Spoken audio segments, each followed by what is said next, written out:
Hey yo, hello there, welcome back, hello there, welcome back to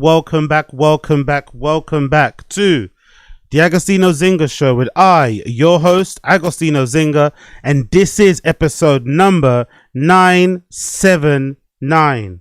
That is Nueve Siete Nuevo, or Nuevo, I think, right? Nuevo Siete Nuevo. How you guys feeling? How you guys doing? What's going on? What's crack-a-lacking? Great, amazing, good to hear. How am I? All good, all things considered. I'm not going to lie. All good, all things considered. I'm not going to lie. As you can hear the flipping sound of my phone in the background. Feeling pretty decent. Obviously not too happy with the recent United draw against flipping West Ham the other day, which I'll review later on. Obviously not happy about a bunch of other things here and there, but overall not too mad. I actually need to buy another microphone stand. Because unfortunately, like a gorilla, I think I've ended up breaking mine. Can you see that bit there? Look at that. Where's the crack? There it is, see? Because I have gorilla-like strength. I have gorilla-like strength. When I was twisting this microphone stand in position, I think I twisted it too far and ended up breaking it. I ended up cracking the thing. So yeah, not feeling great about that, but overall, we're all good apart from that.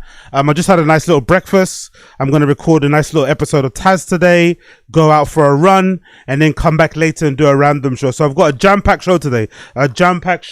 Really looking forward to having a run. It'll be the first time I had a run this week outside. I usually do a lot of my sprint training on the fucking treadmill, so I'm really looking forward to getting some mileage in. The plan is to get a cheeky little 5k in for Sunday. And if I'm feeling good, repeat again on the Monday, and maybe try and do a 5k a day for Monday to Friday next week. There'll be a little challenge I'm going to set myself, try and do a little 5k per day Monday to Friday. Now, I used to do that all the time, but I also used to skate all the time, right? I used to run outside all the time. I used to take part in half marathons. I used to do 10Ks, 5K races. I'd usually do like 20 miles a week for the most part. Judging by my Strava, that was usually my maximum output. But like I said, I also used to play football. I also used to skateboard. And I bet you, if you put a football in front of me right now, I'll look calass. If you put a skateboard in front of me right now, I would look calass too. But I used to skate. I used to be able to ollie up and down curbs and shit. I had a mediocre kickflip. You know, I didn't get to a hill flip. I had a mediocre kickflip. I had a pop shove it down, to be honest. Not moving though, stationary. I had a stationary pop shove it down. But nowadays, if you gave me a skateboard, I'd be all over the place. But I'm hoping for next year, not even hoping, what I'm going to do for next year, because words have meaning, meaning have intention, intentions have meaning. What I'm doing next year is I'm going to buy a skateboard for number one. I'm buying a skateboard next year, and I'm also going to take part in some goals, football stuff. I'm going to find a 5-a-side team, and I'm going to build up to 11-a-side team. I want to play football on a regular now. I want to start playing football like I did before on a Sunday. I want to start playing weekly football at fucking goals, 5-a-side and shit, and I really want to start skateboarding again. I want to get back into the things I was doing back in the day that brought me a lot of, I think, joy, you know? And also, I really want to do these things as a force to get myself disconnected from my phone. So I'm not just constantly on my feed. Yes, if I'm skating, I'm still going to be on my phone because I'm going to be using the phone to play my music as I'm listening to it from my headphones.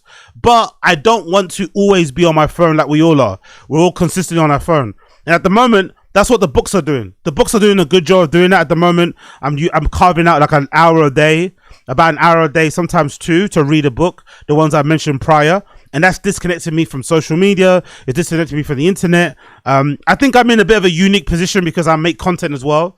So because I make content, I feel like I'm sometimes excessively on social media. You know, I think I use the internet too much, partly due to the stuff that I make online and stuff, isn't it? So I think I have to take a lot more measure. I think if you're a regular person out there, you don't have to do all this stuff.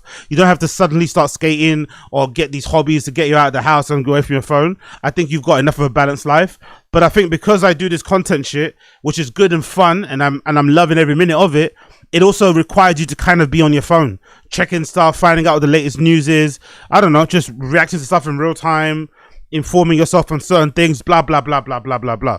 But obviously for me personally, it takes away from being able to enjoy things away from your phone. And I don't think the phone is a be all and end all, you know?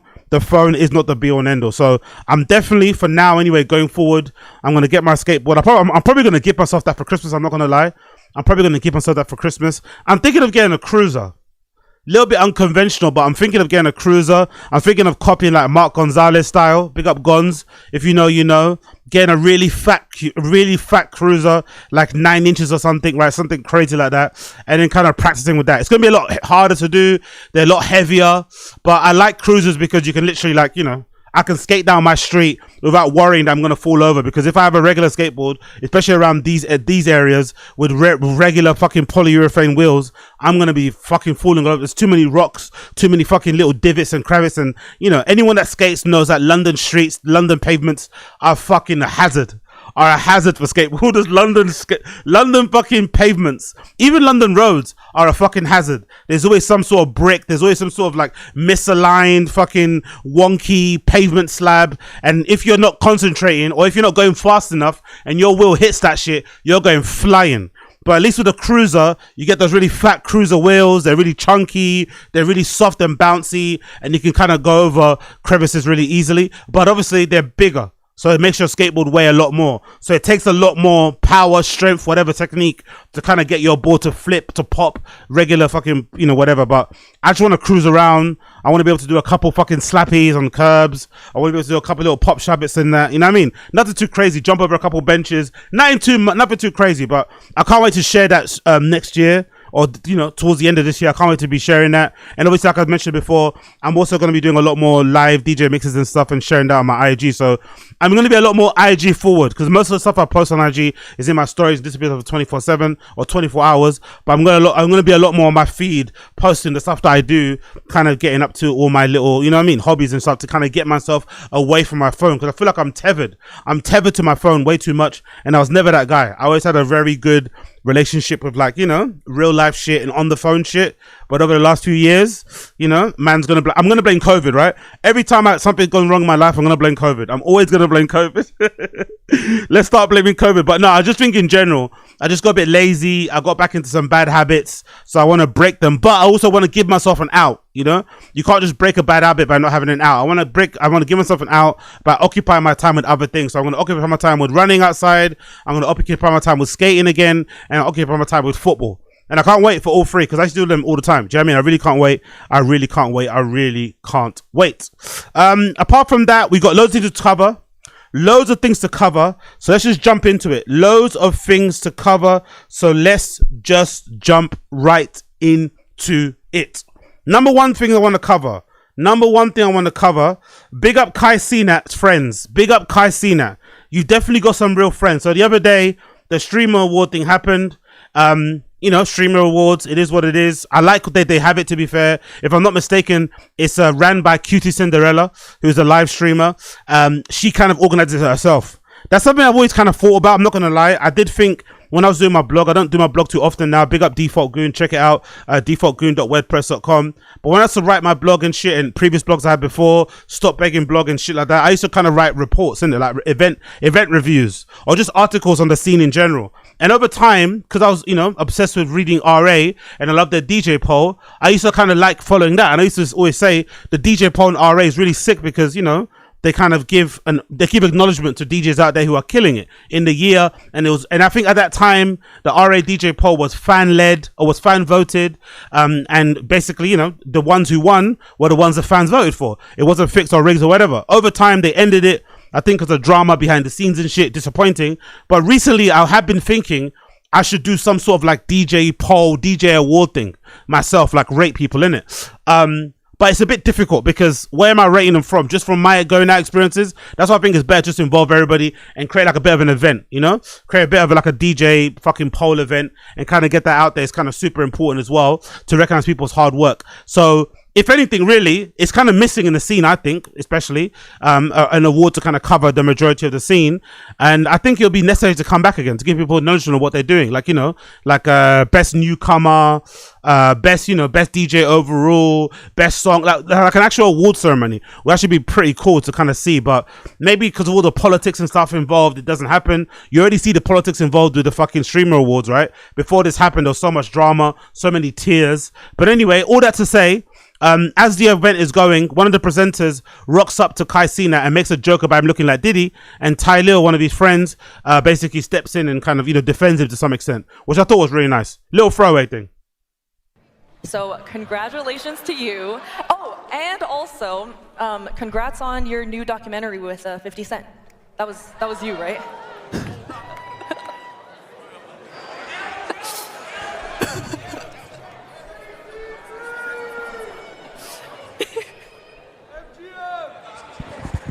If you all gonna be on the mic, now turn this mic, now turn this shit on. Turn this shit on. If you all gonna be on the mic making jokes, at least let it be funny. If you all gonna be on the mic making jokes, at least let it be funny. I thought it was. Have a good night.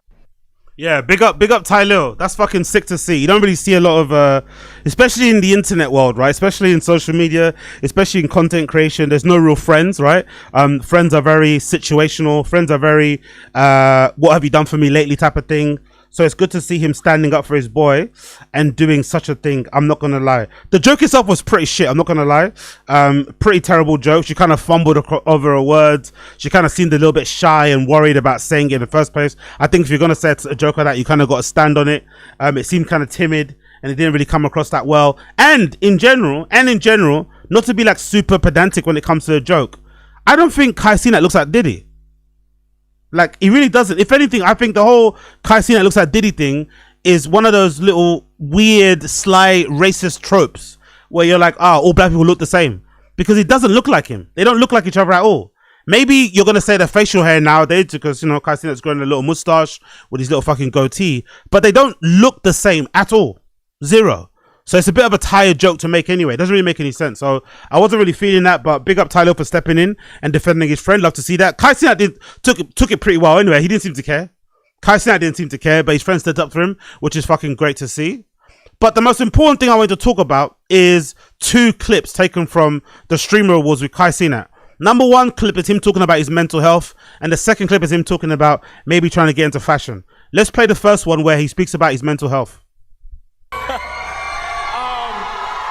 I appreciate everybody who decided to vote for me for this award. One thing I wanted to say to you guys tonight is I hope a lot of creators in here and everybody at home and the viewers and the streamers really take care of your mental health. I just noticed that recently I just been going through things in my head and I was able to, turn to anime, Death Note, Naruto, recently since I've been gone, and I just been able to, find happiness within that. But yeah, as for the word of collab, I want to preach to everybody, within our community, us collabing is everything. You feel what I'm saying? So collaboration is everything, and I know this year has been very difficult on the fan bases, the communities, and of. So. Number 1 thing off rip, not to be super whatever when it comes to this sort of stuff, but off rip, I don't really have any patience for multi-millionaires, famous people coming out and telling me about their mental health. I really don't care.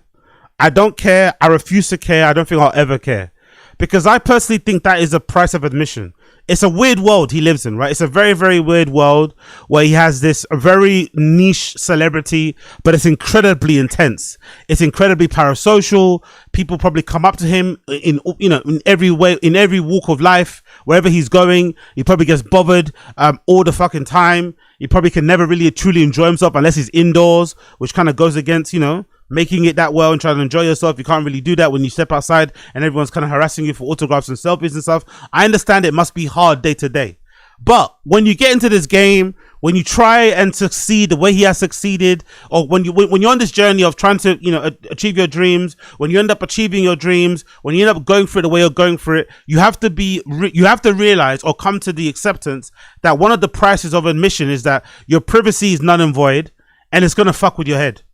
Those are the things it's like a devil's bargain. If you want this life, if you want this acclaim, if you want that money, if you want that celebrity status, you have to give up something. And what you give up is basically your privacy, and what you give up is basically your sanity, in a way. in a way, because it's a really strange life. And plus, this kid, I think, is like, he might not even be over 25. I don't know how old he is specifically, but he's definitely under 30. Being under 30, for the most part, you're already going through stuff anyway as a young man. Plus, you've achieved all your dreams, right? He must be in a weird place because literally he's like a multi-millionaire. Probably, I wouldn't even say, maybe in like a double, triple digits. Cenat, right? He's been making money for a long fucking time. So most likely he's achieved everything he could achieve in life, which I think is a struggle that a lot of people don't really talk about too often, right? What happens when you're extremely young and you make it? And you make it from like the ground up, from the mud, not from like your parents' inheritance and stuff, but you actually make it, right? So, which kind of, because I not to say that if you get money from your parents, it doesn't matter or it's insignificant. I just think if you get it out from the mud, there's a training, there's like a personality building that you get from making it from the mud. You kind of learn a lot about yourself. Cool. So imagine doing that when you're 25, 24, 23, 22. You're going to feel very accomplished, but you're also going to feel stuck. You're also going to feel a bit lost. Like, what else is there to do when I've literally done everything? So that could be a bit of a mind fuck. I understand. But to kind of, you know, because in my personal opinion, when I hear him talk about mental health, the kind of feeling that I'm getting is that he's sort of like, you know, not so subtly saying that, yeah, he was, you know, had maybe some unaliving thoughts, or he was getting really dark. And I just think when you're in that position, you kind of owe it to your fans, you owe it to yourself to keep your counsel, keep that to yourself if need be, seek the help if you need it, but to put it out there and to try and make it seem like, you know, you are like everybody else and we all have these struggles. It's like, not really though, isn't it? Not really. And not all struggles are made the same.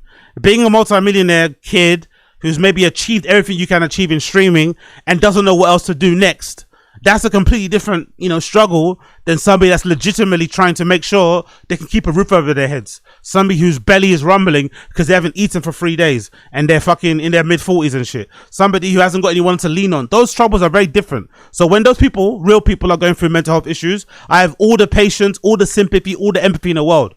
But when it comes to rich celebrities trying to use the mental health thing to garner sympathy, to garner whatever, to make themselves look more relatable, or even maybe to have like, to enhance that parasocial bond, I don't like it. Because if the fans then start getting too involved in his relationship and start fucking talking about his girl or talking about him in general, he'll start talking about, yo, your guys are too parasocial. But then here you are on an award stage talking and sharing about your mental health to the world. They don't really need to.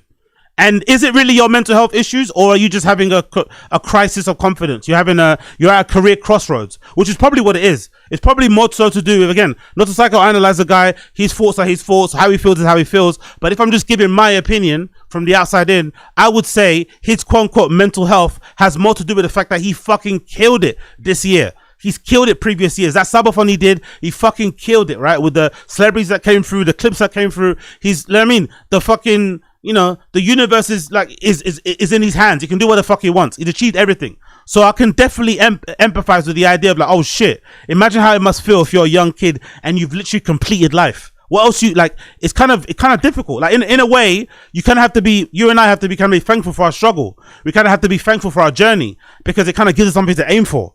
Right? Even if we don't achieve it, we've got something to aim for that keeps us going day to day. Imagine if you're 25 and you've made it. Like, it's going to be really hard to figure out how to move, what your next step should be, even how to get out of fucking bed. So I have sympathy for that. But the whole mental health angle thing, I don't.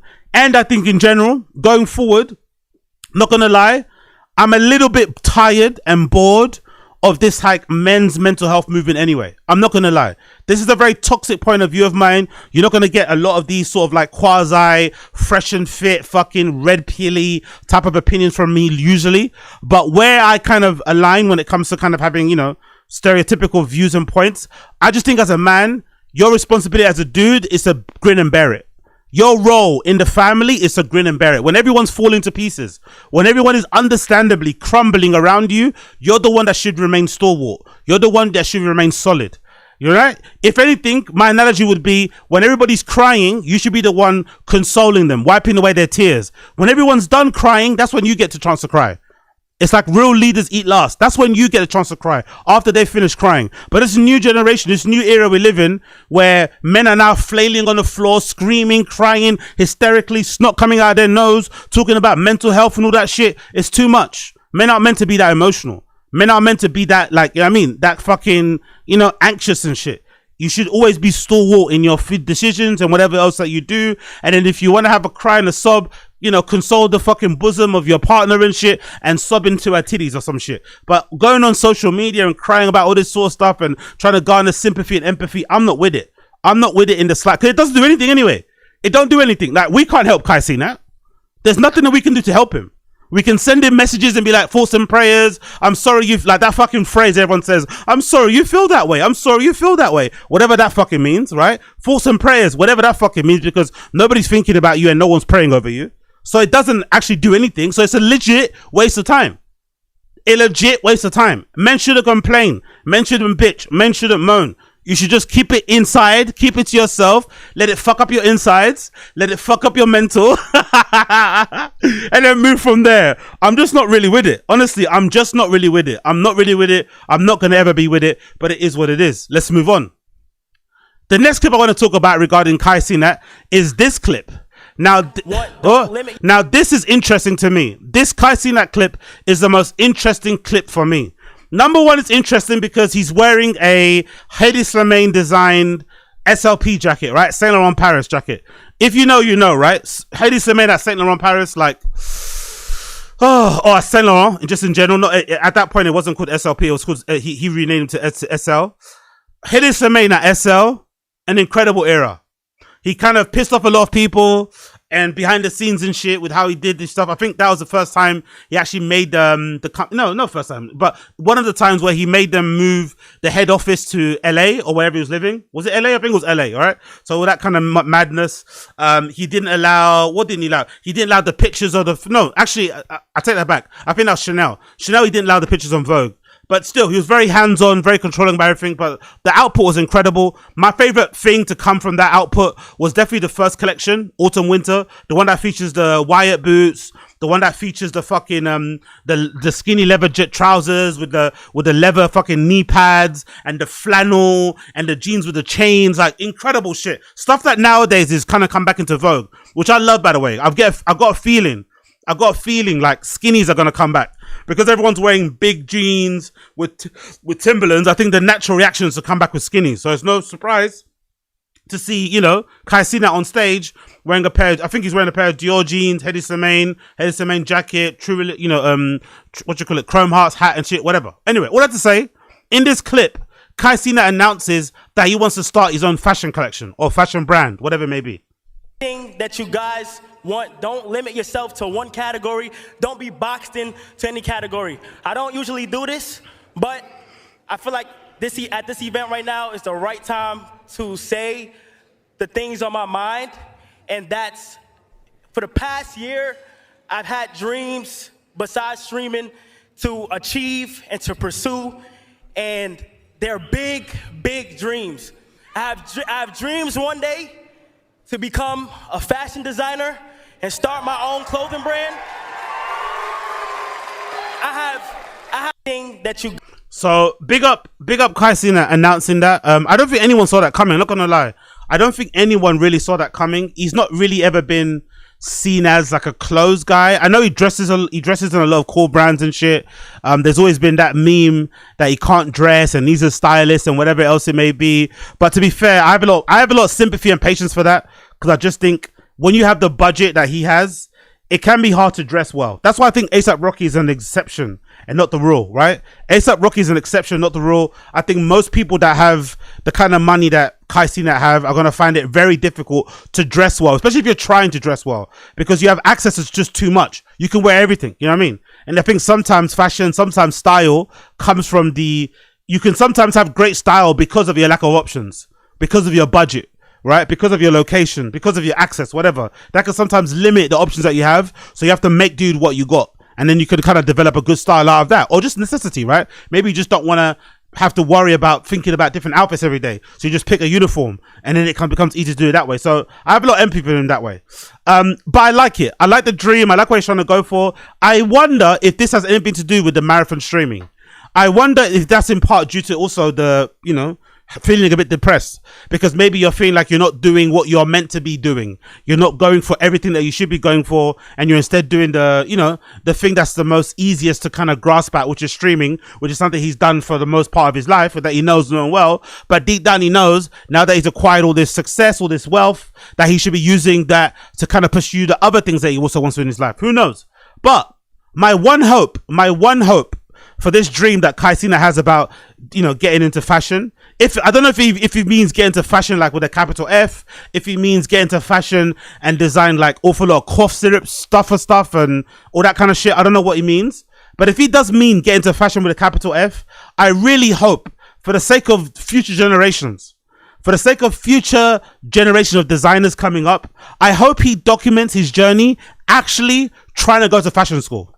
That would be sick to see. If he actually document his journey trying to go to fashion school, or at the bare minimum, maybe enrolled in some sort of pattern making class, or maybe intern somewhere. That'd be great to see designers come through that way, so that we have everything. So, because some people lose sight of, like, as great as streetwear is, I think people lose sight of the necessity sometimes, if you do want to get into fashion, for like formal education, for actual training and education in doing certain things like pattern cutting, to kind of elevate what you already have, right? To kind of elevate what you already have. I think it's really important. Yes, we can all look at some of the other icons like Virgil and stuff who made it without a formal fucking education in fashion, but people also forget he's got a master's in architecture. That also kind of counts a little bit because he understands the actual, textbook definition of how to get to a certain design decision, how to answer briefs, how to explore ideas, how to work underneath a theme or whatever else it may be. And those things are really important as well going forward. So I hope, for the sake of future generations, for the sake of himself, that he goes down the route of like trying to get some sort of formal training, whether it be in pattern cutting, pattern making, whether he goes to an actual fashion school and decides to fucking study fashion, to study menswear, wherever it may be, or if he decides to go and intern and use his resources and connection to go and intern for a brand and document that whole process, because that would be incredible. Because then by the time his brand comes out, it'll be super elevated from the stuff that's out there, instead of just like pursuing what everyone else does, making t-shirts and jumpers and all that shit and just putting out more shit. Because I don't think we need more shit out there. Really and truly, we don't need more brands, right? We don't need more brands like we don't need more DJs. We don't need more DJs like we don't need more stand-up comedians, like we don't need more fucking smash burger joints, right? We don't need them. We're all set. We're all done with those things. But if you're going to explore it, if you're going to get into it properly. Get into it fucking properly. And I hope he does do that, because that'll be sick to see. That'll be sick to see him get into it really properly, commit to it, actually try and take a course in pattern making, actually maybe get an internship somewhere, actually maybe go and study in the uni somewhere, fashion, or maybe do all three, who fucking knows, and then come out with a brand and really surprise and shock people by the brand you come up with, Because at the moment, if I was being harsh, and just looked at him as a person, he doesn't really scream designer to me. There's nothing about the way that he dresses, the way that he puts together his stuff that makes me think he'll be a good designer, I didn't really see it. Maybe a DDG, because he wears a lot of clothes and gets sent stuff. Maybe I forgot the other guy, the guy with the mustache. He could also be someone, but I never really saw him as having any fashion tendency. So he's maybe kept that secret, kept that to himself, and not wanting to push it out there too much. Cool.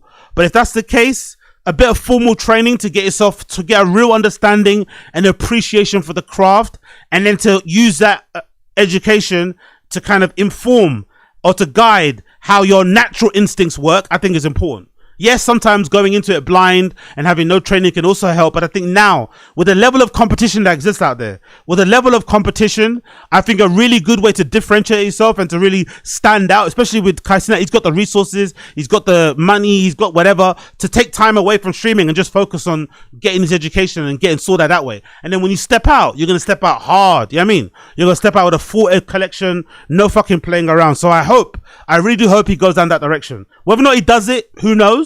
But I do hope that he at least maybe explores the idea of getting a formal fashion education and then exploring it that way, because I'd love to see it. It'll be amazing for the future generations to see as well his example of kind of going from, not knowing that much and then suddenly kind of it'll be the same way if you decide to start a music label, right? A lot of people take the piss out of Kait's lack of music taste, or just in general his lack of music knowledge. Imagine if he started a label and he really went into kind of focusing on like studying fucking the business of music, actually went an A&R somewhere as an intern or worked at a label as an intern. That'd be fucking sick to see for the kids. Oh my God, shit. He didn't really know that much before. Now look at him. It'll be the same for him. Be like, oh shit. He used to have some, you know, some dodgy fits, but now look at him. He's putting out a full collection that everyone's kind of, you know, in love with. So I hope that happens. Really do hope that happens. Big up Kai Cenat. It's good to have those type of dreams. And obviously, here are some things that he was wearing, as you can see there. That's the jeans that he had on, the Dior jeans, wax jeans that look fucking amazing. With the Yeezys, personally, I wouldn't have worn them with the Yeezys. I would have personally worn them with some Chelsea boots or some boots in general. I think they would have looked far better with that particular look. But I still love the returns, the slight return to skinny looking silhouettes. And that's SL, and that fucking Saint Laurent jacket from Hedi Slimane era is just goated. That entire stuff is good anyway. I was speaking to somebody about it actually recently, that I was going back to in Vogue Runway archives, let's say, and rewatching or relooking at all the old clips and stuff, thinking, you know what, I'm gonna start rewatching all that stuff now. Because the great thing about Hedi Slimane's era at Saint Laurent was that a lot of these silhouettes, you can purchase these sort of things from vintage shops, secondhand. You don't. Yes, you can't get the exact copy, but you can get a similar looking jacket shape from a vintage store. You could get similar looking jeans from other places and stuff. Like the silhouettes are kind of, or the staples, the pieces, they're kind of easy to find in different places. Like the flannels, the bomber jackets, the leather jackets, that you can find little bits and pieces. So you can, what I used to do anyway, you can kind of use the runway looks to kind of guide your styling,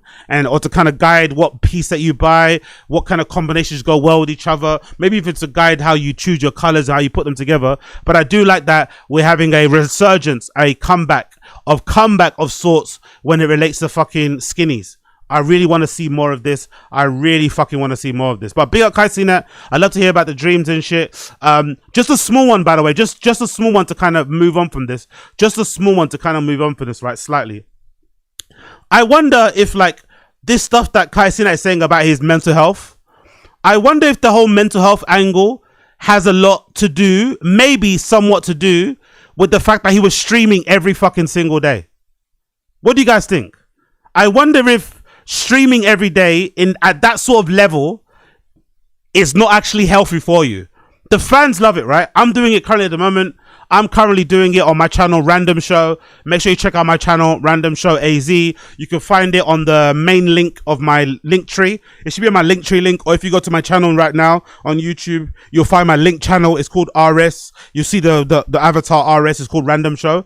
At the moment, I'm doing a 20-day marathon on my Random Show channel, obviously with the goal to obviously get my memberships up and to kind of fundraise as well for my trip to Berlin, hopefully in Christmas time. So if you want to support that, make sure you check out my Random Show channel. And I'm streaming every day for 20 days. I did a 30-day marathon previously, but I stopped and started and stopped and started and started and stopped. And, you know, the fans love it. The fans love it. Everybody seems to really have a good time when I do those marathons.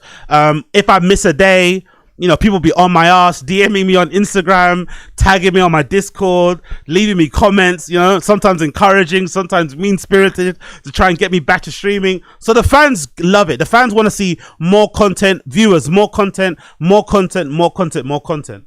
But I can't lie, being consistently in front of a camera and talking every single day, not even having like a day where you can just have a break, it does take its toll. It's not, I'm not going to say it's anything equivalent to working a real job. It isn't, but it's not easy, you know? It's not easy. Now, on my scale, on my miniature scale, I cannot imagine how much more stressful and difficult it must be at Kai Cenat level. When you're dealing with sponsors, advertisers, you've got a team. Did you see that stream that he does, right? Which I love. The streams that he does in the mansion. He does these streams in mansions where he has like a full television crew in some extent, like a full control center in one of the rooms with like screens, like, you know how you do like in TV where they have the control center and they have all these screens across the wall and you can kind of control what cameras, what blah, blah, blah, blah. He has all that shit going on. He has to deal with his team, deal with his family, deal with his AMP boys, bloody blah, blah, blah. It must take a lot out of you to do that every day. Run a business every day while also streaming and being in front of camera and having that kind of jovial, you know, whatever, loosey-goosey kind of personality. It must be difficult. So I wonder if all that mental health stuff he's talking about is more to do with the marathon and maybe it coming to an end, but he's suddenly starting to feel the effects of going on so many subathons, because they're beneficial, right? Subathons are beneficial because it allows the streamer to make a lot of money. It allows the streamer to lock in some memberships, which can then kind of, you know, secure your quote unquote income for the months to come and shit. And also it kind of gives people an idea. It's a good way to advertise what you're about content wise, right? You get to put out a lot of stuff to, you know, on a consistent basis, and fans can kind of, or prospective fans can kind of get an idea of what you're about, what you kind of stand for, what you kind of do. And if they like what they see in that marathon, they can kind of subscribe and continue watching you or supporting you on your journey. But for the person doing it, it can be stressful. I'm not gonna lie, and I've felt it a tiny bit on my level, a tiny bit, especially when it comes to missing a day. I've noticed that really with missing a day. I've noticed how people are. Like, you miss a day, and you have people on your head top acting like you missed a week. You know, not at least acknowledging that you were on stream for like, I don't know, 17 days in a row prior. It doesn't matter. So it kind of reflects real life, really. It kind of reflects real life entertainment industry. No one gives a fuck what you did 10 years ago. It's what have you done for me lately? And that's the cruel, harsh reality of maybe not life in general, but I think life in the quote unquote entertainment industry. It really is a what have you done for me lately industry, which is why it's important, I think, really, when you come in to have your goals really locked down, to know what you want to achieve. And then once you achieved it, bounce, leave. Don't keep competing, because if you try and compete, if you still try and be involved, people are going to expect you to perform at the level that some of these new guys and girls are performing at, when sometimes you can't, because, you know, you've had your time in the sun. So it might be important to just be like, you know what, like, so even though this sounds weird, it sounds counterintuitive, it might be actually a good thing for Cenat's overall mental health and overall dreams to be like, you know what, I've done what I need to do in streaming, I've done what I need to do in content creation on a higher level. I'm a retire, right? I'm a semi-retire, like give myself a long sabbatical and go and explore other things. That might be a good thing, because if you try and get back into it now, his fans will demand a subathon again. If he goes back on stream again today and he doesn't do a stream again, you know, on fucking the next day, his fans will be on his ass, you know? That's how unforgiving it is. It's so unforgiving that way. So it's kind of funny to see it be reflected on my level, which is a small level, and it be reflected slightly on Cenat's level too. So big up fucking Cenat. We love to see it. Hopefully he figures it out. This angle, actually, I really love. I'm not going to lie. It's interesting, isn't it, when it comes to clothes. The angle here where he's standing up, I think the outfit looks kind of shit. I'm not going to lie. I think it looks kind of shit in that. Maybe it's the angle itself, but I don't really like how it looks. I don't really like how he stuck his trousers behind the tongue of the fucking Yeezys either, right? It doesn't look that great. But this angle here where he's kind of lying down on the steps at the Streamer Awards, I think this looks fucking cool. The outfit looks really fucking good here. Like, I love how the snakeskin pattern at the back of the Yeezys, that kind of fade, it kind of matches a little bit of the wax and fade going on here. I like how he tied it and kind of had the tongue in front of the jeans. Yeah. Even the Chrome Hearts hat looks really good here with the jacket and shit. Personally, I wouldn't have worn the baseball hat myself, but I think it looks really good here. Angles are really important when it comes to fit pics, isn't it? Angles are so important, because him standing up, it looks very, very bad. It looks very sneaky. But him lying down on those stairs, like, he looks fucking great. I'm not gonna lie. Yeah, so big up Cenat. Big up Blood Clot Cenat. Big up Blood Clot Cenat. Let's move on. Let's fucking move on. What I want to go say to you quickly here. Oh, damn it. Don't have it, do I? Okay, cool. Let's play with it. I played it a minute anyway. But also, talking about bigging up, actually. Talking about bigging up. Let's just big up somebody now who I think deserves it. It is the one and only Crack Amico. Big up bloody Crack Amico, man. Like, he didn't have to do this. He didn't have to do this at all. But I really do appreciate Crack Amico highlighting and shouting me out when it comes to the reaction that I did to his song called Simp. The song that where he takes a piss out of Akash Singh's, you know, ongoing issues with his very questionable wife, who seems to be on a one-woman mission to kind of embarrass him and, you know, ruin their reputation online.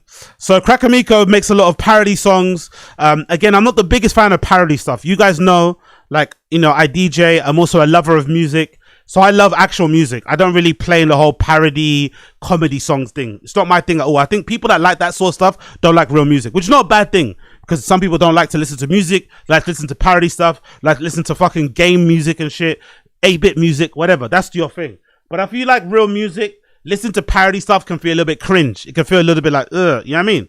But I have to admit, Crack Amico is at the highest level when it comes to that stuff. I won't even say he makes parody stuff. I'll just say he makes music. He just happens to talk about comedians or happens to talk about stuff that I kind of am into when it comes to culture, you know, I guess slightly cultural adjacent stuff, whatever. You know what I mean? I wouldn't even say he's a parody songmaker. I'd say he's an actual musician, actual artist legitimately, but he just dabbles in the stuff that I'm kind of interested in, which I think is fucking cool because he makes, I'd imagine, makes a decent living doing that on the side of what maybe do or fully, I don't know. Either way, I fucking love that he does. So I really did appreciate Crack Amico going out of his way to make this video here, where he kind of shouts out a lot of content creators who reacted to his video, and he features me in it as well, which is fucking cool. So let's play a little bit of the video. I'm not really the best, you know, when it comes to watching stuff about myself online. It's a bit cringe and embarrassing, but I'll play a little bit of it so you can get an idea of what's about. And I recommend you check it out as well. Leave a comment, subscribe to Crack Amico, like all his stuff. He makes a great shit out there. Crack Amico, spelled crack. You know how to spell crack. If you do it, we all did it. We've all done it in the time. You know what it is. And the surname is Amico, A-M-I-C-O. This is a video. The internet reacts to Akash Singh's diss record. Play that, Cash, this song? I think I retweeted it because these dudes try to get it taken down, which is hilarious. A lot of stuff you guys say in general, I think is stuff that's kind of childish. I'm turning from a simp to a pimp. All right, bro, can we grow up? I was popping my and living my best life in these white boy frat houses, and I had a roster of guys that I would rotate through. You know it's hard out here for a sim when you're trying to give your honey every sin. With all the favorite podcasts, money spent. We let them bros talking shit on Fresh and Fit. You know it's hard out here for a G when you find out that you're woman for the streets. Is it really worth the bombs and for shame? You getting scum blooded, please do not redeem. In my eyes, I done seen some crazy things from these cheats. Guess the marriage didn't go how they arranged the beat. Say his name, I regains, put you in a headlock. Motherfucker turned a red pill into a red dot. Headshot, Dred Scott, never seen this type of whipping. Got you tripping, gave her 2 rings like a gymnast. Now she flipping, caught you slipping. Need to stop the ticky-tocking, clock is ticking. To that hoe, drop a phone, hit the kitchen, do the dishes. Drop the special, full of some hack bits. Ironically named it gaslit, that's some sad shit. Need to head back to the gas pump where your dad is. If you ain't gon' keep your hands strong, then drop the black scent. Fuck that shit, I hope you. By the way, short thing, right, to mention. Little tiny thing to mention. I wonder, is Akash getting DMs? You think Akash's DMs are blowing up? Because if I'm a woman, right, and I'm into the gold digger soft life lifestyle, and I'm looking at Jasleen, I'm thinking to myself, you're not doing it right. You're doing it wrong. Because to be a competent gold digger, to be a competent kind of, you know, soft life type of lady, you have to be willing to kind of give up something too. There has to be like a fair exchange, right? You get to get the card, you get to buy your Miu Miu, you get to get driven around in black trucks, you get to go on fancy holidays and wear cute outfits. But when your guy wants to have his wee-wee sucked on, you do so, even without even asking. Even without him even asking. You know what I mean? The house is kept in a certain way. You know what I mean? You keep yourself presented in a certain way. Like some women, they kind of know how to play that game. They know, okay, cool. If I want what I want, I have to give this guy what he wants. So there's probably women out there thinking, rah, this Jasleen girl is she's taking this for granted. Like, I could do a much better job than this. She's out here embarrassing the guy, fucking up his brand, fucking up his ability to make money for the family. I wonder if there are some women out there that slid into Akash's DMs like, hey, if this doesn't work out, holla, because I can play the role. If you want a trophy wife, if you want a cute girl to just live at home and look after the household, maybe give you a kid or two and hold it down, let me know. I wonder if there's some girls out there that Jasleen girl better be careful. The more she treats him like shit online, the more women will be out there, because women love to say they're girls girl and there's female unity, but not really. If a woman sees a man being mistreated, who she thinks she can do, you know, she could probably help out better, she's going to get in there. She's going to get in there and let it be known that, hey, I could be, you know what I mean? I could be your huckleberry. So I wonder if there are some people out there that have hit up Akash like, hey, if this doesn't work out, holla. Rise and turn to a savage. No one buying them Birkin bags when they come with baggage. You was trying to hone your craft, she was with them frat kids. They was busting out of back while they playing Madden. Man, I ain't trying to make you mad, I hate that this happened. Time to take off on your car years of life and never get none. Looking like a boo don't mean you need to be a simp, son. Cash, please keep your cash free. On the other side, the grass green with no jazz lean. Need to wake up from this bad dream. Anyway, you get the gist of it, right? Let me fast forward to my section. That first bit features Myron Gaines from Fresh and Fit. This bit here features Legion of Skanks, right? With Tony Yayo. And this bit, Tony Yayo too. Tony Yayo is in the rapper. Okay, I don't know. And then this bit features me. This bit features me here from 8 minutes, right? 8 minutes? Where am I? No, there I am here. Raw, so he even gave me longer than fucking that mediocre guy. That's sick. Big up fucking Crack Amico. That's amazing. I would have been happy for a little fucking screenshot. I would have been happy with a little screenshot of my YouTube. But man gave me a few minutes on here. That's fucking sick. Big up Crack Amico. And the video's already got what? 35,000 views. Fucking hell. I don't have a single video that with 35,000 views right now. Not a single one. So man gave me a shout on a 35,000 view video. That's fucking brilliant. Big up Crack Amico. My section is here, right? My section's here. There you go. There's my section. Oh, look at that. There I am. Go Aziz on that bitch is crazy. You guys remember the Aziz Ansari story back into the day? Let's have some fun. My guy Crack Amico dropped a song. So cringe. Listening to myself is so fucking cringe. But we're gonna firm it. Listening to myself is so fucking cringe, but we're gonna firm it. Come on, Agostino. Come on. About Akash and this whole debacle. And the song title is called Simp. Of course, it's called Simp. S-I-M-P, Akash diss. Unfortunately, this song is no longer available on YouTube. Unfortunately, this song is no longer available on the YouTube. It seems as if... Yo, big up Young Old Vibes in the stream chat. If I was a baddie, I would take a Akash from her. I would just cook and shut up. Girl, you are a baddie. Don't say that about yourself. You are a baddie. You are a 10. You are a hottie. You are. Not if, you are. Okay? Big up Asad Aziz. Only rapper I listen to is John Cena. We love to hear it. Big up Asad Aziz. Sounds like AZ's applying for that position. Nah. I'm just giving people advice. I'd love to hear from myself.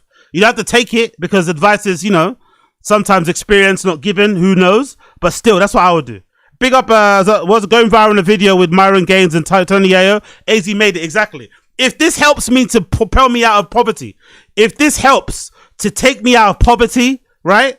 To take me and my family out of poverty, if this helps to take me and my family out of poverty, whatever paycheck I get from it, I'm giving some of that back to the fans. I'm giving that stuff some back to the viewers, especially the motherfuckers that have been here when I had like no views, 1 view, 10 view, 100 views. If that somehow has any type of monetary gain, any type of monetary success or influence, I'm giving that back to the fucking viewers. We're doing some sort of fucking giveaway. Especially for Christmas, we're doing some sort of fucking giveaway. Some sort of fucking Amazon gift card, Tim, because bloody hell. If somebody, I don't know who, somebody may have taken the song down. It could be Akash, it could be Jasleen, it could be their fans, it could whoever. I don't know. I'm not going to throw any accusations out there. But the song is no longer up on YouTube. So if you want to watch it, you have to go on his Twitter. Because well done, Crack Amico. He uploaded the full thing on his Twitter. But it's not available on YouTube just yet. It might come back up later. But for now, it's been taken down, which is a bit... fucking hell, I can waffle, innit? I just noticed I can fucking... I'm the king of preamble.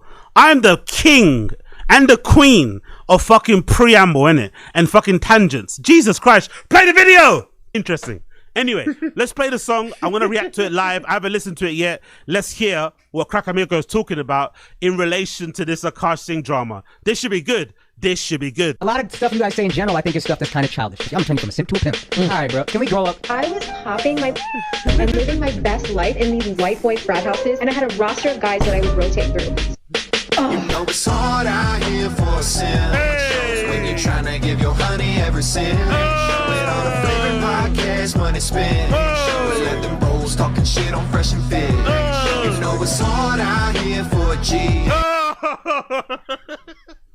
You know it's hard out here for a simp. Oh, when your wife is trying to spend every cent. Oh, Let's go.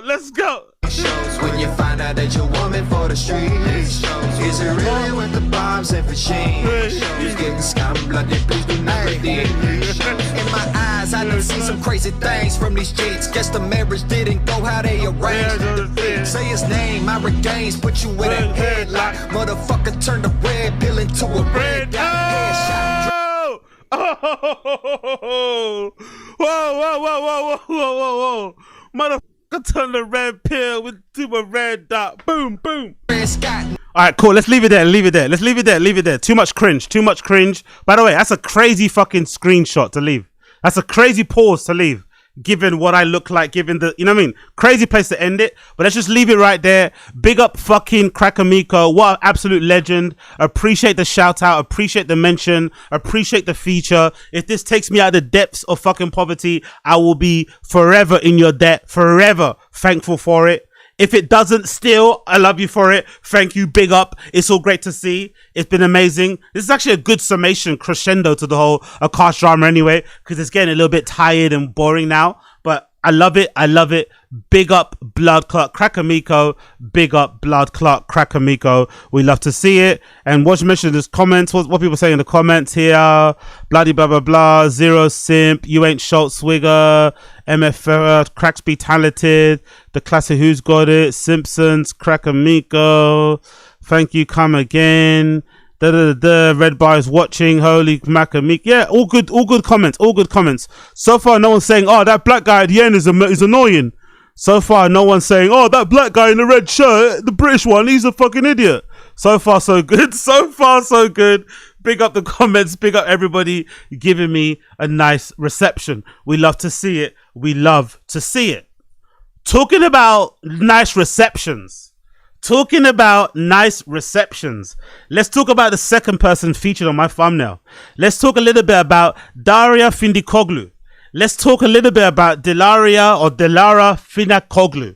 I feel like Findikoglu, I've heard that name before in football. I know she's Turkish. I feel like there's a player. I feel like she comes from a family of like ballers. I swear I've heard that name before, Findikoglu. Maybe it's a typical name in Turkey. I don't know. Either way, Dilara Findikoglu, most of you know Wagwan with her. Most of you know her brand. It kind of went viral for having that dress with all the fucking knives and forks and spoons all over it. It looks fucking amazing. She makes a lot of like goth inspired shit. If anything, weird thing to say here, but when she first started, I kind of felt like she was like a woman's version of like Charles Jeffrey. There's a bit of that Charles Jeffrey, like, I don't know, type of like, you know, rough around the edges when it came to some of her designs. Maybe it's a weird connection to make, but I felt like it. But anyway, she's carved out a very small niche for herself, a very specific niche for herself. She's very much beloved in the fashion industry and scene because she has a very specific and a very clearly defined aesthetic. I think her shows are really good as well. I love how she does her casting. I love even how she presents herself, right? Very goth inspired type of shit, whatever else it may be. But for the longest time, when it comes to Dilara Findikoglu, for the longest time, I've heard little murmurs, little rumors on the grapevine, which again is kind of opposite of Charles Jeffrey because, you know, I met that guy a couple of times when I used to work in a co-working space in Somerset House. And again, we didn't have long conversations, but the little interactions we had, always a sweet guy, Charles Jeffrey. Always a nice guy. Whenever I think because our studios were kind of next to each other, you'd always see people that worked for him. They looked like they were having a good time. They looked like they were complaining. When I did have a small chat with a couple of them over the water cooler, they always had great things to say about Charles Jeffrey. So it's a real contrast of experiences because anyone that I've heard speak about Charles Jeffrey and his brand, they've always said great things about him, how he works, how he runs his company, how he runs his brand. Great. Dilara Findikoglu, all I've heard are bad things.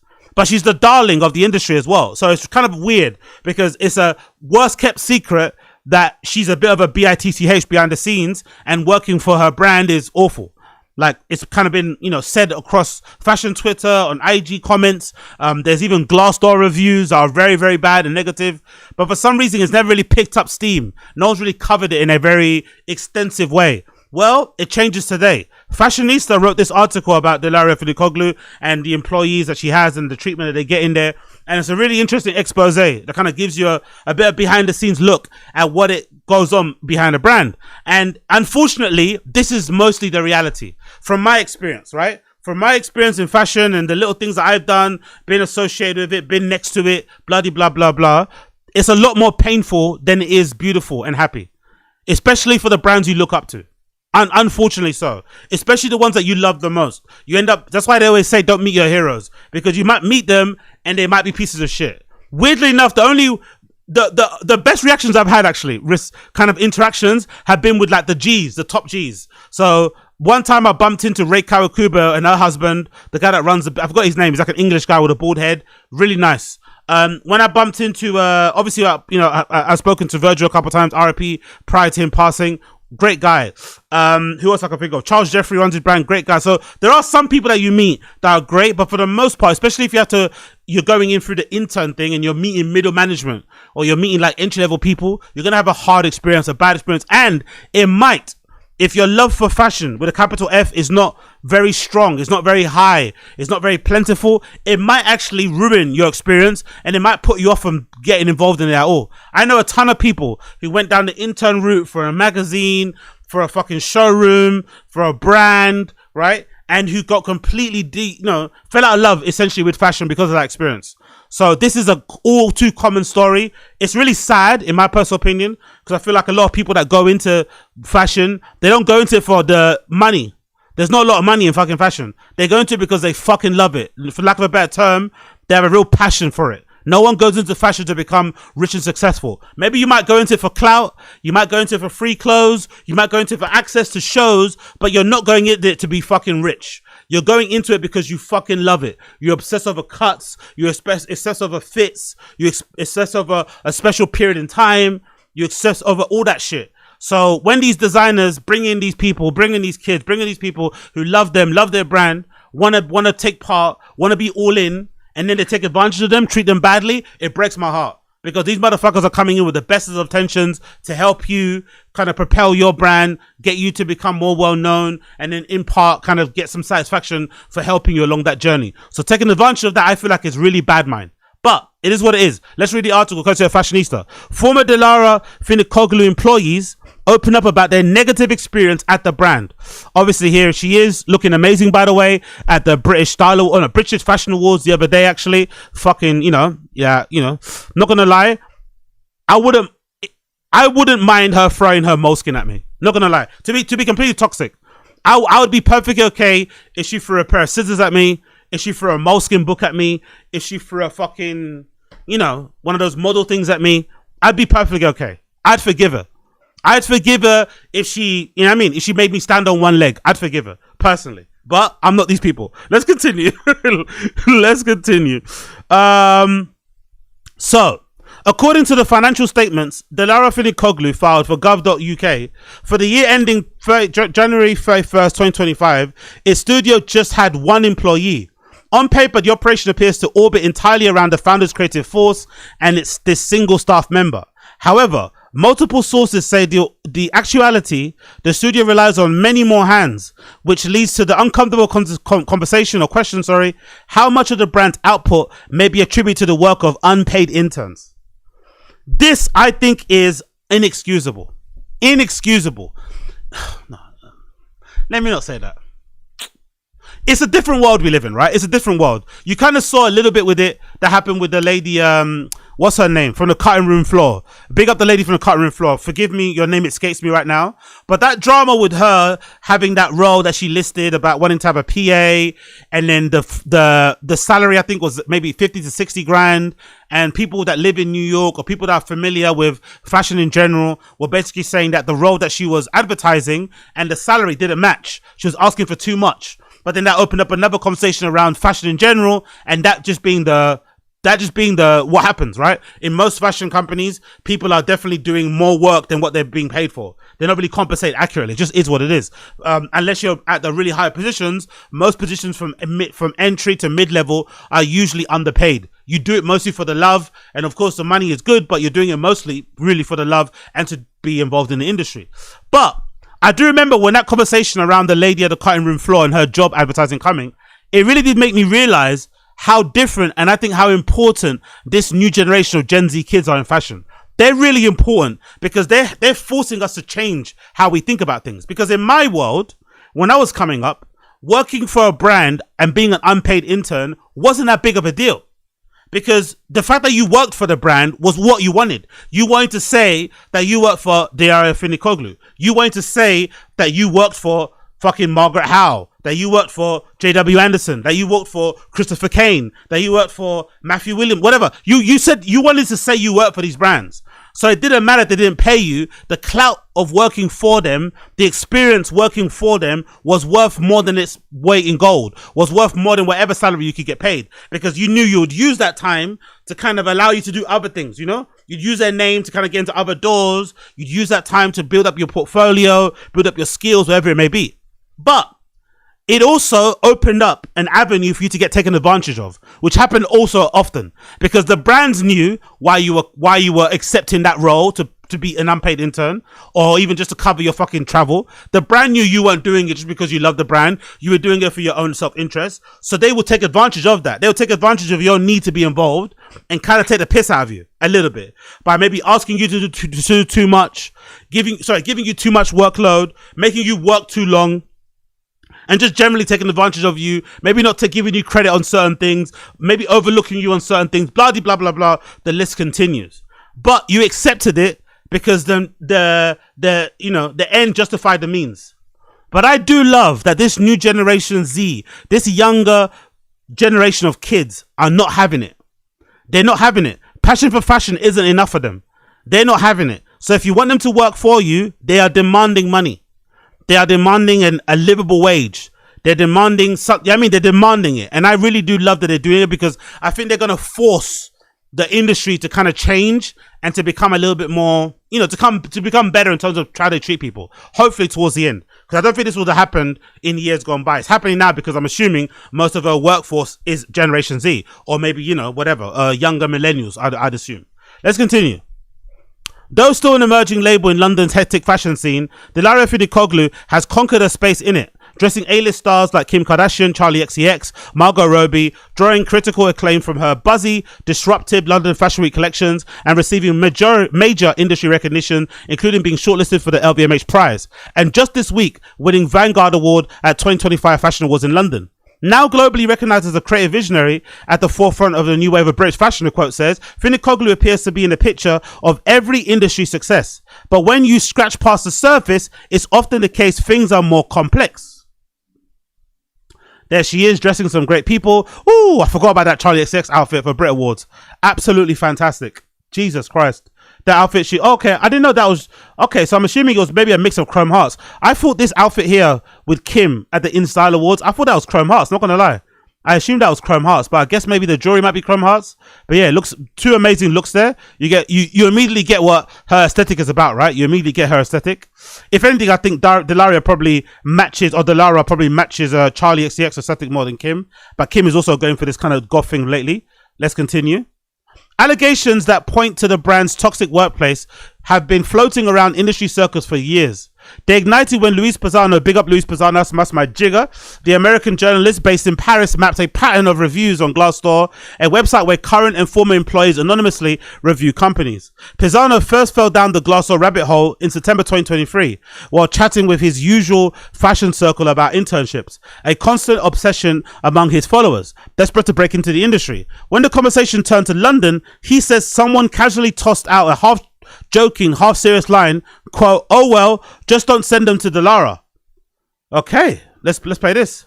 So I had some thoughts while working on my Substack today, and that is that London Fashion Week has a few problems. We all know this, but there's one in particular that I'm going to talk about today, and that is the open secret that one of its biggest stars is allegedly running their entire brand on the cruel mistreatment of unpaid interns. Now, if you go digging, go look at Glassdoor, TikTok, the receipts are there.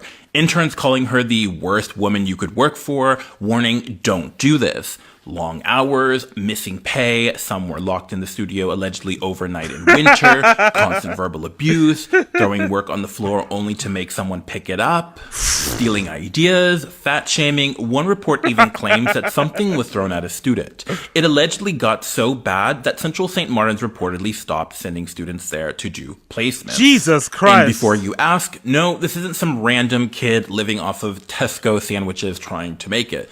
This is a designer who comes from a very wealthy family, and her collections are celebrated for being super intricate. But those details don't appear out of nowhere. They're allegedly being assembled by interns who aren't being paid. So the very thing that the press celebrates is built on exploitation.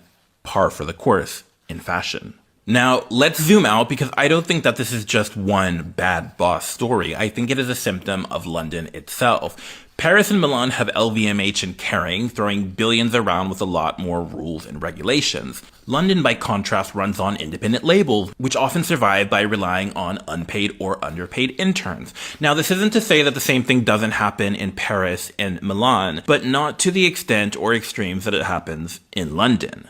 It's really quite sad, actually, because London's fashion scene has always been known for risk-taking and innovation, like amazing clothes with amazing POVs. But when the reality behind those amazing clothes is interns locked in cold studios, with few breaks being verbally abused for no pay, it kind of exposes the fragility of that myth.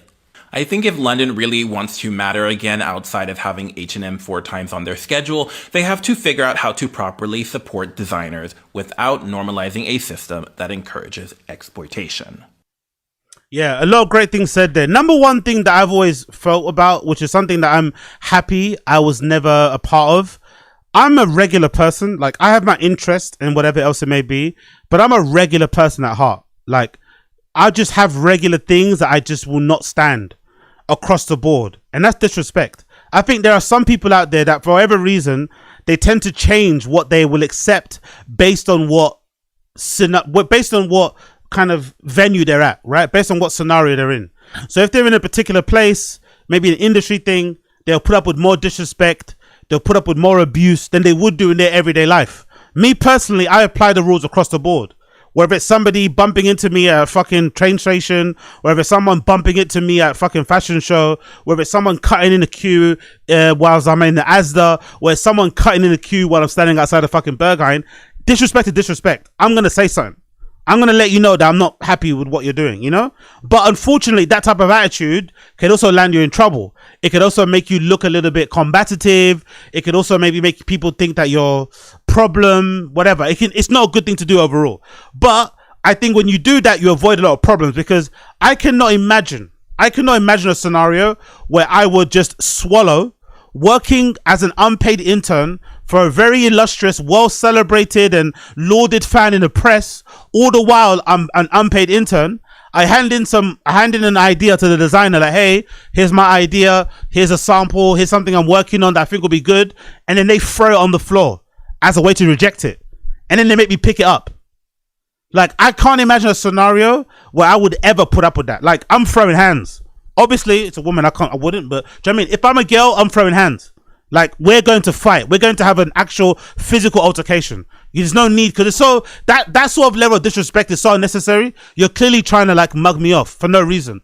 If you want to sternly say no, if you want to object to it, if you want to call me out with your words or whatever, or shout at me, fair enough. But don't take my fucking sketch, don't take my sample and just dash it on the floor and then tell me to pick it up like I'm a dog or something. Do you know what I mean?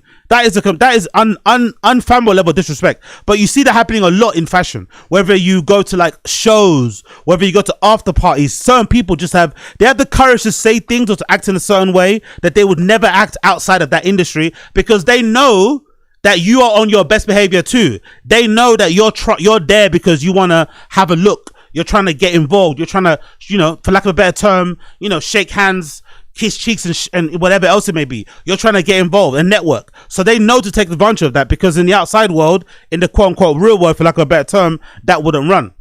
The one thing that's really funny from what he said, it's kind of interesting to hear that behind the scenes, in some aspect of some brands, the entire fashion industry is being run by unpaid interns, essentially slave labor. Right? So in some respects, if somebody decided to say, Dilara's new name is Dilara Slave Labor Findikoglu, you wouldn't, you know what I mean? You wouldn't be too opposed by it, right? She couldn't come out here and be angry if people refer to her as Dilara fucking Slave Labor Findikoglu. And that's a funny thing as well. What he says is true. She's known for her intricate work, right? She's known for her intricate work, sort of similar to, like, for lack of a better term, R.I.P. the great fucking Alexander, whatever his name is, right? He's not Alexander McQueen, sorry. He's also known for his intricate work. Imagine if you found out that his entire brand was held up, was propelled, was supported, was founded by a batch of unpaid interns. Like, that would completely destroy the mythos, the mystery, the allure that you had for that guy. So it's kind of crazy to see Dilara take all this credit for the great work that she puts out in the collections when really the entire thing or most of the thing is designed by unpaid interns. Absolute, the cruelty level is at another level. The only way it would really work for me, the unpaid intern thing, is if she was known to be a type of person who maybe uses unpaid interns, but then is also very generous when it comes to giving you a real job at the end. Where maybe, you know, a batch of 100 unpaid interns start, and she lets you know, hey guys, if 5 of you succeed, there's 5 spots available in my team permanently. You're all competing for it. You know, that might be excusable, maybe. But nowadays, given the cost of living and shit, given that everyone's struggling, to have people working as an unpaid intern in London is crazy. But another thing before I continue with the article, the only thing that makes it worthwhile and makes it make sense and reveals another part of the fashion industry people don't talk about, the only way you can be an unpaid intern working in London is if you come from money. Let's be real.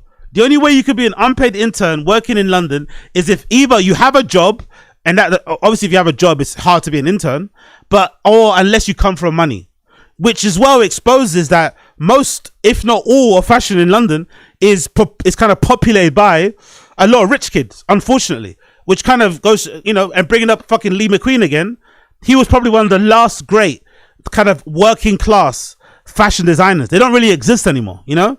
Maybe some people would say middle class is a new working class in fashion, but the idea of a working class fashion designer doesn't really exist. There's no time for that shit. You have to fucking focus on real shit, you know? There's no real time to focus on that stuff. You don't have time to intern. Maybe you don't even have the money to fucking go to uni to learn about fashion, educate yourself in that regard. You don't maybe have the funds available to start your brand, to bankroll it, to explore different manufacturing and you know, production fucking processes and shit, whatever else it may be. It's kind of cruel. It reminds me a little bit. Last thing before I continue with the article, of this time where I was in London. I was in central London randomly, right? Riding my fixie. The time I was riding my cruiser. I was riding my fucking cruiser. I had a little 26-inch BMX, right? I used to ride. Loved the little single speed bike, you know, neon grips and stuff, all black. Like, fucking love that shit. But unfortunately, it got stolen. Anyway, long story less long, I'm riding around London. I end up taking a break to get some water. And I didn't realize where I went to take a break and like sit on the curb, I was sitting right in front of Vogue House, the former headquarters of Vogue magazine in London. And on that same day, I was sitting in front of Vogue House, just chilling, doing my thing. The fire alarm went off. So everybody in Vogue had to come out, right? Fire alarm. You got to do the whole fire procedure.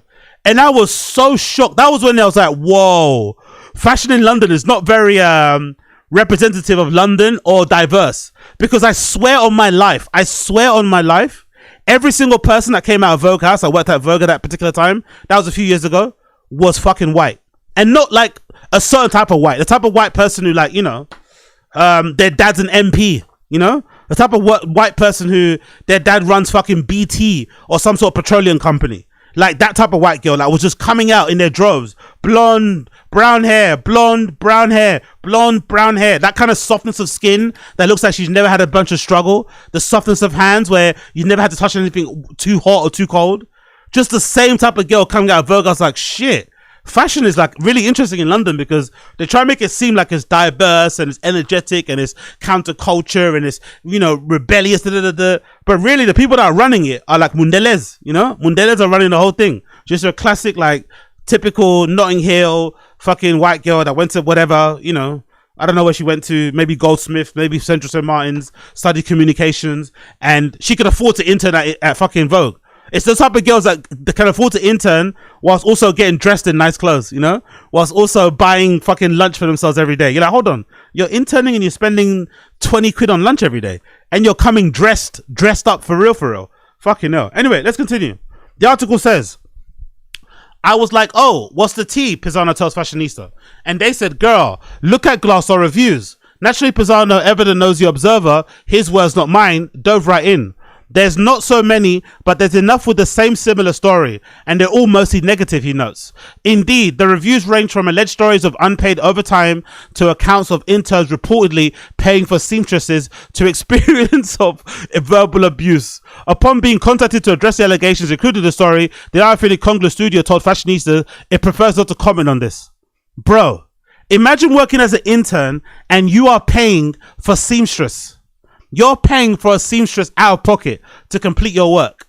Maybe because you got too much work on, maybe because you want to just finish the work in general, or because, like, imagine being an intern and paying out of pocket for something. What the fuck? And then also not getting any credit for it. Because I don't really hear, forgive me if I'm wrong here.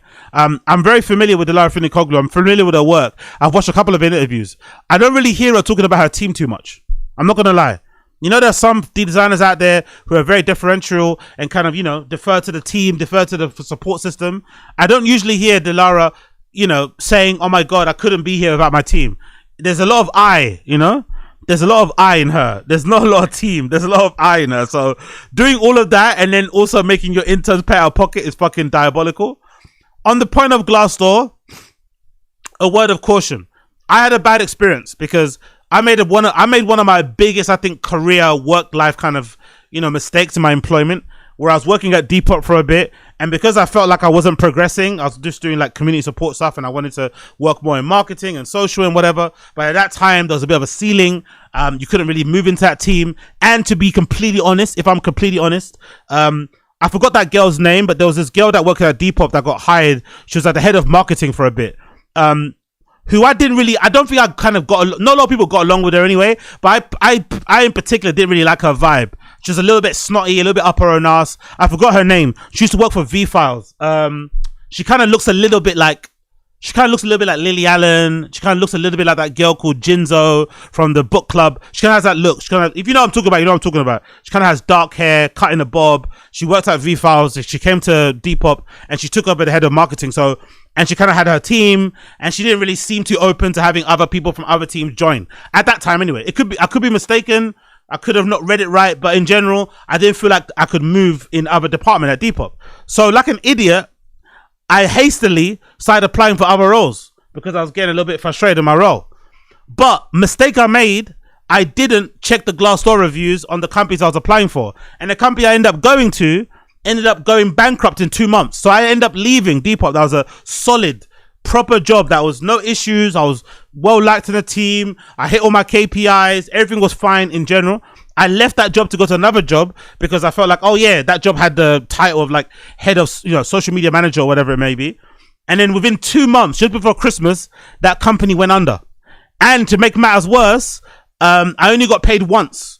The second payment, which was meant to be December, we didn't get because the company went bankrupt, and then we had to kind of, you know, go to court, do that whole shit, and we got it like 6 or 8 months later. But I could have avoided that if I went on Glassdoor, because on Glassdoor all the reviews were quite negative of the company. So I do recommend, if you're looking for a job, make sure you double check Glassdoor, but also be wary. Glassdoor is similar to, like, you know, Uber reviews, Uber Eats reviews. Some people are a little bit, you know, they just love to complain. So sometimes in a delivery app, you'll see somebody complain about food and give it 1 star because they forgot the condiments. So the majority of the meal was good, but because the shop or the restaurant before forgot the condiments, they'll give the restaurant a 1 star, which is not fair. Same that goes for Glassdoor. Sometimes you can have a bad experience yourself at a company. That doesn't say the whole company is shit. So you have to kind of, you know, you have to kind of pick and choose. You have to kind of be, just look yourself on Glassdoor and make an informed decision, but don't always take the negative reviews of a company as the be all and end all. Obviously, if they're all negative, fair, but sometimes people have bad experiences that's not reflective of the whole time they're there. Anyway, let's continue. About a month after Pisano's social media expose, designer Karina Bond dropped a TikTok detailing her experience from 6 years ago in an unnamed London studio. That was flourishing on paper, but whose internship reality was far from glamorous. In the video, Bond revealed that she worked long hours without lunch break, and like the norm in so many London studios, no pay at all. Though Bond, who now operates her own label, has chosen not to comment further, she confirmed to Fashionista that the TikTok in question refers to her experience at Dilara Findikoglu. Let's play the clip. So guys, this is real life Devil Wears Prada, but worse. It's a classic fashion internship horror story. And the joke's on me because I heard about the reputation of this designer before I started. Someone told me that they once threw a vase at one of the interns. But I didn't believe it. I mean, come on, who would, right? It's my first day, and the designer is nowhere to be seen. It's just the studio manager. And she proudly tells me that prior to this job, her only experience in the fashion industry was being a model, which is great, modeling is great. But when it's that, and then running a fashion design studio full-time, it's like completely two separate jobs. So red flags are beginning to merge in places. Now, the first task she gives me is to sew on all these labels onto the new collection, which is going to Paris the next day. So there's a time deadline. And it's about 50 labels, and you also have to hand sew each one. I consider myself a really fast sewer. I know me. I'm like, no problem, I've got this. It's about 6 p.m. at this point, and I still haven't eaten. So I go up to see the studio manager, and I ask very politely, hi, do you mind if I have a really quick break because I still haven't eaten? This girl looks at me and laughs in my face. Laughs. And she goes, we don't eat until we finish the work. Damn. Guys, I finished my first day at 3 a.m. She doesn't even check if I get home safe. Get your sewing up. Never warned me about the overtime, although is it really overtime when it's 3 a.m? At this point, it's the next bloody day. This internship pays no travel or food expenses, I mean, let alone pay the intern. I've never quit anything before in my life, but I quit this after 3 days, and I don't even know why it took me that long when that was my first day. And the worst part is, this fashion designer is currently thriving in the fashion industry. They are constantly promoted and praised by the British Fashion Council. The stylists love them, the A-list celebrities love wearing them. They are doing so well. And it's crazy to me because me, and I've heard so many other stories about the same designer and about so many others that are just horrible, nasty people, and they're doing so well in the fashion industry. So what do we do? How do we expose them? I don't want a lawsuit. But please feel free to share any horror stories about your fashion internships. I'm sure I'm not the only one. And let's get this fashion industry fixed, please. Now, not to be that guy, but there is a lack. There's maybe a misaligning of like expectations when it comes to fashion or internships in general. There's probably a misalignment when it comes to that sort of thing.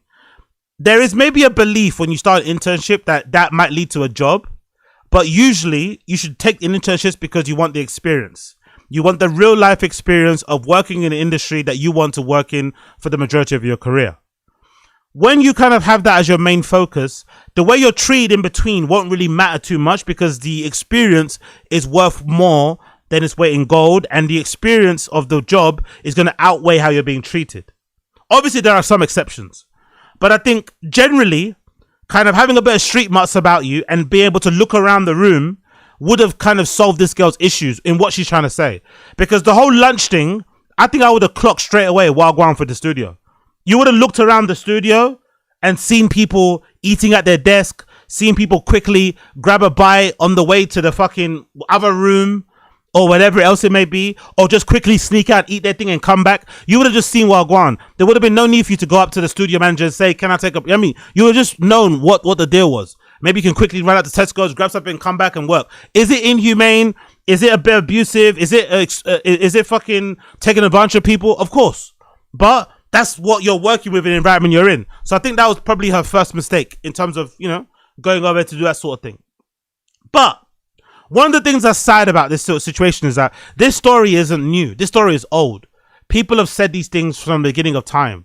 But the sad thing is that we don't tend to fix these issues. So in most cases, even if people have bad experiences interning for fashion brands or interning for companies in general, when they go set up their own company, guess what they do? They repeat the same mistakes, especially like older generations. They sometimes feel as if, oh, because I suffered, because I struggled in fashion, because I struggled in this industry, when I have my own brand, I'm not going to treat these new kids coming up nicely. I'm going to also make them suffer because I suffer, which is not fair. So I think there's a ongoing cycle of people repeating the same kind of behavior that they experience with others coming up, which is bad. We should kind of break that cycle. So if you did intern for Dilara Findikoglu and you had a bad experience, you owe it to yourself and to other kids coming up to treat them better, to correct all the wrongs that you suffered when you were working in her studio. But I think in general, there needs to be an understanding of how to kind of, behave, conduct yourself in a internship. And I think one of the ways is to kind of observe the place you're at and see what people are doing and not doing. And then just basically copy what's going on. Because I think she would have realized quite quickly there was no need to go up to the manager and ask for permission to eat. I mean, even though the studio manager was being a bit of a dickhead by laughing in her face, don't get me wrong, I still think she could have avoided some issues by just noticing, oh, okay, cool. There are some people eating it under their desk. Someone went to go eat a quick sandwich in the toilet. Someone is fucking having a sandwich with their head stuck out of a window. Cool. Just copy what's going on around you and you'll be fine. But anyway, let's read the rest of the article.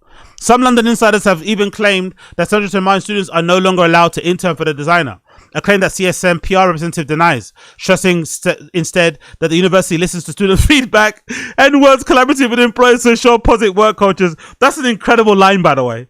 Big up CSM. That's an incredible fucking line. Big up my former uni. That is an incredible line, because essentially they're saying what the insider said. The insider said that CSM is now not allowing students to go and intern for the brand. And then CSM saying, no, we're just listening to the feedback of the students and collaborate with the employers. So basically the students are saying that woman's a fucking tyrant. I don't want to work there anymore. I had a bad experience. And they're saying, cool, we're going to stop sending you there. Somebody mentioned here, big up Don Dotter. Are co-ops internships a requirement for graduation at CSM? I don't think they're a requirement. I don't know if they're a requirement, but I do know, because I did product design, and it was one of the parts, an essential part. I think one of the appeals of taking a course at CSM or any sort of UAL University of Arts London, because they do tend to encourage people to get real life experience, which I love. It's not all theoretical. It's not all book based. It's not all studio thing. They actually encourage you to go and get real life experience by visiting studios, visiting stores, working at brands. They really do encourage it. And I think nowadays, especially in fashion, they probably have things in place, especially with all the other recent graduates, where they can kind of recommend people or have showcases, fashion shows, whatever. And so you can kind of get into those brands and get that real life experience, because, it's one thing designing in your university and designing fucking student collection. It's another thing, running a fucking fashion brand as a business and whatever else it may be. So I don't know if it's a requirement, but it is something that they have in the courses for the most part, from what I understand. Continuing on. Everything you read is true, Andy confesses. She worked at the studio full-time for a few months last year, having signed an NDA of which she claims she'd never actually received a copy. Former employees described their relationship with Findikoglu as cordial, with good moments she doesn't deny. And while Andy didn't experience anything directly she describes as toxic, what she observed was hardly the kind of introduction one hoped for when they were dipping their toes into the fashion world. Nothing was covered, she says. Not the commute, not a sandwich, not even an Uber after a 16-hour day. The gaps in support stretch far beyond the basics though. As Andy recalls, it wasn't uncommon for trainees to be sent out to buy fabrics, buttons and other materials with their own money. They'd be given one of Findikoglu's cards, but it would never work. There was never any money on it. Oh, that's cheeky. That is cheeky. Her sending you out to go buy fabrics with a card that doesn't work, knowing full well that because you have a passion for fashion, you're definitely going to pay for it yourself, is fucking cheeky. But the whole commute, and you got to negotiate that before you start. Most internships that I've been at, even I used to do an internship for a streetwear label that doesn't even exist anymore. Big up 12 Bar, big up Nick Jackson and the other guy, I forgot his name. Man, his fucking name forgives me, please forgive me. But I used to intern for this fashion brand, or this streetwear brand, sorry, back in the day. And it took I had to, I won't say fight, but we had to have a back and forth with the guy to give me a fucking travel card at the time, like a weekly travel card. And I wasn't even asking for for lunch. I just wanted a travel card, just cover my fucking travel, because I was coming from the far depths of fucking East London, all the way to Central London where the offices was. Right. This is back in the day. Imagine a streetwear brand. They had an office in.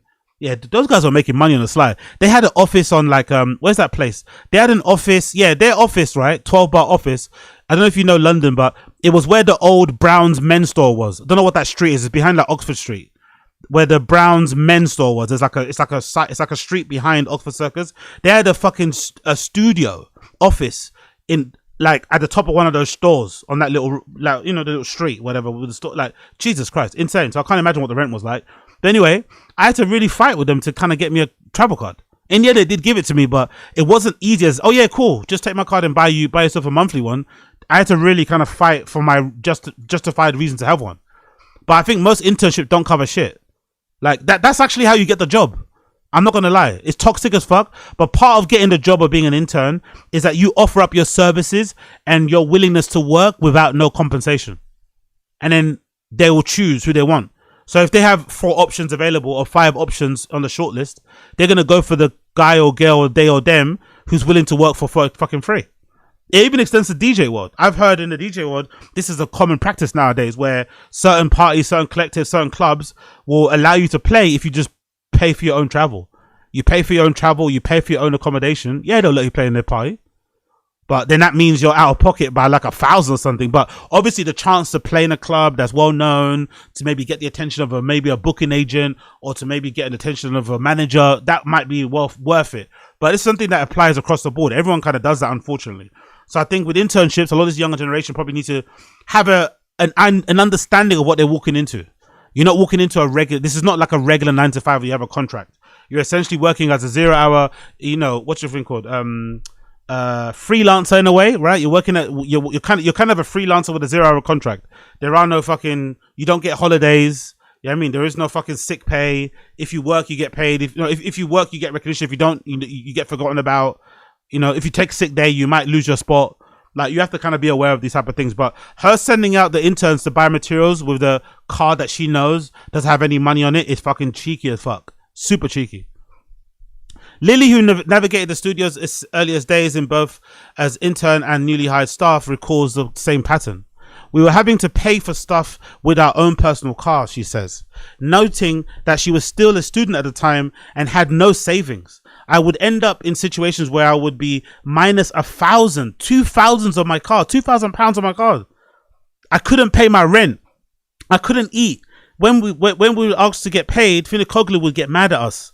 I'm sorry, but you're a fucking idiot. If you're paying for fabric out of your own card for a brand that's not paying you and you're not covering your rent, you're a fucking idiot. There's no amount of passion for fashion that would ever let me do that. Not even if I love the brand and the person was treating me well. That is beyond abusive, beyond crazy. Like, everybody involved in the situation is crazy. From the designer that's asking you to spend 1,000 of your own money to purchase things over however long period of time is, from the person that's spending it. Like, everything around this is fucking insane. And this being an open secret in the industry and everyone turning a blind eye is wild. Wild. Everyone pretending like it's not occurring is wild. It kind of goes to show that if you have friends in high places, I'm assuming she's probably connected with all the right people in the industry, all the right people in high society and shit. Like, she's probably good.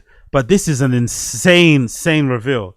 Interns overdrawn by £1,000, £2,000. Not paying their rent because they try to buy fabrics and then getting mad, and then the designer of the brand getting mad when they ask for a fucking refund, when they ask for it to be paid back. Nah, piss take, bro. And again, here she is at the end of the shows, taking all the applause, right? The lionization of designers, taking all the applause, taking all the fucking praise, knowing full well she hasn't stitched a single thing, and most of the stuff that's been made has been made by fucking interns, unpaid ones at that. Real life slave labor in 4K.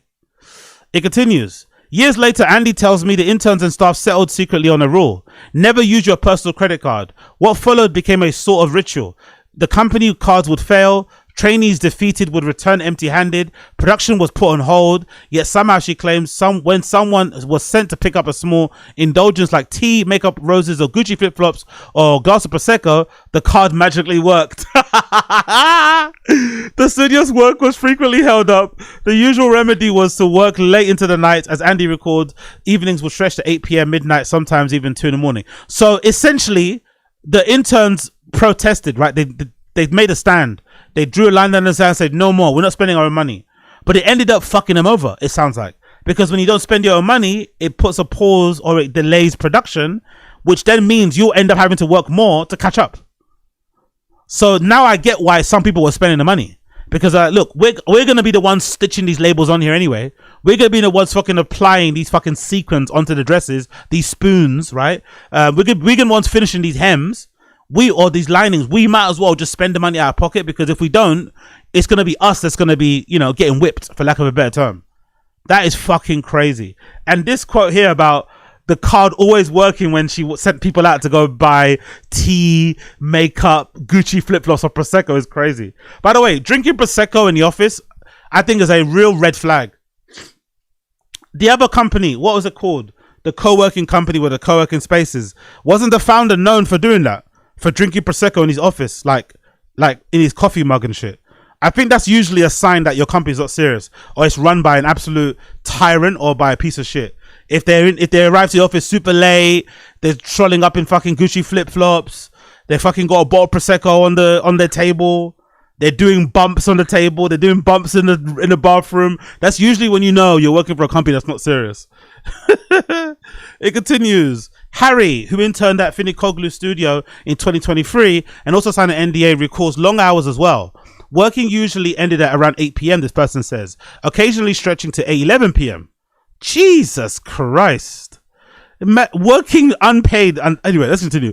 While he remembers his experience to be largely positive, with celebratory moments like finishing photo shoots, prepping outfits for celebrities, and pep talks that motivated us to research a new collection, he also describes atmospheres as toxic and cold. I witnessed some verbal conflicts between Dilara and the other staff members, which could be stressful.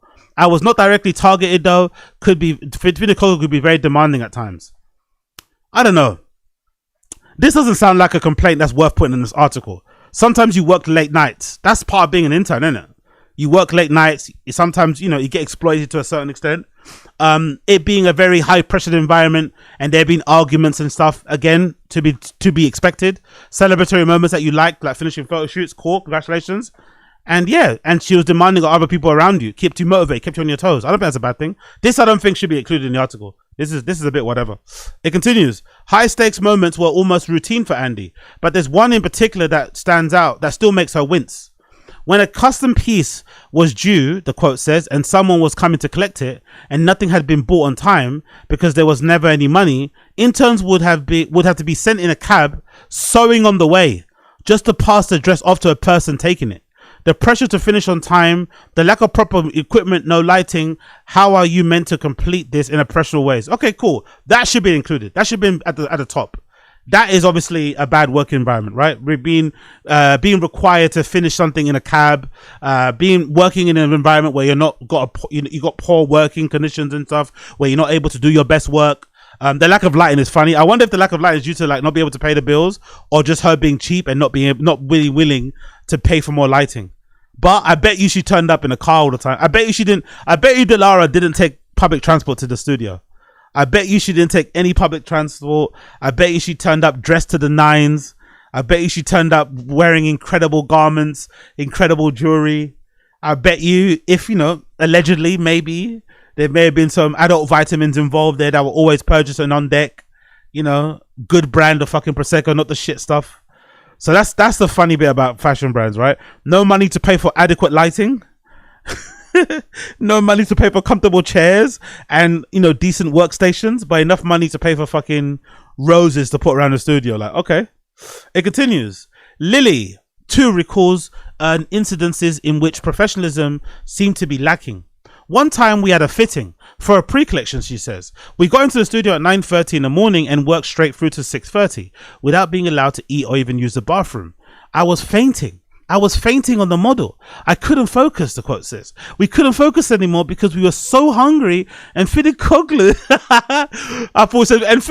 would walk past us eating a burger. No, Findikoglu would snap back at us and say, go eat when you're finished. You can see that this is not done. You finished that first. Whilst she ordered herself some pizza. Oh, yo, Dilara, you're a mean ass woman. Holy shit! You eat when you finish, as she's munching on a fucking oven baked pizza. Oh, Lily and her colleagues kept going because she says stopping wasn't an option. By the time the fitting ended, Findikoglu left. They were so desperate that they ate her leftover crust. Oh my god, that's how bad it was. They were all crunched over eating her leftover crust, like they're in fucking Oliver Twist. Yo, that is bleak. That is so fucking sad. That's some third world shit. They're eating the scraps. Oh my god. Yeah, this doesn't sound great. But you know what it is? You know what's funny? I'm reading all these accounts, right? You're hearing me read those of the account. You're probably forming your own opinion, like, oh my god, this Dilara woman is fucking horrible. Fuck that brand. Hope those kids get what they get, get what's deserved of them and get their revenge, whatever. There's probably a queue. I bet you right now, Dilara Findikoglu has an inbox full of people DMing her wanting to intern right now. Even though this expose is out there, a lot of people on fashion Twitter are talking about it. It's one of the best kept secrets in London. I bet you Dilara Findikoglu's Gmail right now is popping with people wanting to intern for her. So unfortunately, this doesn't really do much because there's people out there like, you know what, I could put up with that. I would put up with that to have Dilara Findikoglu on my CV. I'll put up with that to have the ability to work in that studio, to get experience working underneath her firsthand, see how studio works, so I can then, push that into my own brand or my own fucking whatever. There's people willing to put up with this, unfortunately. And the only way it stops, the only way it changes if people stop putting up with it.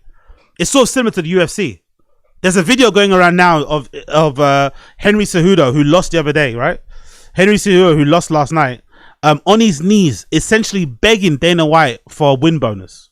Or just for a bonus in general. Oh, he lost obviously, but just for a bonus. Because he announced his retirement, and he's literally on his knees begging Dana White for money. He gives him it in the end, he says, yeah, I'm going to give it to you. But that, I think, is representative of like the weird relationship that UFC has. The UFC's been known to exploit and to take advantage of their fighters, not pay them adequately. But for whatever reason, the UFC fighters have never really unionized and come together to kind of bring that to an end, because only the fighters can do that. The press and the media and the fans like myself can complain and say, oh my God, it's not fair that these UFC fighters have to fight more in a year to just earn a regular salary. And if they lose too many fights, they get cut, which fucks up their whole career. We can't really do anything. It's the fighters have to take, fucking control. Same goes here. The interns, the people in fashion that work in fashion, have to make a stand and decide to stand against this sort of treatment. But unfortunately, there are more people out there that are willing to put up with this than the ones who are willing to stand up against it. So, it kind of renders these articles null. But hey, here we are. With a full-time position, the article says, that had her in the studio 6 days a week. 6 days a week, Jesus.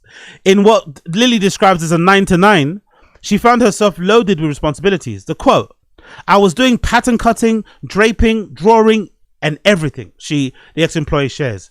We would have to get her cleaners, book her cabs, book her appointments. We had to handle everything. Production, emailing, PR, makeup, booking, the seamstresses. All while keeping one eye on the phone in case her boss wanted more. One day, she says, the quote, she made me change the cab because the cab smelled bad.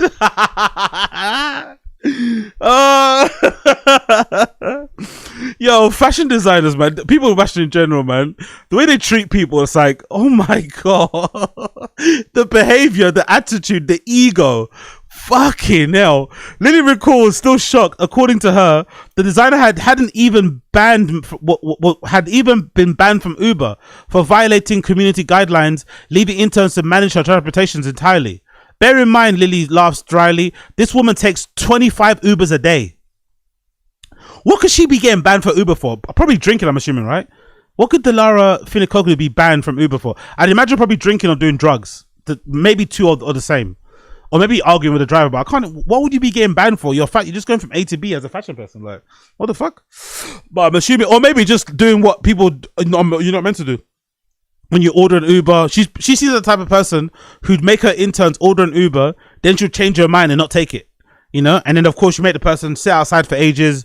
They then, it's kind of a no-show. That kind of gets a mark on your account. Your rating goes down. I think over time you probably get a strike. So maybe a combination of those things.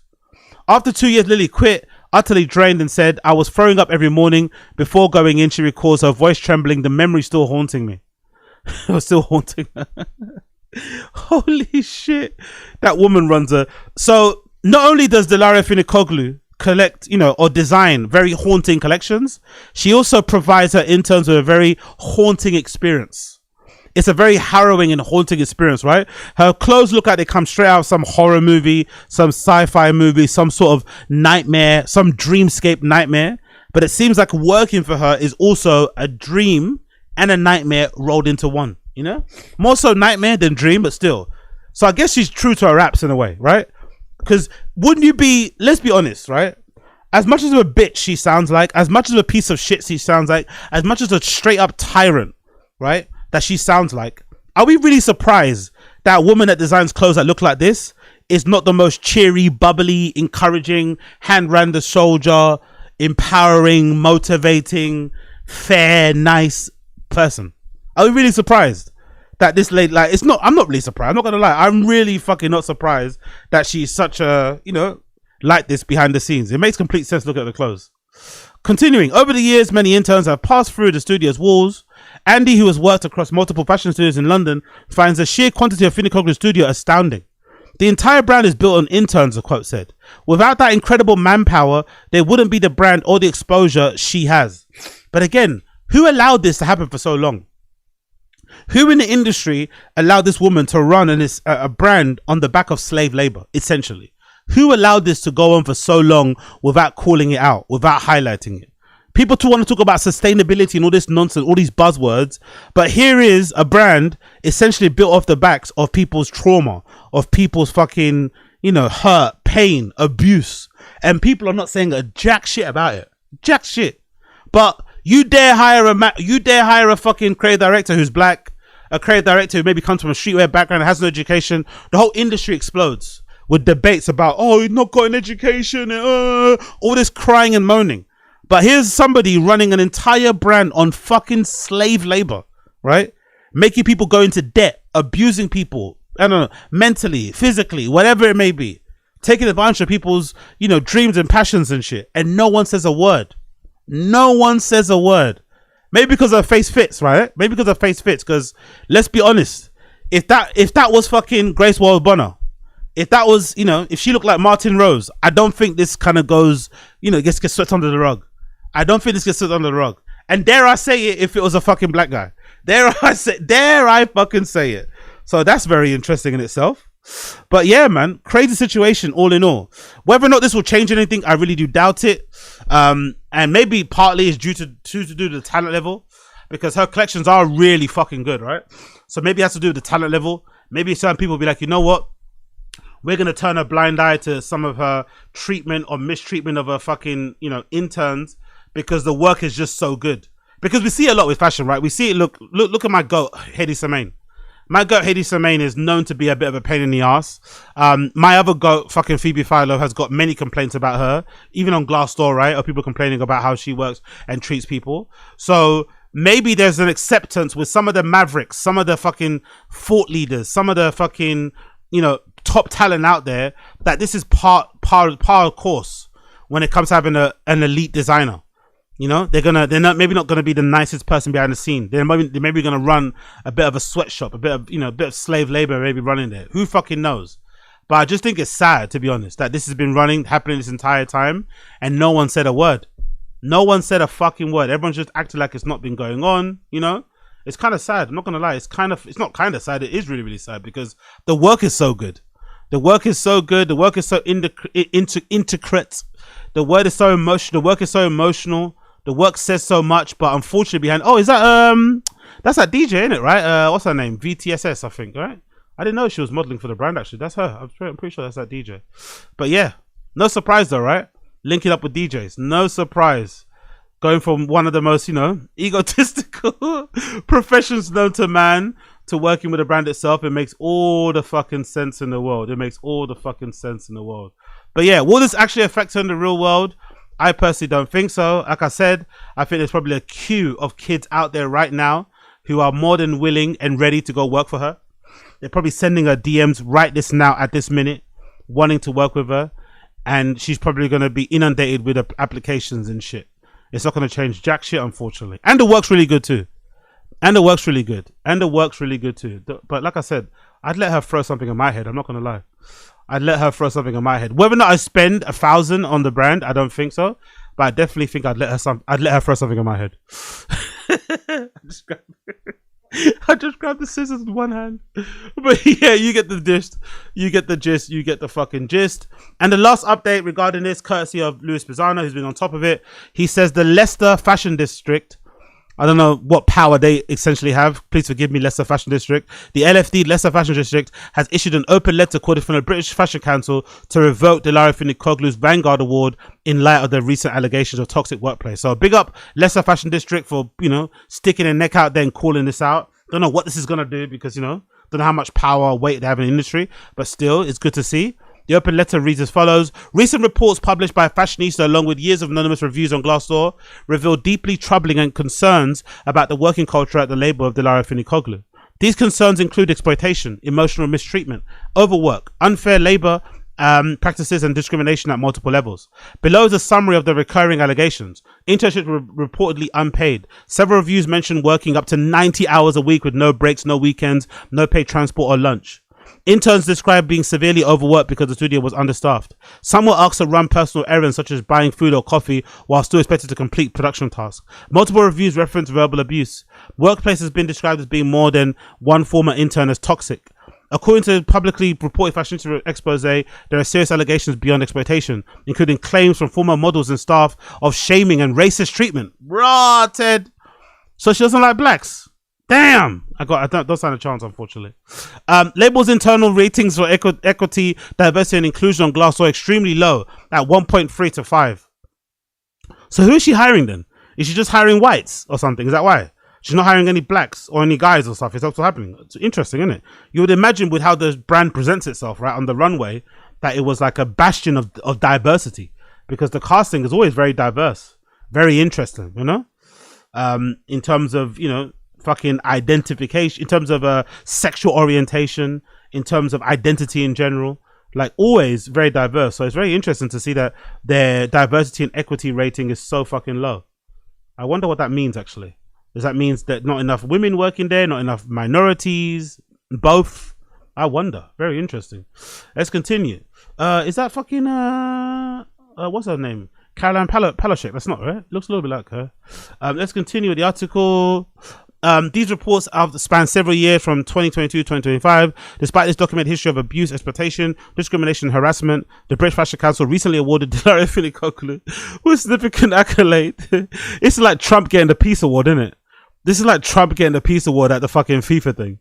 Dilara is known for working, essentially having a whole brand being supported by a team of like unpaid interns and essentially off the back of slave labor and shit. Here she is winning a, what was it? Humanitarian award or whatever was it, despite honoring the designer whose workplace has been repeatedly described as harmful, discriminatory, and exploitative, sends a deeply damaging message to interns, graduates, and young creatives. If the British fashion industry wants to be generally ethical, inclusive, and forward-thinking, then leadership must take responsibility. True, but to be fair to the British fashion industry, it is full of a lot of Dilara Findikoglus. To be fair.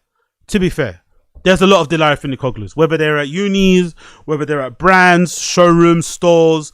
There's a lot of absolute cunts that really need to get punched in the face, essentially. But it doesn't happen because everyone wants to keep their job. Everyone wants to kind of get a career in fashion. But it is, it's kind of like a prerequisite to work in the industry. You kind of have to be a dick. That's why when people meet people who are cool and kind and chill, they go out of their way to kind of really suck them off and big them up and glaze them and give them their flowers because it's very rare. So, it's sort of like learned behavior. Not to give her any, not to put my fucking Dilara fucking cape on, but this is learned behavior. The whole industry is full of cunts, to be fair. But anyway, we digress. The last bit of the letter. I call for the British Fashion Council to reevaluate and revoke the award given to Dilara Findikoglu. Commit publicly to safeguarding interns, junior creatives, models, and staff by thoroughly reviewing workplace culture before issuing honours. Acknowledge the concerns raised by former interns, staff, models, and recognize the impact that this environment has had on them. Set a clear industry precedent that abusive behavior, exploitation, toxic working conditions, racism, body shaming, and discrimination will not be tolerated regardless of status or influence. The next generation of designers, makers, interns, assistants, models, young creators deserve an industry that protects them, not one that overlooks or rewards their mistreatment. Respectfully, Sally Ann Kirk, Director of Leicester Fashion District, CIC. Big up Sally Ann Kirk. Big up Sally Ann Kirk. Amazing message, amazing letter. Hopefully that does something. I doubt it will, but we hope. Actually, I want to see what award did she win? British Fashion Awards winners. What did she actually win? Let's see. What did she win? This is the winners, right? What did she win? Dilara. Oh, she won Vanguard of Award. What the fuck does a Vanguard mean? Does that mean like a thought leader, right? I think that's like thought leader or something, isn't it, right? Vanguard meaning. A group of people leading the way. Yeah, okay, yeah, leading the way. leading the way with slave labor. She's leading the way with slave labor, allegedly leading the way with slave labor. You gotta fucking love it, man. This is the British Fashion Awards, so yeah. Maybe this whole award ceremony is fucking funded off the back of unpaid interns. You never know. Unpaid interns probably made that set, made the awards. We're taking the pictures. Unpaid interns make the world go around. Oi, tasty. Big up Lily Allen out there as well. Yeah, unpaid interns make the world go around. Who's that? Alexa Chung. Oh, she looks really good there, isn't it? Big up Alexa Chung. Big up Alexa Chung. Oh, this is isn't this lady a editor or something, right? Chioma Nandi, I think. That's a beautiful dress. But yeah, everybody here is out there whilst, you know, knowing full well that the industry is funded on. Oh, look at Anuki Eye. Look at Anuki Eye. Look at Anuki Eye though. Jesus Christos. What a dress. What a look. Oh, she's actually wearing Dilara Findikoglu. No, I didn't know that dress was from her. That dress, the number that went viral, and people were hyping it. Damn, she got slave garments on. That's sad, but hey, it is what it is. Big up Leomi Anderson as well. I think she designed this herself. I think she mentioned it on Twitter somewhere. That's the actor, right? What's his name? Nkuti Gatwa. Big up Nkuti Gatwa. Yeah, good. Erin O'Connor out there as well. Who's that? Is that? Oh, I thought. Oh shit, Billy Piper. I thought that was Jeff Burgess' lady. Big up Billy Piper. I thought that was Jeff Burgess' lady. I really did. Who's that? Will Poulter. Of course, he's wearing Nicholas Daly. I like this guy, man. He's a real ally to the niggers. Big up Will Poulter. He's a real ally to the niggers, bro. He's always repping, wearing some Nicholas Daly. Love to see it. Who's this? Ashley Graham. What's she wearing? Febden Stewart, white smoke. I don't like that dress at all. It doesn't really flatter her too much. Doesn't look too well. Good, but hey, what do I know? It's nice there. That lady is. Oh, look at Kylie Minogue. Gorgeous. Love that. Not mad at that at all. JW Anderson. Oh yeah, big up Iris Law. I still love that story of her allegedly throwing a kettle at someone? No, is it a kettle? What was that? I forgot the story anyway, but big up Iris Law anyway in general. I like the hair, don't like the dress too much. Big up, who's that? Lila Moss, right? I'm assuming that's Kate Moss's daughter. Wow, she looks kind of like Asian, isn't it? Is she? I don't know if her dad is Asian, but she kind of looks Asian in the face. Wow. Big up Lila Moss though. Oh, look at that. I love that. Where the fuck's that from? Who's that? Big up Dina Asher Smith wearing Ferrari style. That suit is beautiful. I love how that skirt just slits there like that. And that suit jacket as well, I ain't mad at that at all. Big up you. Who's this? Don't know. Monroe Bergdorf. That name is familiar. I don't know why. Isn't she some sort of like a gay icon or something, right? I don't know. Who's this? Oh, is that Paloma Elsa? Shit. She looks like she's lost a lot of weight, innit? She looks trim as fuck. That's a really nice look as well. What's that, Miu Miu? Fuck, fair play. Big up Paloma Elsa. That angle's a bit mad though with the little underarm. That angle's they did a bit dirty with that picture, but overall she looks really good here. Big up Paloma Elsa. She looks fucking beautiful there. Not mad at that in the slightest. Who's this with her mouth slightly ajar? Oh, it's a lady from what's that show? The bank show, right? I forgot what the name of it. That's that woman, right? Yeah, she looks great here. Oh, look at those trousers. Oof. Not mad at that. Oh yeah. Big up Pink Pantress. We like what we see here. What is that from? That's from Shapova Lowena, right? Oof, yeah. Pink Pantress looking all the way good there. So big up the British Fashion Council. You know, unfortunately, a lot of this has been marred now by the poor treatment of the interns. Solidarity with the interns world over. Hopefully, you guys all get the just deserves that you need. Oh yeah, that's the guy that I met outside Dover Street with Ray Kawakubo. Andre Joff, yeah, he's Ray Kawakubo's husband and business partner. I think he's the one that runs all the Dover Streets and shit, if I'm not mistaken. And that's who's that? That's Gwendolyn Christie, yeah, the woman from Game of Thrones. Love to see it. But yeah, everyone looks amazing here. Ikram Abdi Omar, wow, incredible as well. Everyone looks really good at the British Fashion House. Who's this? Maya Jama, she looks great as well. What's that outfit by? Ludovic de Saint-Serine. Okay, not mad at that at all. And who's this? Ronnie Ma. Okay, big up everybody that was there. Big up everybody that was there. Big up bloody everybody that was there. We love to see it. We love to fucking see it. Okay, moving on. Short one regarding this tweet that I saw online that I thought made me a little bit angry and wanted to kind of talk about it a little bit more. Regarding this person called Sanya. Their Twitter name is Liz Sanya. Big up Sanya. They randomly tweeted, imagine Virgil didn't have Off-White and was tagging LV to see his designs online.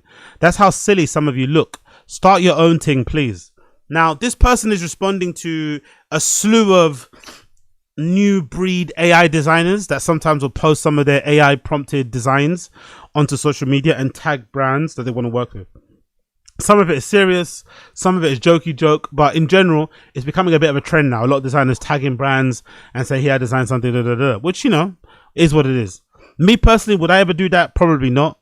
I'm a big believer in like just doing the work and hoping opportunities come your way, and kind of focusing on the fun and whatever exploration, discovery that you get from doing the work in general, and not always having the work be an opportunity for you to try and get a job or you know, something going forward. But I do also appreciate people who do that. And the reason why I think this is like misguided and not true is that, if I'm not mistaken, because I think I'm a little bit of a Virgil Abloh expert historian, whatever it may be. I remember a time where Virgil himself confessed that the reason why the IKEA collaboration even came about, and even if I'm not mistaken, the Evian collaboration, was because he's the one that reached out to them directly. He reached out to Evian directly. He reached out to what's it called? To IKEA directly. And I'm even going to go as far as saying, I think Virgil is the one that reached out to Nike directly. He was never afraid of shooting off an unsolicited DM to try and get himself a job, try and get himself a little connect, try and get himself a collab, just throw his name in the hat. I would even go as far as saying that after the fact, if I remember correctly, there was an interview with Virgil Abloh's wife, big up her, where I think she shared that Virgil was actually in discussion before he took the LV job to get a job at Versace, if I'm not mistaken. Versace, however you fucking pronounce it. I'm pretty sure. And I'm pretty sure at that time, he also reached out to them directly and proposed some ideas on what he could do if he was creative director. So he was well known to be a person who sent unsolicited DMs to try and get a job in fashion. So I think if you've got the balls to do so, if you're not easily shamed, if you don't have any insecurities, if you're just whatever brave to do that kind of thing, which I'm not, to be honest, I can't personally. I'd rather just do the work. I'd rather just be toiling away with my little brand that I make, where I sell stuff on my fucking little Shopify store and people buy it, and I could do some cool lookbooks, and maybe my lookbook goes viral and someone sees my stuff and then they can't contact me that way. But I don't think I'd ever reach out to a brand to collab. I don't think I'd ever reached out to a store or to or for a brand in terms of getting a job. I'll just be focused on my own thing and hope my work will somehow get me noticed. But if you're a little bit more productive, if you're proactive, if you don't mind a hustle, if you don't mind throwing your name out there, if you're allergic to shame and it doesn't really affect you, then I think you should take advantage and DM people, because why not? We live in one of the greatest eras ever, where essentially your next big job, your next big breakthrough is only one DM away, one email address away from really changing your life. Because a lot of us, myself included, you sometimes have this weird thing where like you think everybody knows who you are, everyone knows what you're doing, everyone's aware of your fucking you as a person. But some people aren't. They generally have no idea. They're generally so locked in what they're doing that they have no idea what's going on. But you might actually be a good fit for what they do. So if you reach out, they'll actually be happy that you did, because they'll never have noticed you before because they're so locked into what they're doing. So if you're willing to kind of put up with the couple of days of non-contact back, and nowadays this culture, people love answering their DMs late, they love leaving you on scene, they love just not answering flat out in general. If you're able to put up with all of that, then I think giving it a go and reaching out is actually a smart thing. I don't think it's a bad thing. So I don't really agree with this message. I think if you've got the courage to do so, go and try it. You never know what may happen. You never know what may happen. Continuing on, let's talk about Spotify Wrapped. You guys know how much I hate Spotify Wrapped, and I really do appreciate and like the fact that people know I hate Spotify Wrapped, but they still keep sending me the screenshots of their own Spotify Wrapped that shows either my pod, it shows either a random show that they listen to or watch on fucking YouTube, and showing that, oh look, I'm one of the top 1% listeners and shit. So I do love that. That's a good little troll. that I hate Spotify Wrapped. I made that post on my IG stories that everyone was kind of liking and messaging me about, where I basically said, if you're, an adult sharing your Spotify Wrapped, you need to fucking grow up.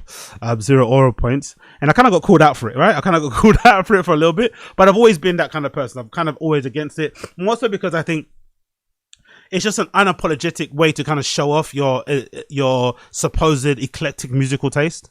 I think it's really annoying in that regard. And I also think Spotify's algo is a little bit skewed.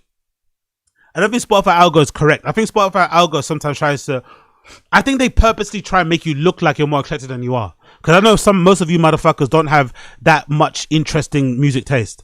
You listen to the same old shit. But I think sometimes Spotify Wrapped will include bands or artists that you may have listened to in passing or whatever here and there in your rap to make it look like you have way more diversity in the stuff that you listen to. When I think most people just listen to the same 5 artists. But I could be mistaken. Either way, I fucking hate it. I despise group activities anyway. So everyone's sharing the same thing and tagging it. It's like, I don't care. Really, really don't care. But I thought I'd read this article courtesy of The Guardian regarding this author called Liz Pelly, who also had a book. She's got a book out at the moment, exposing all the truth behind Spotify and streaming companies as well. I need to read it actually. It's definitely recommended viewing for me. I definitely need to read it and review it for this pod. But this title of the article courtesy of The Guardian is "This Spotify Wrapped Season. Don't outsource your love of music to AI. Don't outsource your love of music to AI." She says as follows. I like year-end season. I like year-end list season, sorry. I like an opportunity to remember and reflect on the records that stuck with me over the course of a year, especially when there's a chance to recommend something that others may have overlooked. Personally, I don't. I recommend stuff when I'm listening to it in real time. I don't save all my shit and recommend it at the end. I listen to everything I listen to at the moment and share it every single time. Talk about it to at the highest possible volume. I think if you can hate loudly, you should praise stuff loudly too. I just think this like grouping stuff at the end is kind of like fake. I think a lot of people lie about what they're listening to because at the end of the year, no one's going to know. But listen to it in the moment and sharing it, you're a real fan. But what do I know? Let's continue. I like looking through friends' favorites of albums. I don't give a fuck what you listen to be fair. I listen to what I listen to. I don't know. Recommendation is cool, but I don't really give a fuck what you listen to, like in terms of like reading through your list. I don't know. It's the same reason why I don't really understand people get annoyed with people like Anthony Fantano. It's like, brother, like he's got his own opinion, he's sharing it, but kind of getting annoyed or getting happy that he liked or didn't like something that you liked is like, who cares? Like, that's his opinion, isn't it? But I don't know. We live in a weird world. Let's continue. I like looking through friends' favorites for albums that I missed completely, making a big listening queue. I like following along as critics attempt to determine the year's best, even when I end up yelling into a group chat about how wrong they all are. I like it because it all requires looking back, racking your brain and processing your year in listening in. It requires in thinking. You know what? Now this Liz Pelly has said what she said here. The reason why I probably don't like year-end lists, I realize, is because I'm not a big nostalgia person. I think that might be the reason why. I'm not big on nostalgia. I'm not big on Throwback Thursdays. I'm not big on looking back. I'm always like a looking forward person. So maybe that's the reason why I don't like lists, fundamentally. Maybe I don't align with lists and stuff and all this malarkey and sharing. Because number one, I don't like group activities anyway. I don't play well with others. And I also specifically don't and detest nostalgia. And lists are basically nostalgia bait. Let's continue. This year, as Spotify Wrapped takes over social media feeds again, I'm stuck by how the whole concept seems to discourage the critical practice for something more passive. It nudges listeners away from deep consideration and towards accepting a corporate branded scorecard reflecting a very specific perspective on music value. It encourages music fans to believe that the records that they streamed the most must be the ones they like the most, which is surely not always the case. Exactamente. Case in point, me. The stuff I listen to at the gym is not the stuff I listen to day to day. But I go to the gym more often than I listen to music day to day, I think, in general, right? So your list is going to be a bit skewed. And also, I'm one of those weirdos who uses both. I use Apple Music and I use Spotify. I tend to use Spotify for my kind of like indie, alternative, and like dance music, right? Because I think sometimes Spotify has better playlists and shit. So whatever, I don't know why I just do that. But then on Apple Music, it's everything else. So it's a little bit skewed, because I listen to everything, but you wouldn't see it because I split my listening enjoyment to both. Big up Young Old Vibes in the stream chat. You hate it, but I'm going to keep on doing it. Big up Young Old Vibes. Yeah, I appreciate it. Again, I'm not a stopper of people's fun. I hate something, but I'm not going to stop you hating it. I'm just going to share very, very enthusiastically and very loudly my displeasure at what you're doing. I'm just going to make it known that I don't like it. I'm not going to stop you from doing it, but I'm going to make it very known that I do not enjoy what you're doing. That's it. Let's continue. What is lost when we entrust Spotify system to data collection and interpretation to do our year-end reflections for us? What ideas and recaps are we not writing and sharing when we hand over the labor to tech companies who would prefer to automate our thinking? What playlists are not making when you share the one Spotify has made for you? Because niggas don't be thinking about that. That's why. I share my stuff in real time when I listen to it. Most people don't they just passively listen to whatever's listened to. So when you get a recap at the end of the year, I bet you some people out there get surprised by their recap. They even forgot they listened to a certain album. Oh yeah, I forgot about that. Do you know what I mean? Motherfuckers aren't actively listening to anything. Everything is passive. Passive scrolling, passive DMing, passive calling, passive liking, passive commenting. Everyone's passive. People are barely awake, you know? They're just like thinking of, they've got a million other thoughts in their heads. They're not intensely thinking about the fucking sequencing of an album they listen to. They're not, it's, you know, obsessively thinking about the album artwork, the singles, the fucking chorus, the verses. They're just listening. Do you know what I mean? That's it. So yeah. As with other ways in which convenience culture affects music, from the personalized playlist to the prompt-based audio generation and beyond, it makes sense that some fans should receive their results and see the share button and dutifully comply. I don't comply. I hate complying. I am anti-complying. That's me. Anti-complimation kid.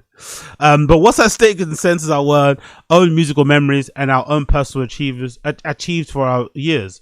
When our own thoughts and recollection aren't written down, they simply get lost. When we just accept that we are streaming services tell us about music, taste is true. There is much more that we are not remembering, learning, or celebrating about music for our years and lives. Actually, you know what? All that being said, I'm very anti-list and stuff. But what I might do is I might actually share some of my favorite albums and put them up on my blog. That actually might be a good way to kind of go around the whole, like, okay, I hate doing these fucking lists. I hate them, you know, intensely. But I might actually recommend some stuff that I've actually enjoyed this year by actually making a list myself of the stuff I listen to. All right, cool. And I have a track record of all the stuff I listen to because I actually listen to it. Spotify Rap now feels like it's just another example of something personal and precious that is being automated away from us. Another example of the supposed unbearable task of thinking and writing being offloaded in the order to make more life frictionless. It is especially urgent considering in the 2025, a landmark year for consumers being sold on its sort of cognitive offloading via consumer-facing AI. It can feel as though every day there is some sort of startup prompt-based surveillance product claiming to ease the daily burdens of reading, writing, researching, summarizing, or brainstorming. But this is the work that helps shape how we think, how we make connections, what we remember, what we forget. Yo, can you imagine in maybe a couple generations time, there'll be kids out there that don't know how to brainstorm. There's already kids out here who don't know how to write fucking essays, right? Who struggle to write essays. There might be a generation of kids out there who don't know how to brainstorm. Because brainstorming is just another prompt on a fucking AI. That's kind of scary, you know? Not being able to fucking brainstorm. Jesus Christ. Because of our over-reliance on AI. It sometimes feels unpleasant that it may require friction, but friction is where connection gets made. The working through the process is part of staying sharp and curious and in relation with the world around us. Without these points of friction, the denigration of critical thinking just continues. There is much to be said about how corporate decision-making shapes public memory. When it comes to music, not just because marketing budgets often determine what becomes popular, but because corporate strategy decides which metrics that dictate the value. But rap does not use corporate metrics to communicate what's important to the market. It uses the same logic to make claims about what's important to you. It reinforces its own logic into its just taste, but one's of self. Exactly. It's fucking exactly. To be honest, the one thing I do like about it is the artwork. The design for it has been really cool this year in particular. I don't mind that. But its actual function, me hate it. And there are other reasons to find the whole Wrapped idea generally troubling. Not just Wrapped by the similar year-end recap campaigns and the other streaming services have launched to mimic it. These are essentially meme-like advertising campaigns for companies that notoriously pay musicians pennies, fractions. Exactly. And they are only possible due to user surveillance practices. As for Spotify specifically, in the year in which the biggest music streaming company has made headlines for its outgoing CEO's investment in military AI technology and subsequent artist boycotts, it deals with major labels to build generative AI products, big changes in leadership, and its running of ICE recruitment ads. There will likely be much wrapped, synchronized commentary on the state of streaming and the varied reasons users find it and opting out this year. By the way, there's a ton of people that forgot about that though, isn't it? There are a ton of people that are out there protesting, boycotting Spotify, but the moment Wrapped came out, everyone is fucking sharing. Huh? What happened to Palestine? What happened to fucking Palestine, motherfuckers? Exactly. So what will we opt to do? So what will we opt into instead? This year, rather than letting a streaming service tell you what records were important to you simply because you played them the most on the one app, consider taking the time to write a list based on what you actually connected with. Imagine people writing. Woo, that's scary. Share it if you like it, even if it's just notes app screenshot or a scribble, handwritten list that you photograph and share with a caption, even if you only text or email it to some friends, or if you prefer, write it in a notebook just for yourself and your archives. It's like, it's not that, it's so good. I used to love actual reading actual people's lists, like, you know, published. Like there was one blog, I forgot, I don't know if it's still around, a really cool music blog called Sophie's Cutting Room Floor, Sophie's Floorboard, Sophie's Underground. I forgot, something along those kind of lines. If you know about music, that's really good in terms of recommending a lot of like alt or indie, hardcore, grunge, whatever, metal. Those are really that kind of whole world. And I used to love their end of year list. I used to fucking love their end of year list. I can already hear some of the defeatist replies in this idea, likely to receive, but the people who post their Wrapped were never going to make their own list anyway, to which I say, why not? It may require some research, but at least you can determine the parameters for yourself. I would suggest a list of records you feel may have been overlooked, or at least a favorite local releases, or how about a list of the most exciting live shows you saw, or most surprising new to music from the past. The possibilities are limitless. Corporations take so much. Let's not let them have this. Exactly. And I agree. Like, I want to see more lists anyway. I want to see more event reviews.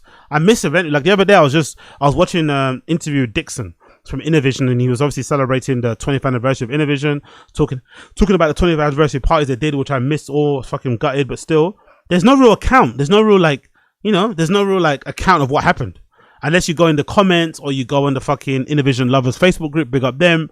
There's no one place you can go where you can see someone's review of what went down, unless you go through a Reddit thread. So I really would like more people to kind of document. You know, if we're gonna ban phones on the dance floor, which I understand, I get.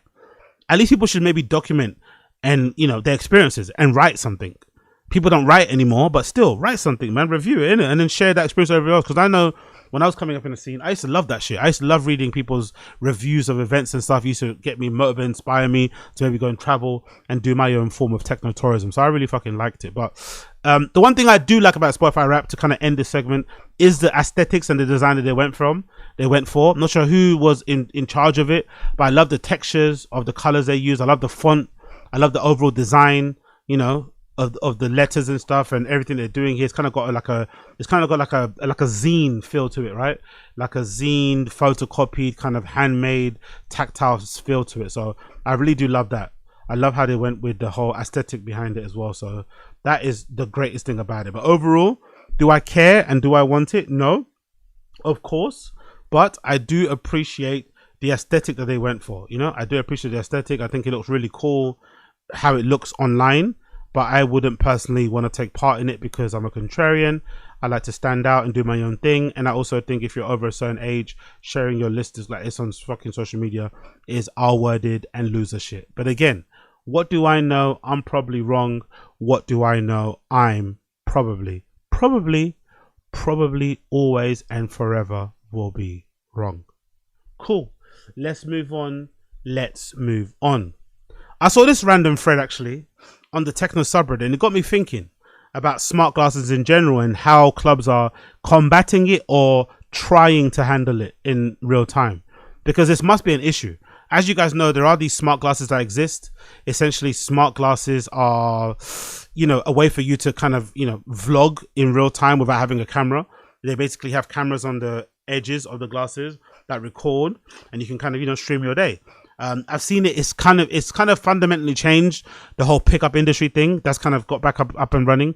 A lot of kids are out there going up and, you know, picking up girls, rizzing girls, you know, spitting lines at ladies and stuff. And you have this kind of first person kind of view.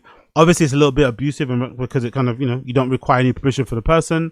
There's also workarounds now because the glasses, as a kind of safety precaution, they have a feature where when you're recording, the lights around the camera sort of light up. But now kids are basically smashing those lights or bypassing it by covering them with tape and stuff so that if you are recording, no one can notice. So it's a whole crazy world out there. But essentially, they're becoming very, very, very popular. And now with the advance in, you know, culture and stuff, and people being like, hey, we don't want to see any phones on the dance floor, I'm really curious to know how clubs are going to deal with this because, you know, some glasses are hard to spot if they are meta glasses. Some of them are obvious to see, but some are not so obvious. And they're doing this on purpose now, these companies, because they know people don't want to wear the glasses and it be obvious that they're wearing them. They want it to be a little bit more subtle. But you also want to make sure that they are safe, right? So people are not being recorded without their knowledge. So somebody posted a screenshot. I think it's somebody that wore a pair. And somebody asked, you know, how is it worth it of going in a club wearing the glasses and recording yourself and shit? And the person read the caption says as follows: I would say no, unless you have money to burn. If that is your case, definitely get the Gen 2 for the additional features and double the battery life. Sorry, mine's a Gen 1. I got a huge discount thanks to my BFF's partner plus Amex points, so basically came out cheaper than any regular Ray-Ban. But basically, I just wanted a way to record videos at festivals and concerts, but mostly for warehouse techno events that ban any type of photography. They literally don't put tape on your phone cameras, lol. So this person wanted to find a way around recording warehouse raids where they specifically say, don't record anything. Honestly, humans are awful, isn't it? Like, they say don't record anything, and here you are finding a way to record something. I do love tech and photography, so I've been enjoying them. Basically, my needs and wants outweigh the needs of everybody else. So I've been enjoying them for 24 hours that I've had them. They are novelty. The tech isn't fully there, but you do get them if you hike and want to listen to music at the same time and don't want to bring additional earbuds. Also good for translation, although I haven't used them enough. And get them if you like to take a ton of pics or videos. Just know that there are limitations in qualities and very Android circa 2015.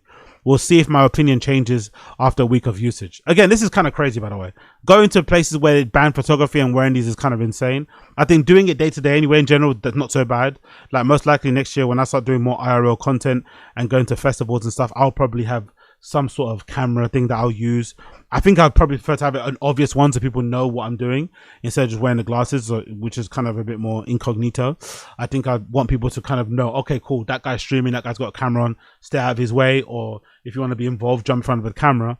But the idea of doing this stuff on the sly is kind of cheeky. It's kind of cheeky. It's kind of wrong. It's kind of cheeky. It's kind of wrong. I'm not going to lie. Moving on. Let's talk a little bit about this clip. Big up Damian Lazarus. Big up the legend that is Damian Lazarus. Damian Lazarus sat down with Seth Troxler and Bill Patrick on their podcast Flirting with Friendship to discuss the death of underground clubbing. Let's hear what Damian Lazarus, legendary DJ, one of the first, I think, kind of eccentric kind of personalities I remember seeing on the scene. I remember him wearing fucking wizard hats and capes and shit, always looking very different than a regular DJ you see behind the booth, which always interests me. I said before, one of the reasons why I fell in love with Dixon was because I saw him wear a fucking Comedy Gus or button up, right? I was like, oh shit, this guy's not wearing the typical black fucking t-shirt. So seeing Damian Lazarus back in the day was fucking sick, especially, you know, the scene that he kind of came up with. That deep house minimal scene was fucking everything to me back in the day, and it's still sick to see him kind of going strong now. So big up Damian Lazarus, absolute legend. Let's see what he has to say about the death of clubbing. Like now when I'm DJing, like a year into sobriety, I have this newfound sense of clarity in the club. My channels were always open to, you know, what's going on around. Wow, he's only 1 year sober. Honestly, sobriety is not an easy thing to do as a DJ, isn't it? This is an older gentleman. I'm assuming Damian Lazarus is probably in his mid-40s. So he was around in a scene where it was very toxic, the abuse of drugs was very high, and he probably, I'm assuming, you know, had his moments. So for him to only be sober a year is like, rah, I'll probably be longer. I'm not gonna lie, I'll probably be longer, but it goes to show how hard it is to kind of get out of it. But congratulations to him anyway. A year is still longer than nothing, you know. So big up Damian Lazarus. Me before, but actually in quite self-indulgent way. You know, I think musically I was more kind of into myself and, you know, thinking about what I want to hear, what I want to do next, you know. And now I'm a lot more alert to the shift in direction or energy in the room, can react to that much quicker. Wow, man. That is both a privilege of being a professional DJ and also the negative effects of doing drugs while you DJ. I've been very, very adamant and clear, and I think I can honestly say I can count on one hand the amount of times I've DJ'd. And again, most of my DJing experience has been DJing in fucking bars and clubs, bars and pubs, right? For like £100 for drink tokens and shit. I'm not playing in crazy places. I'm not playing in like, you know, typical club environments all the time. I'm kind of, you know, making my way up. But I could honestly count on one hand the amount of times I've DJ'd, even including when I used to DJ in Hackney Wick Warehouse raves and back in the day. I can count on one hand the amount of times that I've DJ'd high or drunk. I don't do it. It's completely off the board. I feel like you should give your audience or ravers, whatever you're playing against, a good show. And in order to give them a good show, you have to have your wherewithal about you. You have to have your senses intact. And I think, unfortunately, although drugs can sometimes be fun, they can sometimes numb you for being receptive to people's energies and shit, or the, like it says, the change in the vibe in the environment, where to go, what to play. That's part and parcel of being a DJ, right? You got your set list of what you think you want to play, but when you get there, it might change. You might have a different change, you know, of like decision on what you want to play because of what you see around you and stuff, and the vibe of the room, who played before, blah blah blah blah. But you're only going to be aware of that and sense that and feel that when you're sober. When you're drunk, like, you know, or high, that fucking feeling fucking goes, especially depending on what drug you take, right? So that's kind of crazy. But again, it goes to show you the privilege of being a professional DJ. You know, you can just play a set for yourself. You don't really have to perform for the audience at all. I can imagine it's probably even worse in smaller markets. I can imagine professional DJs when they tour like smaller, lesser known markets, when they go to places like Southeast Asia, whatever else it may be, I bet you they must just like take the piss and just play for themselves, you know? Especially if you turn up to a club and there's like no one there, you know? You're not going to take a picture, you're just going to play for yourself. Fuck it. I'll make it fun for myself, as opposed to not playing for the audience, which I always had to do because, you know, I'm on a set by set sort of basis where if you don't do a good job tonight, you're not going to get called back next month, you know? Whereas these guys, it doesn't matter if they play shit 7 sets in a row, they're still going to be good type of thing. So yeah, that's the privilege of being a professional DJ. You can just always play for yourself. I can't, like, that must be fucking good. And happy to, actually, because, you know, I'm realizing that it's about them. It's about them. Yeah. Well, it's about the connection with them. 100%, yeah. And trying to, you know, trying to connect musically. But it's tricky right now because I'm not feeling that people out there really want to hear experimental music in clubs. You know, that's really a thing for me at the moment. I think for all of us, you know, it's not experimental music time. We used to play so fucking weird. Yeah. But that's the thing. No one really makes weird music, though. That's the problem. I don't think it's like not wanting... Oh, by the way, big up Seth Troxler. He's clearly on some sort of Ozempic, right? You can see a bit of his jawline. He's still got a bit of the pot belly, though, but you can definitely see he's a lot skinnier before. He's starting to wear, you know, you can tell he's starting to wear clothes that you honestly do wear when you feel like you're a lot better looking in the camera. So big up Seth Troxler. I definitely need to get involved in the old stomach jab. But I personally think no one's really making weird music anymore. Weirdo music doesn't exist. It doesn't really exist. And the ones that do are being celebrated beyond the hills. Like, look at fucking Rosalia recent album. I wouldn't say it's weirdo, but it was a bit left field, the type of theme and genres and approach that she went for. And people are lauding it, going crazy, but for some reason, it doesn't really encourage people to do that. Everyone kind of makes safe music or stuff within their warehouse. They don't really try and challenge themselves. It's not really a common thing. So I think that's reflective on the dance floor with DJs and stuff. No one's really making it. No one's really demanding it. When they get it, they're happy. Like if he played a weirdo set, I think people will be happy to hear something different. I remember actually seeing, where did I see it? I saw somewhere, maybe it was an RA article, there's like a new club night where they're playing like ambient music or trance or something. I forgot what it was, which I think is great. We kind of probably need that, especially now within the era of like bangers and big hits, to have a place where it's just all down tempo, slower, chiller stuff, more weirder, left field stuff. I think is very, very, very interesting and encouraging. But unfortunately, no one really makes weirdo music, which is not surprising that no one's playing it either. Out there. Kill yourself. Kill your that famous look. That's it, you know. I mean, you know, that's why I love playing Circle Loco so much, because it was like You know, my spot closing the main room.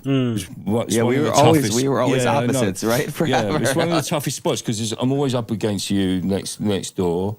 It's keeping people. People want to be in the terrace. There's the vibe, and it's like, or you're in the weird room in the dark, you know, which is like what. But I love it, right? And it was my place to always, you know, go that little bit extra weird, try out the strangest, craziest ideas, and it would work, you know, somehow. That's one of the reasons why I also fell in love with DJ Harvey, by the way. DJ Harvey was known for that. Even Ricardo Villalobos, like, known for just like throwing a bit of a spanner in the set and just playing some random record, maybe a classical record, maybe a reggae record, maybe a fucking dubstep record, whatever, right? And just really throwing it for a loop. Obviously, some of the fucking chin strokers would hate it and kind of walk away from the dance floor, but I'd fucking love it. I'd love the it actually was kind of, now that you don't have it, now back in the day, it used to be like a bit of a skill to purposely clear the dance floor as a DJ. You'd purposely clear the dance floor to kind of reset it. So maybe you come on after somebody that's, you know, imagine you're playing after somebody who really went for it. They dropped all the bangers, the club, the dance floor is fucking on fire, but you want to get them restarted again. And I think Dixon is the master of doing that. He'll start a set purposely at a particular tempo to kind of reset the room, and then slowly but surely ramp it up, and then slow it back down again, and then ramp it up again, you know? But kind of like taking on a bit of a journey, always keeping you kind of engaged and surprised, and not just giving you 1 hour or 2 hours of just non-stop, you know, Beatport top 20 bangers. I feel like there needs to be a lot more of that. But I think it just in terms of styles, maybe it's the Instagramification of DJing makes it harder to do. Because if you're playing a weirdo set, that doesn't make for a good clip. I'm going to do that going forward though, because I said, you know, this year I'm going to be posting a lot more clips of myself DJing to kind of, you know, push that out there and stuff and see where that goes. But I think most people wouldn't want to post a clip of themselves playing a classical record, you know, or whatever, or just playing some sort of like, you know, loop or some sort of intro or bridge of a track, because it's not as compelling as doing a blend of these two big tracks, you know? So I kind of get why they don't, but I wish they would do it more often. Yeah. Well, at least I thought it was working, but yeah, it was working. It was. But nowadays, the drug use has shifted. I think that is one part of it. Because if you've been out on one, you're more open to get weird at the end of the night. But if you're only going out for one night, you've been drinking, you and your friends, you're just kind of there for the energy rather than the music experience. Yeah. That's actually true, and I've learned that from Clavicure. You know Clavicure, right? You know that guy that I'm obsessed with, the 19-year-old Lux Maxer, who kind of bashed his face with a hammer to achieve certain cheekbones and stuff, and he's into that whole Lux Maxing subculture, where essentially they all pride themselves on trying to push their looks to a certain level so that they can obviously attract girls and shit, and they think looks are the most important factor in life and defining factor of success. That live streamer guy, he's known for liking a bit of the yayo on stream. You know, he doesn't drink. He rarely drinks. Even on stream, he rarely drinks. That there's a whole generation of kids coming up that just get on the adult vitamins and don't drink alcohol. Or they do it once a month. Or they do it every 4 or 6 months. Which probably makes for a weird dance floor if you think about it. Because back in our day, right, we used to all be fucking off our faces. That meant that kind of gave the dance floor a bit of a vibe. That kind of feeling kind of resonated and kind of, you know, reverberated off to the fucking DJ, and they reverberated back to us. So we're all fucking yacked off our faces essentially. But imagine playing in a room full of kids who are just like micro-dosing MDMA, you know, who are taking very, very conservative bumps of whatever they're taking, you know, every hour or so, very precise, very mathematical. It's going to make the dance floor a bit weird. Like no one's doing Jaeger bombs. No one's doing shots. No one's pre-drinking until they're blackout. Like, everyone's just like very, very kind of, you know, grown up about it. It's like, it's not going to make for a good dance floor. So that's actually a good point. And big up Don Dotters on the stream chat. No experimental music in DJ sets. Cue Yves Timor opening set for Swedish. Exactly. Everyone wants an experimental DJ until an experimental DJ comes along. Look at the other guy, the Japanese guy. I've seen big up Don. That's a good point. I've seen some hate for that guy. You know, I forgot his name. I think it's Yotsu something, right? I forgot. Bear with me. I forgot your name. Apologies. No disrespect intended. But that Japanese DJ that takes off his top, he's got a bald head. I've seen some people hating on him now. I've seen some comments. Oh, he's gonna play a fucking Deftones track in the middle. He's going to play some fucking Slipknot. You know what I mean? I've seen people take the piss and kind of mock his DJ style where he kind of mixes genres, right? He doesn't really play one set genre type of thing. So you know, even the sentiment around him is changing, and he's very experimental. He's fun in that way. He doesn't just play techno; he plays everything, like everything, rave, party, hype. He'll play it. So people want experimental until they get experimental. Me personally, I think what I'm gonna do to kind of push myself forward and to kind of really make a difference or to crack the algo or shit or to kind of, you know, stand out is that I'm gonna start uploading clips of me playing weirdo shit. There's gonna be a lot of African music. There's gonna be a lot of fucking Middle Eastern music. There's gonna be a lot of fucking pop. There's gonna be a lot of fucking disco. There's gonna be a lot of I'm gonna really go for it and really offer up mad different clips. I'm really gonna show my eclectical taste and shit, but just to kind of break through and, you know, show there's another way to do it and not just play the bangers. That's what I'm gonna do. It might be a waste of money in the end.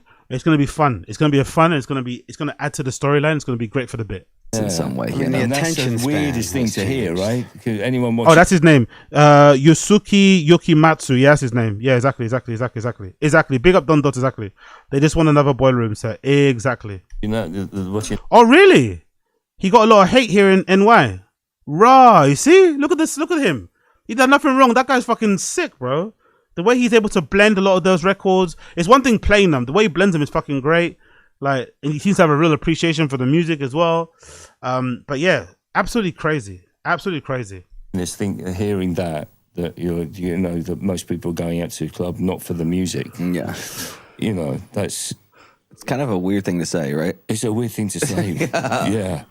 But to be fair, that's not really that weird. Come on, guys. I don't like, you know, sometimes these conversations can be a little bit. Look, back in my day, some people back in the day were only going to clubs to get fucked up, to get high, to fuck, to go hang out. Like, there was a period in my life where I would go to clubs specifically to hang out in the smoking area, and I don't even smoke cigarettes. I barely smoke weed. I don't even smoke cigarettes. I'd specifically go to clubs to hang out in the smoking area just to talk to randoms. Not even to talk to girls, just to talk to randoms. Just to have like a chinwag about the scene because I loved it so much. So I don't think it's any different, really. I think people are doing the same thing now. Sometimes it's community. Sometimes you just want to be there and be seen. Right? There's a bit of the clout type of thing going on there. It doesn't have to be, oh yeah, this going there to kind of bow at the altar of the DJ. Like, sometimes it's not that deep. But do you think people are going out to clubs for the music? Well, this is the point. I think that it's a mix. I'm not really feeling that, and I want to feel that more. It feels like a festival goes on sale, or a club announces their lineups, and it's almost like we got to get there. We got to get the tickets for that. But it's like, where's the people that are going? I'm only going to places to hear something new, something different, something that's going to change my way of looking at the world. To be fair, especially going on a VIP thing, I think the VIP thing and the VIPification of the DJ booth, the DJs have a lot to blame. They have to take a bit of personal accountability, responsibility. They have, by virtue of them being cool and looking the way they do behind the booth and having with their friends and their fucking eternal Ricardo Villalobos hugs behind the booth, people now go to clubs wanting to be in the booth, less about actually going to rave. Like Kind of Music are a good example. Kind of Music have created this whole cool scene of themselves behind the booth, where the majority of their fans, I bet you, while they're raving on that dance floor, half of them are thinking, I wish I was up there on that stage in the booth. They're not actually thinking about dancing and having a good time. They're partly thinking, how can I get up there? How can I get there? How can I be next to Rampa? How can I be next to Ammi? How can I be next to fucking Adam Port? How can I be in that fucking booth? And it's a lot to do with these guys and the way they kind of deal with the booth and stuff and blah, blah, blah, blah. But I would say in general, most people aren't going to most things for it. Most people aren't going to football matches because they love football. They just want to be seen there, take a picture, eat some food, you know, see some players, get something signed. They don't actually give a fuck about the game. Or they're just going to chant. Most people aren't going to festivals because they want to see artists. They just want to go there because it's a fun thing to go to. You know, some people are going to gigs. Look at nowadays. There's whole articles out there about the lack of general manners and stuff, and when it comes to going to gigs. Some kids are going to gigs and, you know, they're not caring about the opener. They're just sitting at the front of the fucking rails, playing on their fucking games, playing chess, doing crossword puzzles, being on their phone as the opener plays, not giving a fuck about the opener, just waiting for the main act to come. And also only singing along to the fucking bait hits. So a lot of people aren't doing things with the sole intention of enjoying it for what it is and doing it for their own selfish reasons. Yeah. Whether it's to be seen or whatever. I think it applies across the board.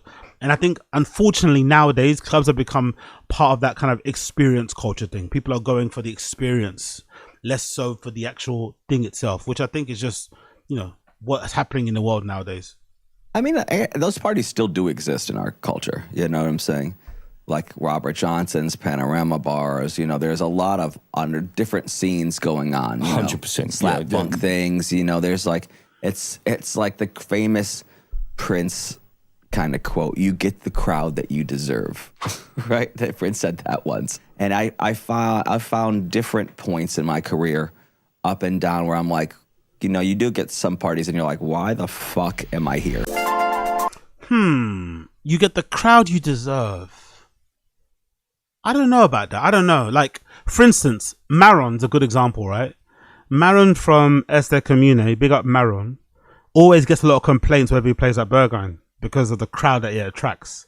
Certain people don't like that kind of like, how are you going to call them? That kind of like feisty, snobby, very attitude-based kind of like raver person, right?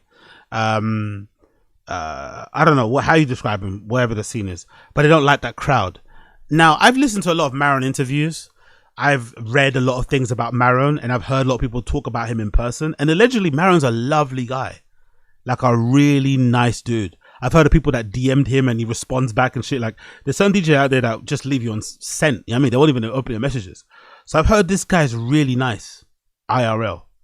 So I don't necessarily think Maron's crowd is reflective of how nice of a person he is. He doesn't deserve that crowd. He deserves a better behaved crowd, a more considerate crowd, but he doesn't have it. He unfortunately has a crowd where, you know, they can be a little bit entitled, a little bit rude, a little bit, you know, combative or whatever. You know, you always see it whenever he plays in fucking Berghain.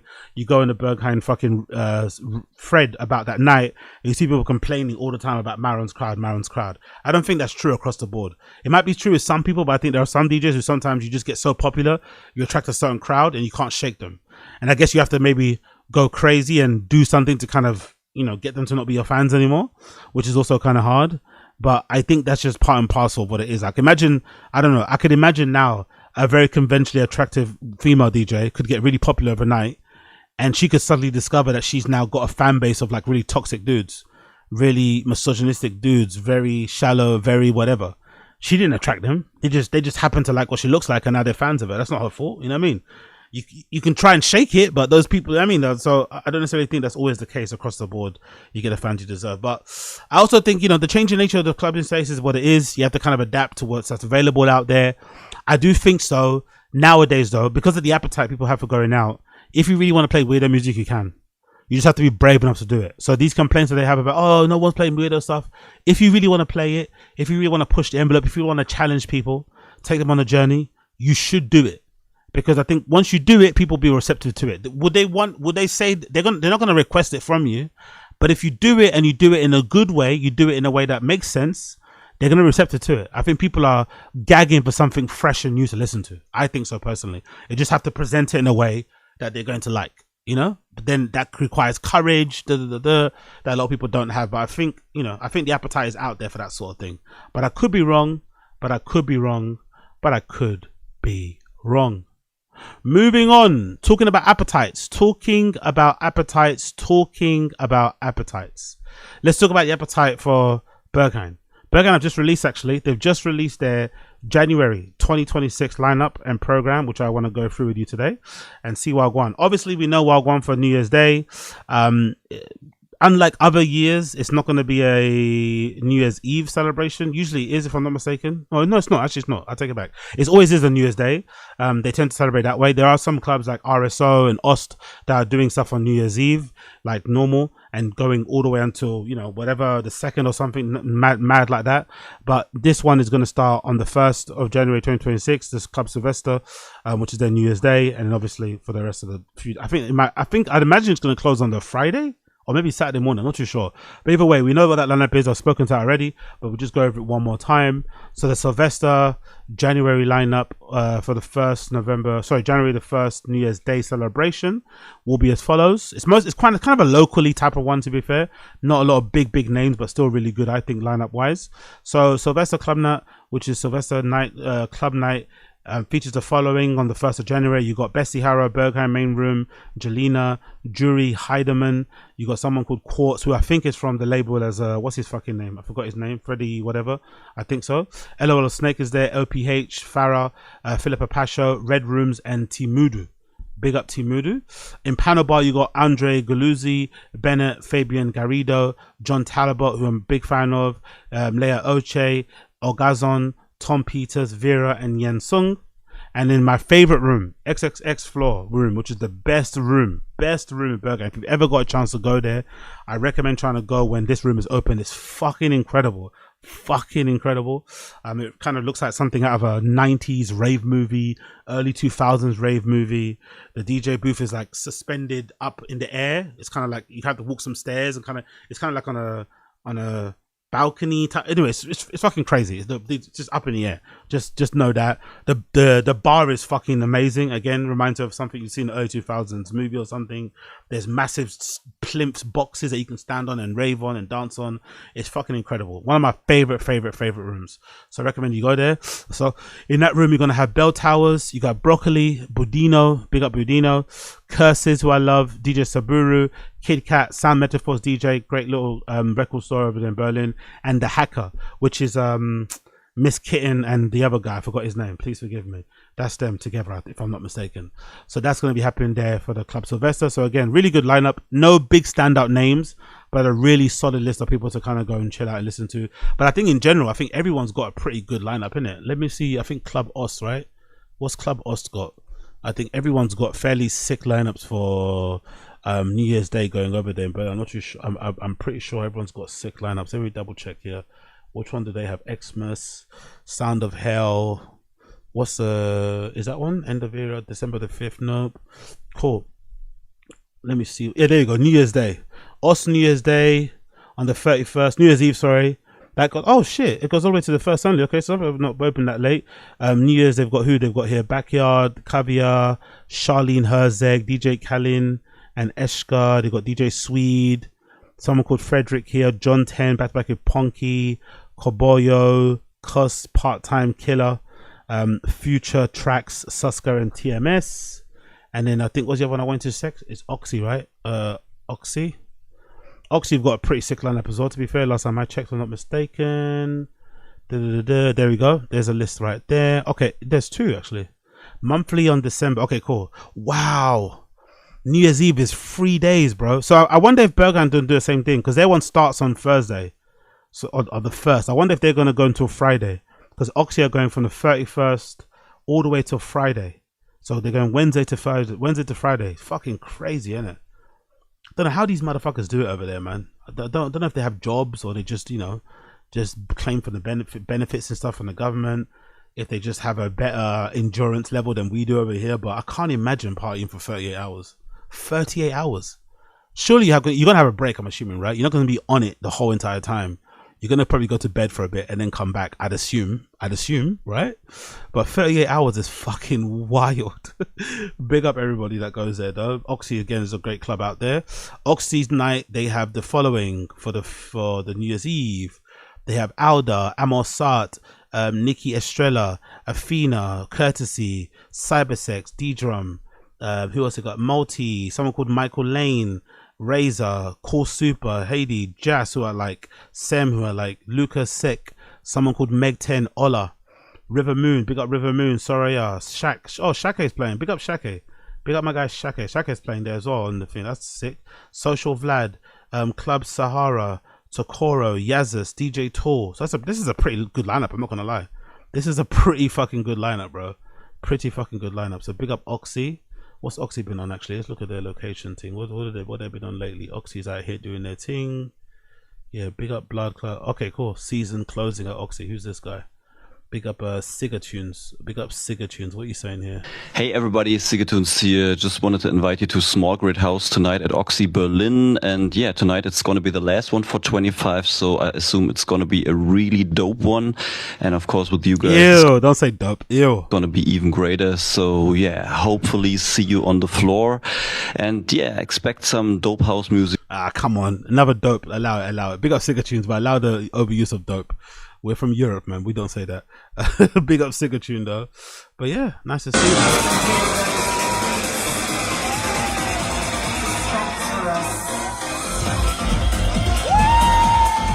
Yeah, big up Oxy. Big up Oxy still. Fire. Big up Slim Fit. It's a good name actually, isn't it? Big up Slim Fit. That's actually a good DJ name, I'm not gonna lie. Who's she part of? Oh, she's part of Homies. Homies.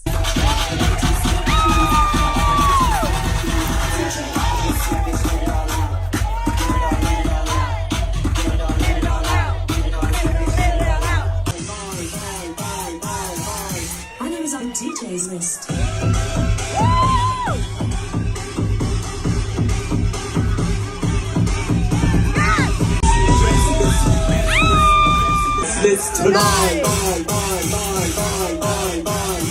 Yeah, Oxy's fun. Oxy's a fun little spot. Not gonna lie, Oxy's a fun little spot still.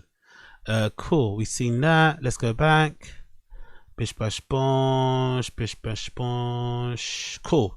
So let's do the other one. So January in general. What have we got on the 3rd? The first night after the barnstorming. Yeah. So maybe it's gonna go till Friday.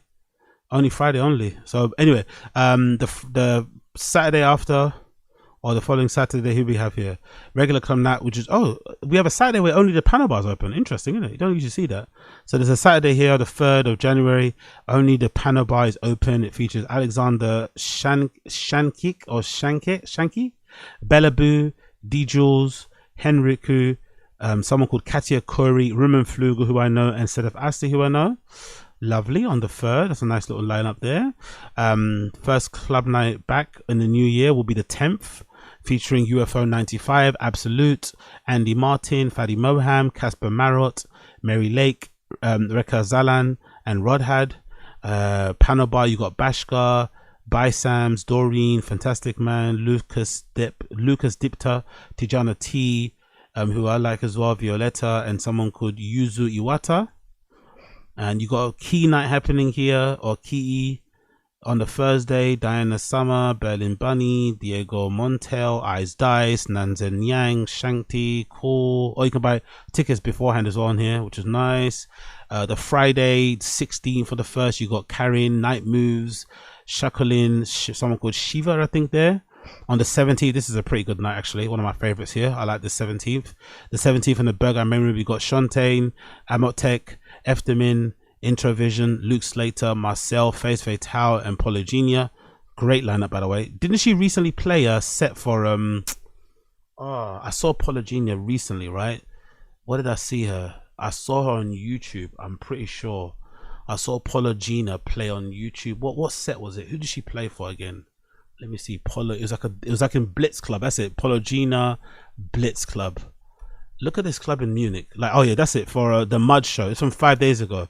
Have you motherfuckers seen this? Look at this club, bro. Look at this club. This is Blitz Club in Munich. I've heard it's like one of the really highly rated ones. But look at the inside. It's all wood. Look at the speaker stack. Wood. The walls wood. Can you imagine how warm it must sound in there? The floors in the building must vibrate. It must feel amazing, bro. That speaker stack as well looks serious. What's that? It's made by Void, right? I don't know who they are, Void, the company, but they look serious. Look at that. And the booth is on ground. I'm a big fan and believer that booths should be on the same level as the dance floor. I don't like the booths where they're up on a platform, where they're in behind the box. Well, you know, whatever I mean. I just want them to be on the same level as it. Obviously, you still have a, you know, where your DJ can do their work. But I think having a booth on the same level as a fucking, even though it's a little bit, tiny bit higher, right? It's a similar sort of level as the dance floor, kind of gives a whole club a different type of vibe. But this is sick. Big up Polygenia. She fucking killed it. So I listened to a bit of this actually earlier today.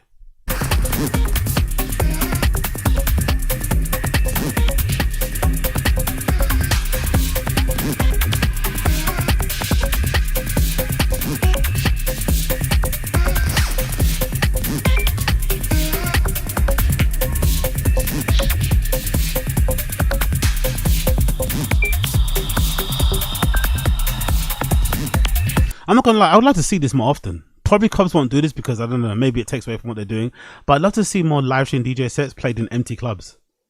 it kind of gives you a vibe of like them being in situ doing it, and it kind of makes it, you know what I mean? It kind of gives it a bit of oomph instead of just being a streaming room or like whatever. I wouldn't mind actually seeing more DJ sets live streamed from clubs, you know, that are just empty. I think it's kind of sick. I'm not gonna lie. Big up Polo Jr.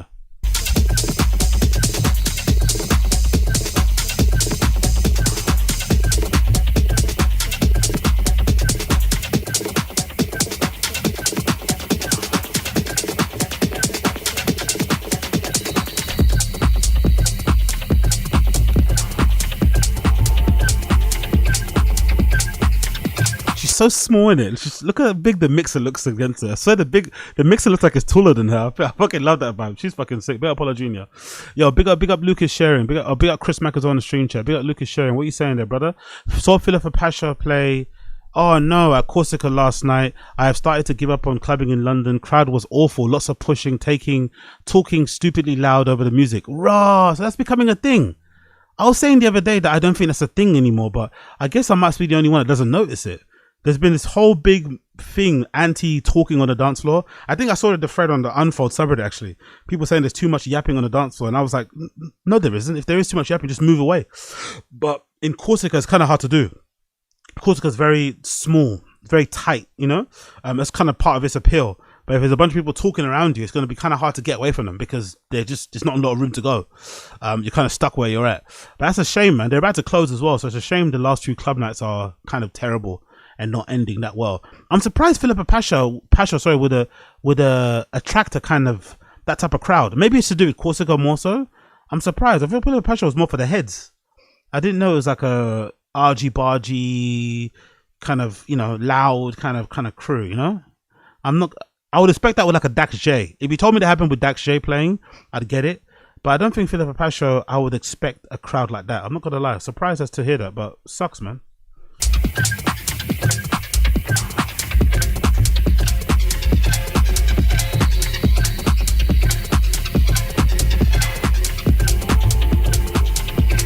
One more.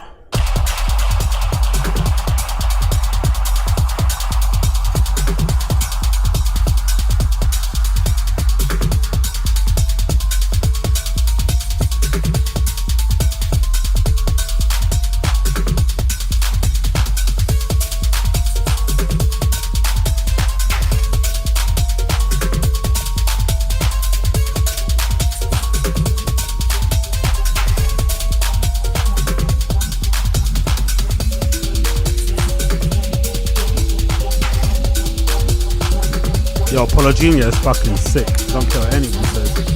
She's fucking fire. I'd love to see a set with her and Lady Machine back to back. Give me a set with Polo Jr. and Lady Machine back to back, please, por favor. I'd love to see that. That'd be fucking sick. I should check out Philippa Pasha on Instagram now. Let's see what I go on. She shared any Instagram stories of people seeing what she played or no? No Instagram stories or anything. Any tagged things? We just have to go for the Corsica shit. Cool, nothing there from her. Let's go Corsica Studios in. Let's see if anyone tagged anything. I want to see if there's any clips or anything of what went down there. You feel me? Nope, no stories or anything. Cool, let's go on the post. Let's do this. Boom, boom, boom. And let's see if we got anything from anybody. Okay, nothing so far. Oh, 7 hours ago. Cool. Steve B played. Donald played. Cool. Who's this? Oh, 2 days ago. Okay, so not much. Okay, not much clips here, unfortunately, to see what going on the dance floor and shit. But yeah, Corsica's about to end anyway, so I guess maybe, you know, it's attracting a bit of a weird audience at the moment. That might be one of the reasons. You never know. Let's actually check out RA. What's some of the last things happening over there anyway? Corsica Studios RA. What's some of the last? I think it's ending in March, isn't it? Right? It's closing around March time, if I'm not mistaken. Up and coming events this weekend. Who they got? Planet People, OK Williams, shared back to back with Prevalist and Sybil.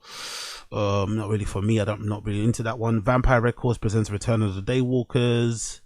Not really my thing either. The Saturday again, you got 106 Nudity, London's Burning, Code 9, Nope, not for me. Insomnia next week, again not for me. Origins Free Rave. Right, Origins. Okay, so Origins are doing their own night. So is that their own residence? I'm assuming, right? This might be worth going. Actually, I might save that if they're doing a free rave. I might have to Yeah, let's get that. Let's get that. Entry before midnight, 1 per customer. What's that on the Friday? Yeah. All right, cool.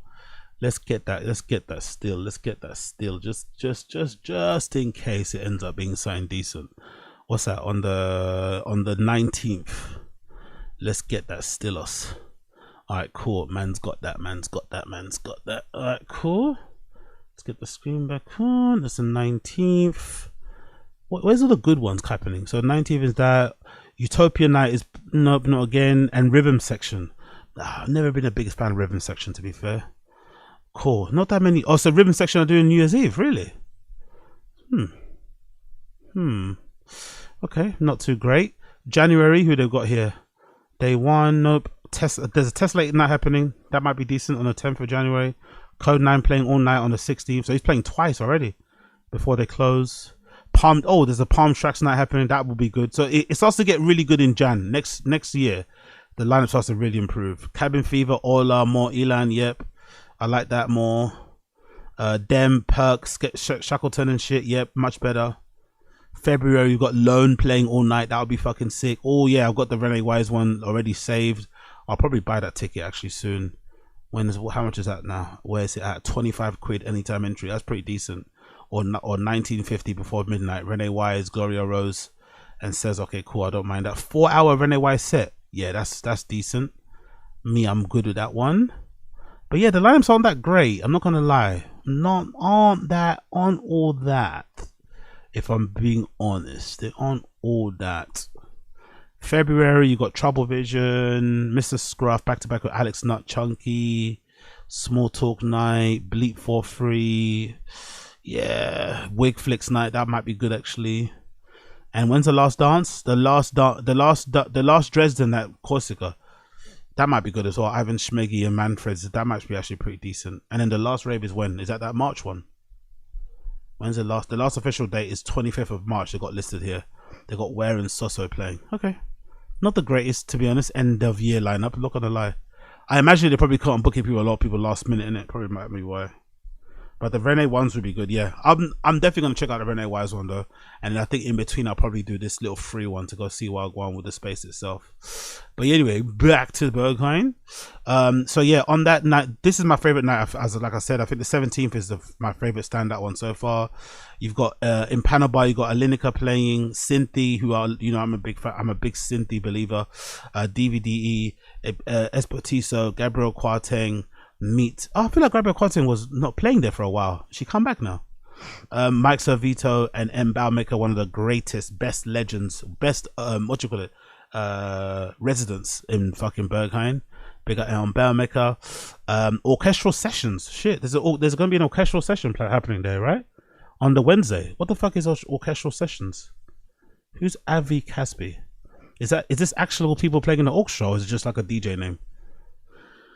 Oh, it's a DJ name, I'm assuming, right? What did he actually do? Does he actually play live? Does this guy actually play live? Let's see if he's got any. Yeah, okay, he does actually play live, it seems like. Okay. Orchestral sessions is an actual orchestra. No sound on that one. How about this? Any sound?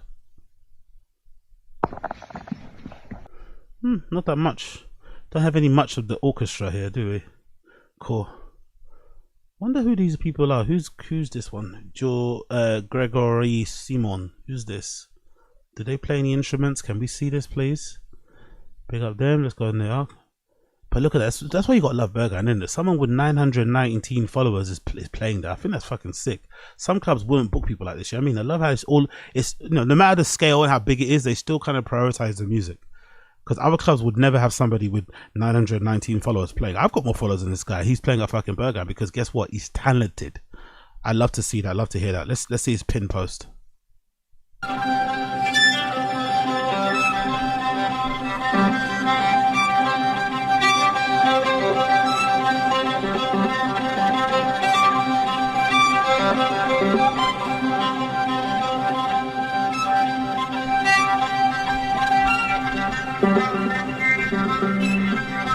Not gonna lie, I'd love hearing this in the clubbing environment. Not gonna lie, a part of me would absolutely love to hear shit like this in a clubbing environment. I absolutely love it. Not gonna lie, I'd absolutely love it. Swear to God, I'd absolutely love it. So yeah, Orchestral Sessions Winter Edition, works by Saunders, Simon, Nori, Turbo, Siegel, and Caspi. You know what it is. That actually sounds like worth this time to go. That might be an interesting time to go, Berghain, just to go listen to something different in that sort of space on the Wednesday, the 21st of the 1st. Not bad. There's a Baturu night happening there as well on the 22nd. There's a Laundrette night, Core Super, David Ilemichi, which is good as well. He's not like he's cancelled. Jax Timms, Partok, Roy Perez. Oh, nice. Roy Perez is still playing. Well done. Good. I'm glad he's not fucking cancelled. Roy Perez and Partok are still playing, right? Our resident IDF soldier DJs. We love to see it. Big up, big up, big go up. There's a Permanent Vacation, 20 years anniversary, DMX Crew, Benjamin Frolic, Jokes. Shit, Permanent Vacation has been around the same time as Innovision. I always thought it was an older label. Okay. And then last night of the month, we have on the 31st, which probably might be one of the populars because everyone gets paid around then. You have Berghain, you got Atlas, Boris, Legend, Decca, Francois X, Isabella Soto, Mary Yozkovkaya,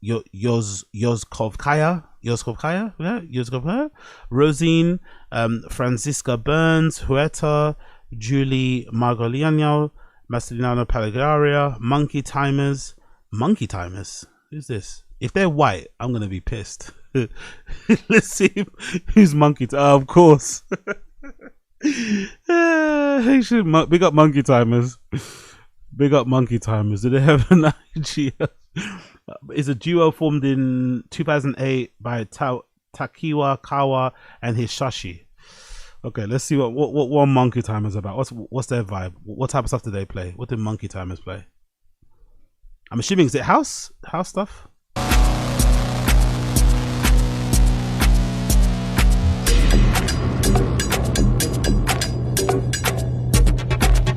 Oh, that sounds a little bit like sorry. That sounds a bit like EBM, innit? That sounds a bit like why? That sounds a bit like EBM, electronic. What's it called? Whatever. That fucking what's that band? You know what I'm talking about. It sounds a bit like EBM.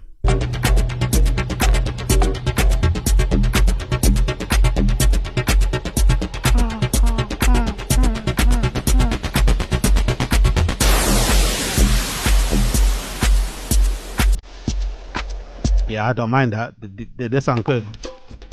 Monkey Timers, big up Monkey Timers.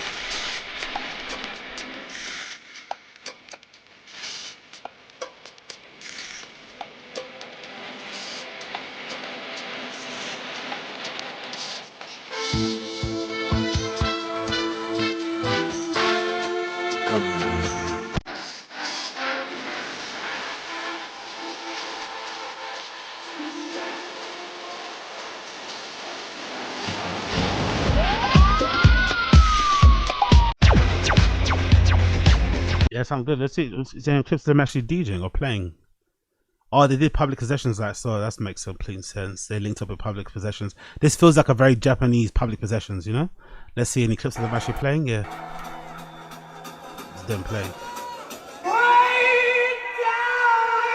Yeah, this is cool. I like this. They look eternally cool in it with the white pants, the shirts, the Van slip-ons. Yeah. I'm about aesthetics too. This looks fucking good. What headphones are they using? What headphones are they? What headphones are those?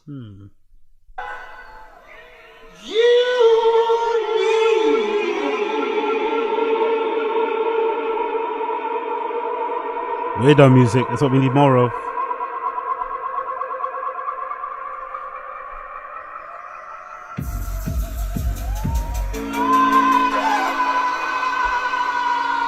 Love it. Love it. Love it. Rotary mixer as well, you gotta love it. Kill it. Oh, look at the production. Look at the production of that fucking room with all the little screens around them. Sick.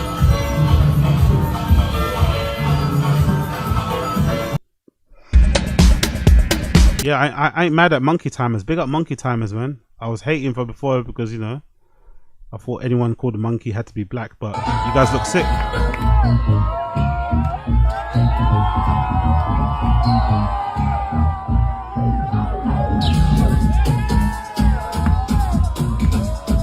Yeah, Monkey Timers are live. This sounds like a fun one. Oh, that's Eric Dunks, isn't it? Right? That's Eric Dunks there, right? I think that's Eric Dunks. I recognize that guy. I think that's Eric Dunks right there in the background. I think so. With the long hair, the white gentleman back there.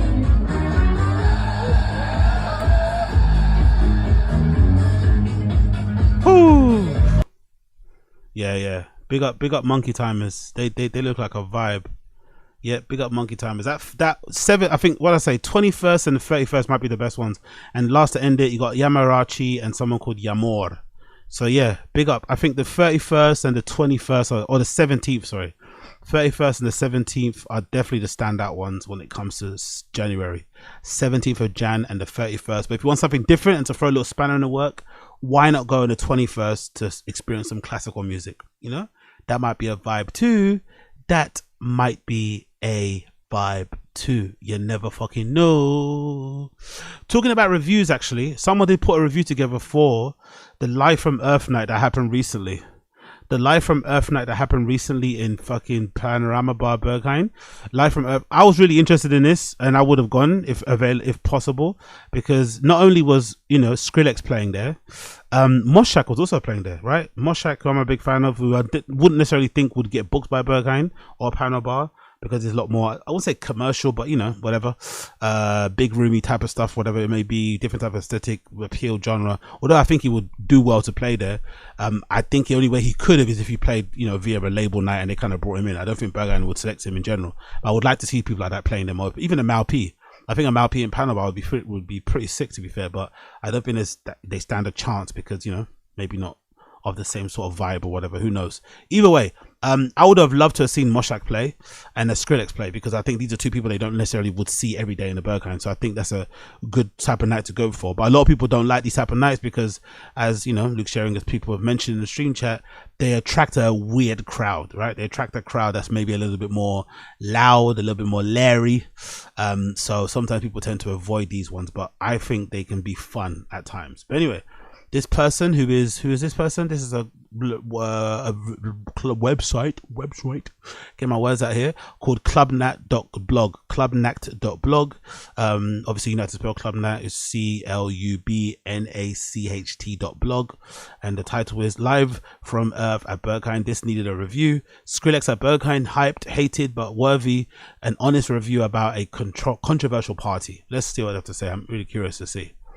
November 28th, 2025, at this point, the regular line was at least 150 meters long. Hundreds of people waiting in the cold, rainy Berlin weather for a party that, even for Berghain standards, is quite uncommon.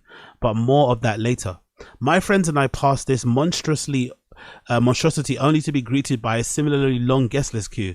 However, in between those lines, a small one had formed. So after some confirmation, we understood that this was, for us, the pre-sale line. Free queue. So they do the pre-sale line where they do the VIP. I would never know that, man. That's so weird. So you'd be waiting in a regular queue like an idiot when you have to wait in the pre-sale line, which is next to the VIP. Damn. And no one usually goes to talk to the VIP people because they're usually, you know, very up their own arse, so you don't want to embarrass yourself by going all the way there and then having to go back again. So I would never have found that out if I went. You heard right. Once every few months, it's possible to buy tickets for Fridays at Berghain Panorama Bar, depending on the event. This one sparked my interest. At the beginning of the year, I wanted to attend one of the Live from Earth's live events after the queue back then was ridiculous as well and not worth the wait. After waiting less than 20 minutes and seeing Young Lean enter right in front of us, we got in without any uncertainty or hesitation. My friend had traveled specifically for the event, which meant I was even happier not to spoil his visit with endless wait of rejection. Sick. I'm not gonna look, maybe because I'm just so wrapped into what I'm doing, but I don't think I've ever noticed or seen a celebrity in there. I'm not gonna lie.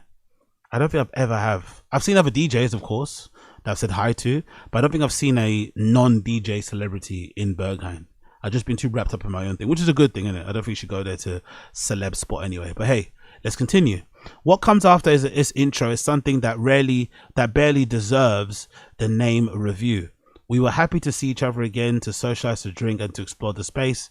To be honest, at no point was I truly drawn to the music. Neither Panel Bar or Berghain hit the spot for me. The longest time I remember being on the dance floor was when Skrillex started around 4 a.m. Before that, it felt like the sound system wasn't properly delivering, not usual for the beginning slots.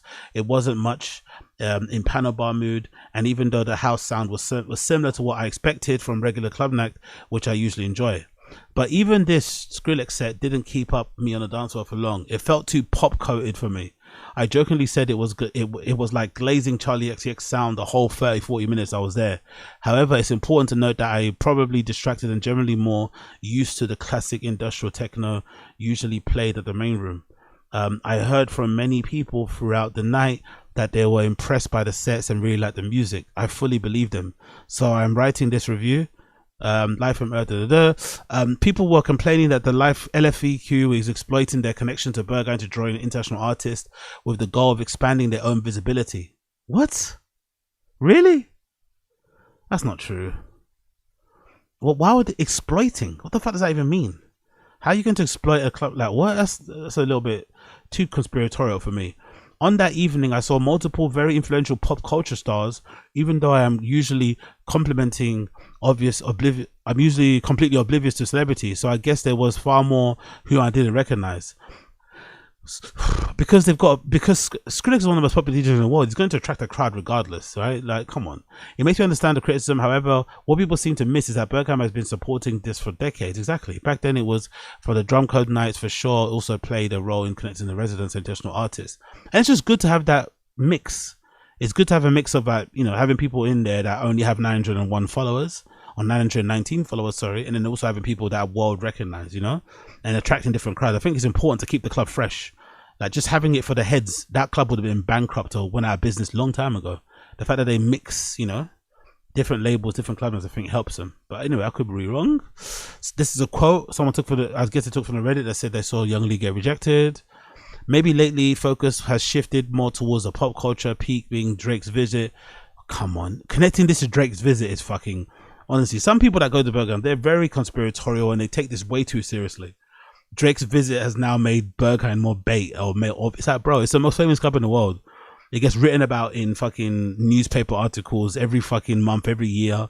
It's attended by mad people from around the world. There's queues all around the corner every single fucking weekend. Like, Drake did not make Berghain more popular. It's always been popular. Come on, bro. While some might detest this approach, I'm sorry to destroy the disillusioned self, but this is the way that things are done in the industry. Neither Berghain nor LFE are doing this out of goodness of their hearts. This is a business behind the... Okay, this is just... Come on, go.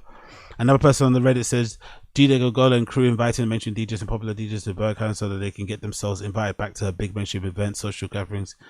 What? They use... So they think... The theory is... that they're putting on these events and booking. So Live from Earth is booking all these mainstream DJs because they want them to give them another favor. So if they book them for Berghain, they'll then book them to play fucking, I don't know, Time Warp or something. Come on, bro. Come on. Could it just be they just want to play these people to play? They want to book them because they like what they play. They want to mix things up. Like, despite all the keyboard warriors stating the mainstream event, it was one of the best evenings of Berghain I've had in a long time, especially on a Friday. The line looked long, but inside it was very tame. Sure, let's be honest, the unhinged energy of Club Night was missing. The fucked up zombies, the elitist cliques, the toilet stall occupiers, wait, those are still bad things, right? Yes, but they're bringing in the messiness. So your lord, the thing that everyone complains about, you then miss when you don't have it. Like, honestly, people in there, they don't know what they want. The raw sexual energy and the queer grit. If every night in Berghain looked like this, the club would probably be known as a very good one, but it wouldn't have the myths around it. Part of the allure of these fucked up stories is the unhinged behavior and the reputation as a place of mayhem. But that's the thing. The balance is what makes it beautiful. There are some times where you can get all that, fucked up queer grit, but there's sometimes where it can just be commercial, regular people going to go see some big room DJ play. Nothing wrong with that. Another person here, quote, says, after one ticket event, I never want to do it again. Half the crowd felt completely out of place, just standing there talking loudly during the live techno set in the middle of... Honestly, people are so bothered by the talking, innit? Talking's become more taboo than taking pictures. Everyone's really, really sensitive about talking. It's a club, man. People are off their faces. Like, it's not going to be it's not going to be a fucking library, Like, I don't know. Don't get me wrong. It's still going to be annoying, but this sensitivity to talking on the dance floor is really interesting, really fucking interesting. People really don't seem to like it. But that environment is rarely considerate towards others. My best get is that people who usually exhibit those behaviors are often special kind of regulars, and hence it feels okay to behave like that, encouraged by their clique. I'm not sure. It's not a shot against those regulars, as I have a lot of friends who are opposite and super sweet. But there's undeniably a certain subset. Usually, this subset sticks to the regular club knock on a Saturday and Sunday. Would I go again under the premise that I'm interested in a lineup, the pre-sale again? Sure. Would I wait in line for 3 hours on a rainy, cold Berlin evening? Hell no. Okay. So not the best review, to be fair. It's a bit meandering all over the place, but I get the vibe. Again, I personally would love to have gone just to kind of see that sort of a lineup there, you know, because you wouldn't necessarily see these people play. Like a Moshak. Chloe Chalet, I think, has played there before, and the Skrillex. I think that'd be good just to go see for the vibe. But I guess maybe the reality is different. The reality of these type of things is very, very, very different. But again, what do I know? Eh? What do I know? Absolutely nothing. Okay, last thing here. Let's talk about Pharrell. So most of you guys know Pharrell sat down during this conference. I think the conference or the discussion was something that he does about black businesses and shit. He kind of gives back and he gives a talk, sits down, talks to business leaders and thought leaders in the black community about how they can approach him going forward. For some reason, a conversation erupted that concerned DEI type of stuff, and also the whole phrase about support black business. I guess for whatever reason, Pharrell hates the phrase support black business, and he seems to not be a fan of DEI, and he says he'd rather you be picked not because you're black to kind of be successful for a particular job or if you're successful, but you should be trying to be pushed. You should try to push for the direction of being picked because you're the best in class and not due to your race. Now, people like myself and others disputed this and were like, it doesn't make sense coming from Pharrell because he got his job at Louis Vuitton partly because of his race, partly because of the work that Virgil did before him. That kind of helped to open those type of doors. So it was kind of strange to hear him say, hey, even though I benefited from this thing, I am now against it himself. And also to add to it, although, you know, everything's subjective, most people could say he's not even deserving of his slot because he kind of got it due in part to his fame and whatever else it may be, his clout, that kind of allowed him to get that Louis Vuitton men's job. So it was kind of odd to hear him say that. Anyway, he then decided to reach out to Van Lathan and clear up a lot of what he said, and basically he tried to spin the whole "you took me out of context" thing, which doesn't make sense because there's this whole entire clip I'm going to play, which is like 1 minute and 28 seconds, where he clearly lays out his aversion to the whole support black business and DEI shit. He kind of lays it out very clearly. So he didn't like the reception. He kind of lied about it being taken out of context, tried to walk it back, but he has really emphasized what he meant recently when he received an award. He received an award for Footwear of the Year, I think, if I'm not mistaken. So if I'm not mistaken, the awards for Footwear of the Year, right? Pharrell Williams responds to recent controversy surrounding his political comment while accepting a 2025 FNAA Shoe of the Year award. For some reason, Pharrell got Shoe of the Year for that jellyfish shoe. I don't know why. I think the vote was rigged, in my personal opinion. That jellyfish shoe is just another rip of a Balenciaga Triple S. I don't really understand why that got Shoe of the Year, but I'd prefer that to get Shoe of the Year than a fucking Jordan 4 retro or something. So fair enough. But anyway, I'm going to play both of the clips back to back. I'm going to give you my opinion on it. This is Pharrell, the original clip of Pharrell saying that, do you want a job because you're black or because you're the best? And I'll play you his follow-up that he did on this award show. As we look at what's going on, the current political climate, I'm just saying I don't want to turn anybody off, but I hate politics. Like, despise them. It's a magic trick that it's not real. I don't believe in either side, because I think when you pick a side, you are only, you are inadvertently supporting division. Yeah, it's not a popular point of view, but I just got to say, like, think about it. The wells are drying up.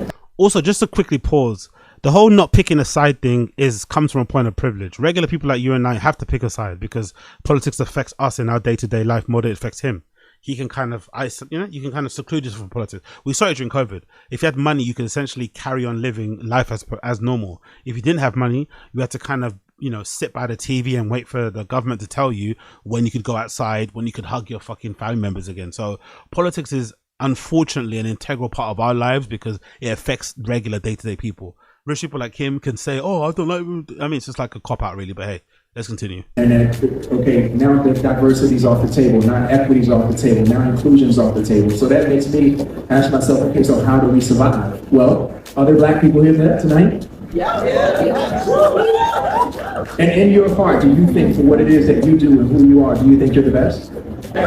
Okay, so do you want the job because you're black or because you're the best? The best. Do you want someone to support your startup because you're black or because you're the best? Yes. Right, so I think now for me it's about us having the best ambition. That's the reason why you should support these businesses. Yes, they happen to be black and brown, but it should be based on the thesis that we're the best, not because we are a total shade of a skin color. That's a point of view that I have now that I'm resting on, and if diversity, equity, and inclusion ever comes back in style, cool.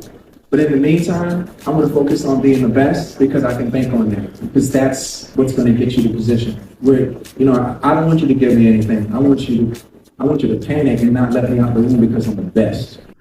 Now, don't get me wrong. The general premise of what he's saying makes sense, but it is quite disappointing because for some reason, black people seem to be the only race that always fights against supporting each other. Other races go out of their way to support each other just because they're from the same culture, some from the same country. I think there needs to be maybe more done to kind of, keep the black dollar within the black community. But, that's a conversation for another time. But I just feel like the conversation around DEI is also a little bit miscued because the whole idea behind it was more representation. It was about getting people in jobs who maybe weren't represented in before. But it wasn't about I didn't ever think it was about lowering the criteria for entry or lowering the bar for entry. I always thought it was, hey, we want to allow more people that usually don't get a look in to get these jobs. So let's open let's open the consideration parameters, not the entry requirements, but the consideration parameters, so that we have a workforce that's reflective of the world we live in, right? Because the world we live in, especially in most kind of, first world countries in the Western Hemisphere, it's usually quite multicultural. So you should have your, workplace kind of be reflective of that, depending on what you're working. And also, there are some industries where sometimes kind of shoehorning or allowing people from different backgrounds to come in can just change things for the better. A good example that I mentioned the other day was Oxford and Cambridge have initiatives to allow people from working class backgrounds to maybe study in Oxford or Cambridge. It's like a pathway to allow people that come from disadvantaged whatever backgrounds or whatever who may have not had access to go to places like Oxford and Cambridge. I think they even do it now with Eton, that private school that all the fucking politicians go to, just so they can allow the students also to learn from these people coming from different backgrounds, and for people from different backgrounds to get another route out of where they're from, because sometimes all you need is options. Growing up in rough areas, sometimes it's sometimes not your fault the area you're born in, but if you're given an option and a route out, that can allow you to kind of pursue other things and kind of stay out of trouble. But it doesn't mean you're not good at what you do, you're not smart, whatever. You're still gonna have to have a certain level of education and intelligence and shit. But it just allowed you to get your foot in the door, and that's important. Case in point, Pharrell. He got a foot in the door because the person prior to him, Virgil Abloh, RIP, was the one that broke that door forward. That then allowed or changed the way maybe LVMH thinks about hiring creative directors, which is why they even considered him in the first place. So he benefited directly from DEI, and now he's telling you DEI is not good. You should focus on just being the best. Brother, you're not even the best at what you do. That's why you got the job. Come on. Anyway, whatever. Let's continue. Let's play the follow-up clip. The follow-up clip that he said during the FNAA awards. I'm assuming that's footwear, right? Footwear awards season or something. Let's play a clip. Sound like this. Since most people don't like to read or do research anymore, sound like this. God is the greatest. Sound like this. I'm from Virginia. Sound like this. You don't know what I know. You ain't seen what I saw. No. You ain't been where I go. I'm from the mud. As a child, nobody's been evicted more times than me. Lights turned off, water turned off, and at times had to pump the water. And I didn't have a name brand sneaker until I was 16, when I could afford them for my first paycheck from McDonald's. Sound like this. They were Adidas, low top, Instincts, the ones with the Laker colors. What's bro waffling about? Sound like this, sound like this. We don't need to have your fucking entire history given to us, brother. You said something that was a little bit dumb, a little bit misguided, a little bit off. Just clean it up or not, but you don't need to try and gaslight the audience into thinking people purposely misconstrued what you said. You said what you said. People reacted to it and didn't like it. Either you stand on it, you walk it back, or you just ignore it. But this trying to gaslight people and trying to make it seem like they didn't hear what they heard, and then trying to give everybody your life story to try and what? Oh, I'm really black. It's like nobody's doubting that you're black. Nobody's doubting that you grew up in the struggle. Nobody's doubting that you had it hard in the beginning. But the opinion that he espoused on that stage about the need for black people to not rely on DEI and to focus on being the best, it's like, brother, you're not even the best. You're the best in one area, in music and stuff, and maybe other things, but that allowed you to get a job in fashion. Like, let's just call a spade a spade. I'm sure he's aware of that. Maybe he's not, but I'm sure he is. So to hear somebody who benefited from those said systems then say those said systems aren't beneficial and people should focus against it, it kind of sounds a little bit fucked up. It is what it is. Sound like this. Don't be fooled by my bourgeois taste and heart. I'm proletariat. In fact, I'm lumpen proletariat. Sound like this. I had to stay on my feet. Sound like this. But I could never. I wonder who told him what proletariat mean. I wonder who told him what proletariat mean. I wonder who told him what Bro was looking in the dictionary for synonyms of fucking working class, innit? He was flicking through a thesaurus to find alternative words to working class so he could connect to the regular people, bro. No working class person is saying I'm proletariat, you know? No. Oh, Pharrell's a funny guy, man. He's a funny guy. I walk in the shoes of my parents, etc. All they had to endure while staying on their feet. Or my ancestors who arrived as captives, enslaved, who had no shoes, yet had to stay on their feet. As they landed on the This sounds like ChatGPT, by the way. I don't know about you. Anyone else getting a feeling this was written by ChatGPT? This sounds a little bit ChatGPT-like. This doesn't sound like even his voice, you know? shores of Virginia. I bet there's hella dashes on there. I bet there's hella double-spaced dashes on this piece of paper. As black and brown people on this earth, we have to stay on our feet. We have never had a choice. Sound like this. We've needed empathy for someone to walk in our shoes. Sound like this. That's why. Sound like this. We created Black Ambition, a philanthropic effort to support, resource, and mentor black and brown startups. Sound like this. Sound like this. He's such a We have dickhead. allocated $85 million to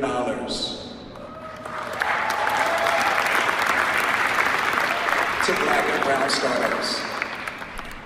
Hold on, didn't he just so you're against it on stage, but then you have initiatives supporting it, like DEI stuff. Again, you're not making sense for yourself, bro. You're not making sense for yourself. Sound like this.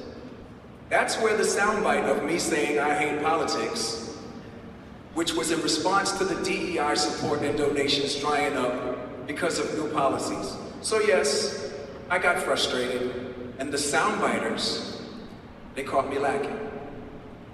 But soundbite this. I will never stop fighting. I will never stop raising money to help level the playing field. Never.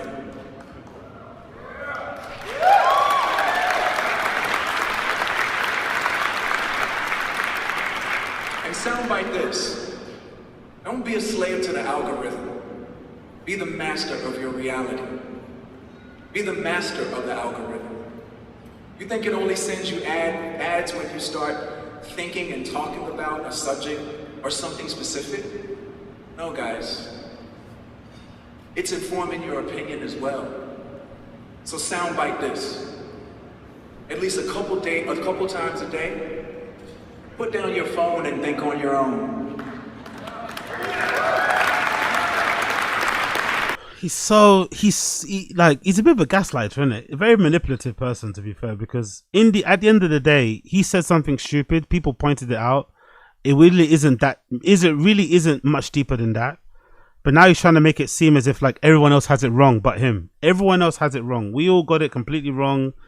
It's nothing he said was bad or in bad taste or misguided or whatever. We've got it completely wrong. We got it completely wrong. Okay, cool. I guess we have. I'd like to take this time to say thank you to Michael and the FNAA, my Adidas family, where we have a wonderful partnership. To Bjorn, to Torben, Nasser, Jimmy, Joe,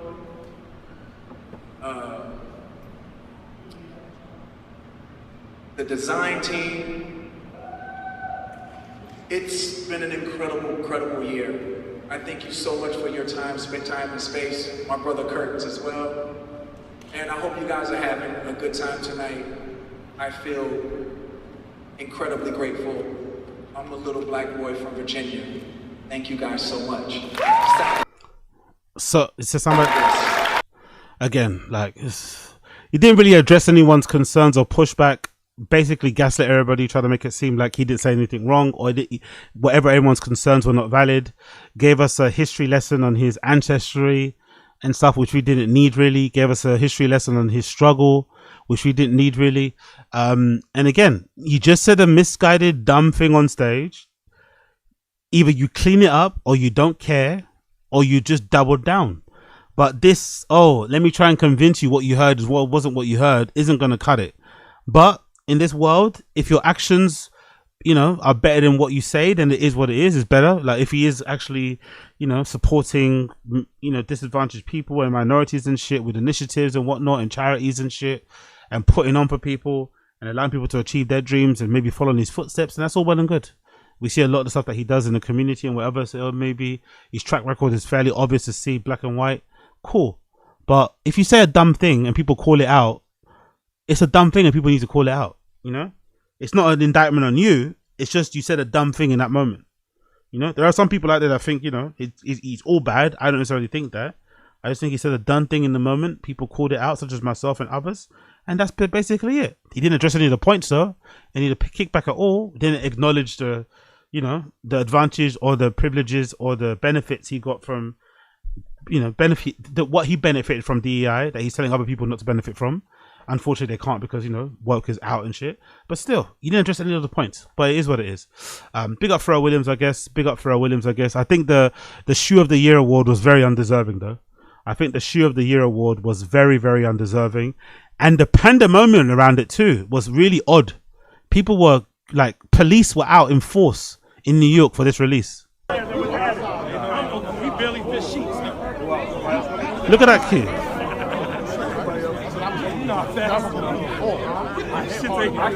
Look at that queue. That queue and that pandemonium, all for fucking what's it? Let's say Adidas, what's that? Virginia. All of that shit for black Adidas's. Virginia. Where is it? All of that for these. All of this argy bargy for black shoes. For all black triple S looking shoes. I just don't get it. I really don't get the love and hype this shoe gets. It's so weird and undeserved to me. It's so, again, just a Balenciaga Triple S done in the Adidas way. I don't really understand the appeal of it whatsoever. Yeah, people love it though. People fucking love it.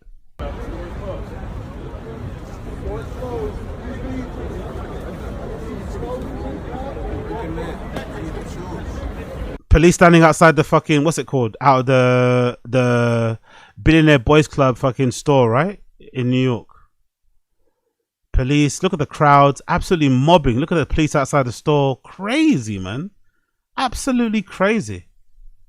I really don't get the hype and the appeal of this shoe. It's really basic to me. I just don't understand it. But people seem to fucking love it. Don't get me wrong. I think that the colors aren't all dark, fair enough, but still, it's not that big. It's a bit basic, isn't it? Kind of reminds me of an Adidas ZX 500 or something that's just been enlarged or something. I don't know. There you go. See it. There we go.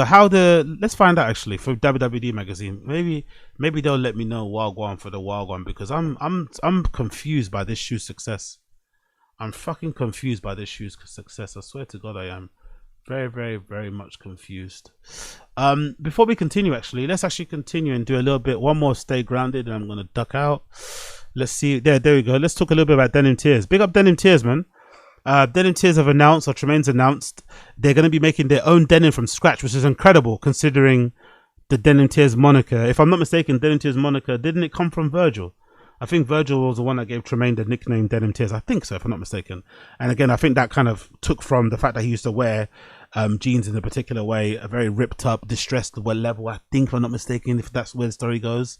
I think I might be wrong, I'm not too sure, but I think it's the way how he used to wear his jeans and shit, or the type of jeans that he had, kind of wearing him into the ground. And he kind of started calling him Denim Tears, which kind of carried on. I think initially, wasn't his brand? Yeah, his brand is called that. That's his name. What I'm talking about. Continue on. So yeah, them deciding to make their own jeans is pretty sick. That's a kind of a sick, kind of full circle moment. Really fucking sick full circle moment. As you can see here, it says Denim Tears, denim by Denim Tears, coming soon, I'm assuming. Which would be fucking sick because they do make a lot of denim suits. So bringing all that shit in house is gonna make them a lot of money at the end of the day. But it also allows them to kind of explore denim and create different finishes and really kind of cement their name in that regard. And imagine they do the reverse of what fucking Acne Studios did, right? Because when Acne Studios first started, if I'm not mistaken, they were mostly a denim brand. Same thing goes to APC. So imagine starting like Acne, but the opposite. So Denim Tears started off with streetwear and then started exploring denim, obviously doing stuff with Levi's and shit. And then along the way, they end up creating and developing their own denim, which then turns them into being known more for their denim. Like imagine a future where Denim Tears are known way more for making really high quality denim as opposed to just their streetwear stuff. That would be fucking sick, to be fair. And probably a big money maker in the same way that, you know, Acne Studio started off making denim first and now they're known as a fashion company sort of thing. Or even Acne Studios is weird as well, because Acne Studios have like, I've always been interested about that brand because they have an entirely different brand that they present on the runway than what people buy day to day. Like you don't ever see those scarves or those beanies everybody wears in the street on the runway, you know? So it's a completely different sort of thing. And they also still sell jeans, so it's all kind of all over the place. But I really like this idea. I think it's really cool. I can't wait to see what they end up developing. People saying no more Levi's, 100% he's making his own denim now. It's crazy to see people not understanding what this means. The revolution is here. Yeah, it's gonna be fucking sick. I really can't wait to see what they do. Look, they've even got their own rivets. You can see here already. Their own rivets with Denim Tears written on it. That is so fucking cool that they're gonna. Oh, and there's even a cotton reef as well. That's cool. I just noticed that there's a cotton reef around the button. That is pretty fucking sick. So Denim Tears will have their own denim happening soon. And I think, if I'm not mistaken, this is taking off from them doing their own down jackets. It looks like Tremaine is starting to bring more stuff in house. As you can see here, this kind of went viral when it dropped. I think they sold out soon, as soon as they dropped as well. Everyone was kind of mocking it at first, but I think this is a really good idea where they started making their own cotton reef outerwear, these down jackets that kind of look like North Face Noopsies. So instead of doing a collaboration with North Face, which I'm sure he could have done easily, he decided to come and do his stuff on his own down jackets in-house, which you're seeing even brands like Supreme do. I feel like Supreme, every season, they have more and more in-house down jackets that they're not doing in collaboration with. They still have a North Face, they do, but it looks like they're doing more and more of their own, develop them in-house, which is going to allow them to kind of refine that process, obviously offer something different than what's available, and of course, keep the majority of the money, you know what I mean? So it's a really cool idea. I think some people said in person, they may not have been the best quality, if I'm not mistaken, but again, I would trust the process and just keep buying it anyway. You know, have the first iteration and see how they refine and develop it over the years as they keep, you know, getting more money, understanding what to do, blah, blah, blah, blah, and offering something different too. I really like it. Even just imagine the collar. I'd imagine a lot of work probably went into deciding the length of the collar so that you could do this and kind of covering your mouth sort of thing. I really like it, man. I really like the idea of bringing this stuff in-house. I want to see somebody, again, one of the best things about streetwear was this idea that you could kind of get into it really easily. So with streetwear, the basics are what? Hoodies, t-shirts, baseball caps and shit, jeans, bottoms and shit. So everyone's got those basics and you can always improve on them. And I love the idea of like over time, like, you know, Supreme's kind of methodology was that we don't make things in-house if you can make them better with the leading provider of them. So if there's a person that makes the best winter jackets, you go and make a winter jacket collaboration with them as opposed to creating a subpar product in-house. But I think nowadays the customers are patient, are willing. Like I think there's customers who are patient, who wouldn't mind, even if you made a down jacket at home by hand yourself, they'd be okay with it having some irregularities just so that they know they're supporting you, an up and coming brand, you know what I mean? And then over time, you can refine, you can develop, you can evolve your product, and they can kind of be happy to kind of join along the journey with you and kind of go from having the first iteration of your down jacket to suddenly having the 16th, and it's, you know, it's on par with what you'd get from North Face, if not even better. So I really do love that. And the offerings also, because you could also offer it more often, different colors and shit. I like it in general. And you also get to kind of change stuff that you don't like. Maybe, you know, maybe Tremaine looked at North Face and thought, you know what, I don't really like how the collar sits. I don't really like how they have the separation. I don't really like the gaps in between the, you know, the little fucking bubbles. Maybe he doesn't like the zips. Maybe you want to have it dual zip. Maybe you don't want to have it hood. Maybe you want to have it hoodless, whatever. You can decide what you want to do. So I really do like this idea. And if I'm not mistaken, this did all sell out. So even though people had opinions about it, let's see what it said in the comments. Everybody's saying, y'all don't ship, I'm scared, bruh. Maybe switch warehouses first, then do the drop. So I'm assuming that it seems like the postage is the issue they have here at the moment. I wonder why that is. They don't send stuff on time. It seems like people are complaining about that. Welcome to everyone. Look at the fire emojis. Everyone's loving it. Fire emojis, fire emojis, fire emojis. Please drop before, please before dropping, ship your clothes.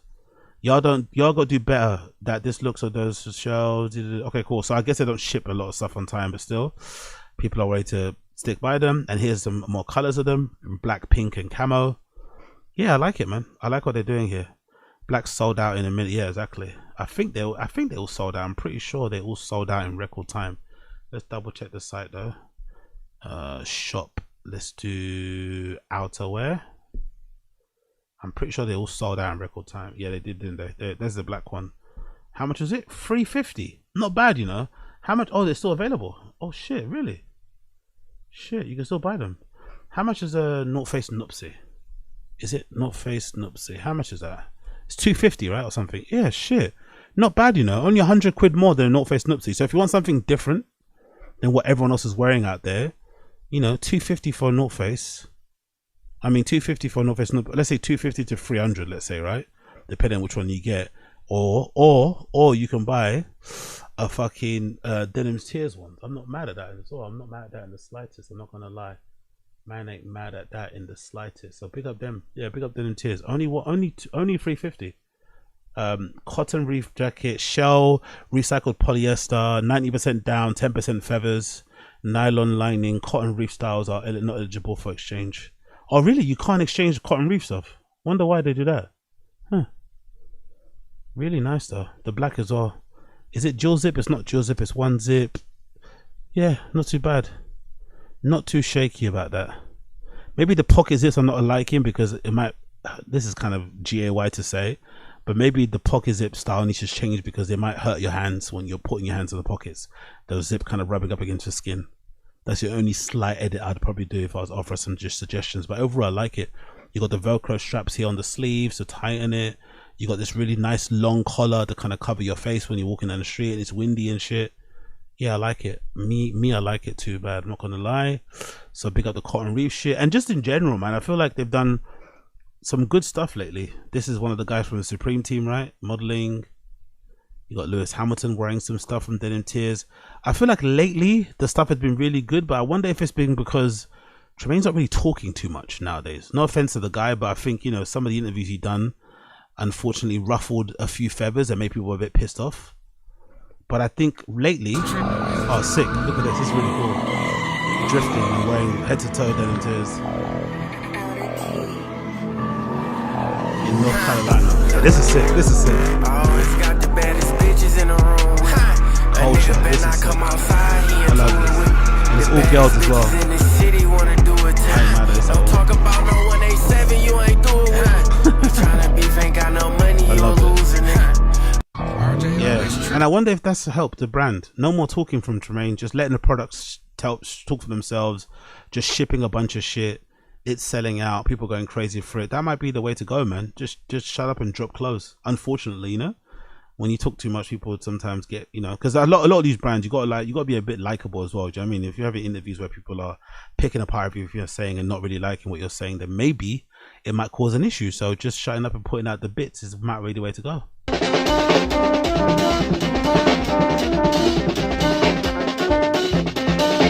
I'm assuming this is for Art Basel, right? Miami, Denim Tears Miami residency. This is sick.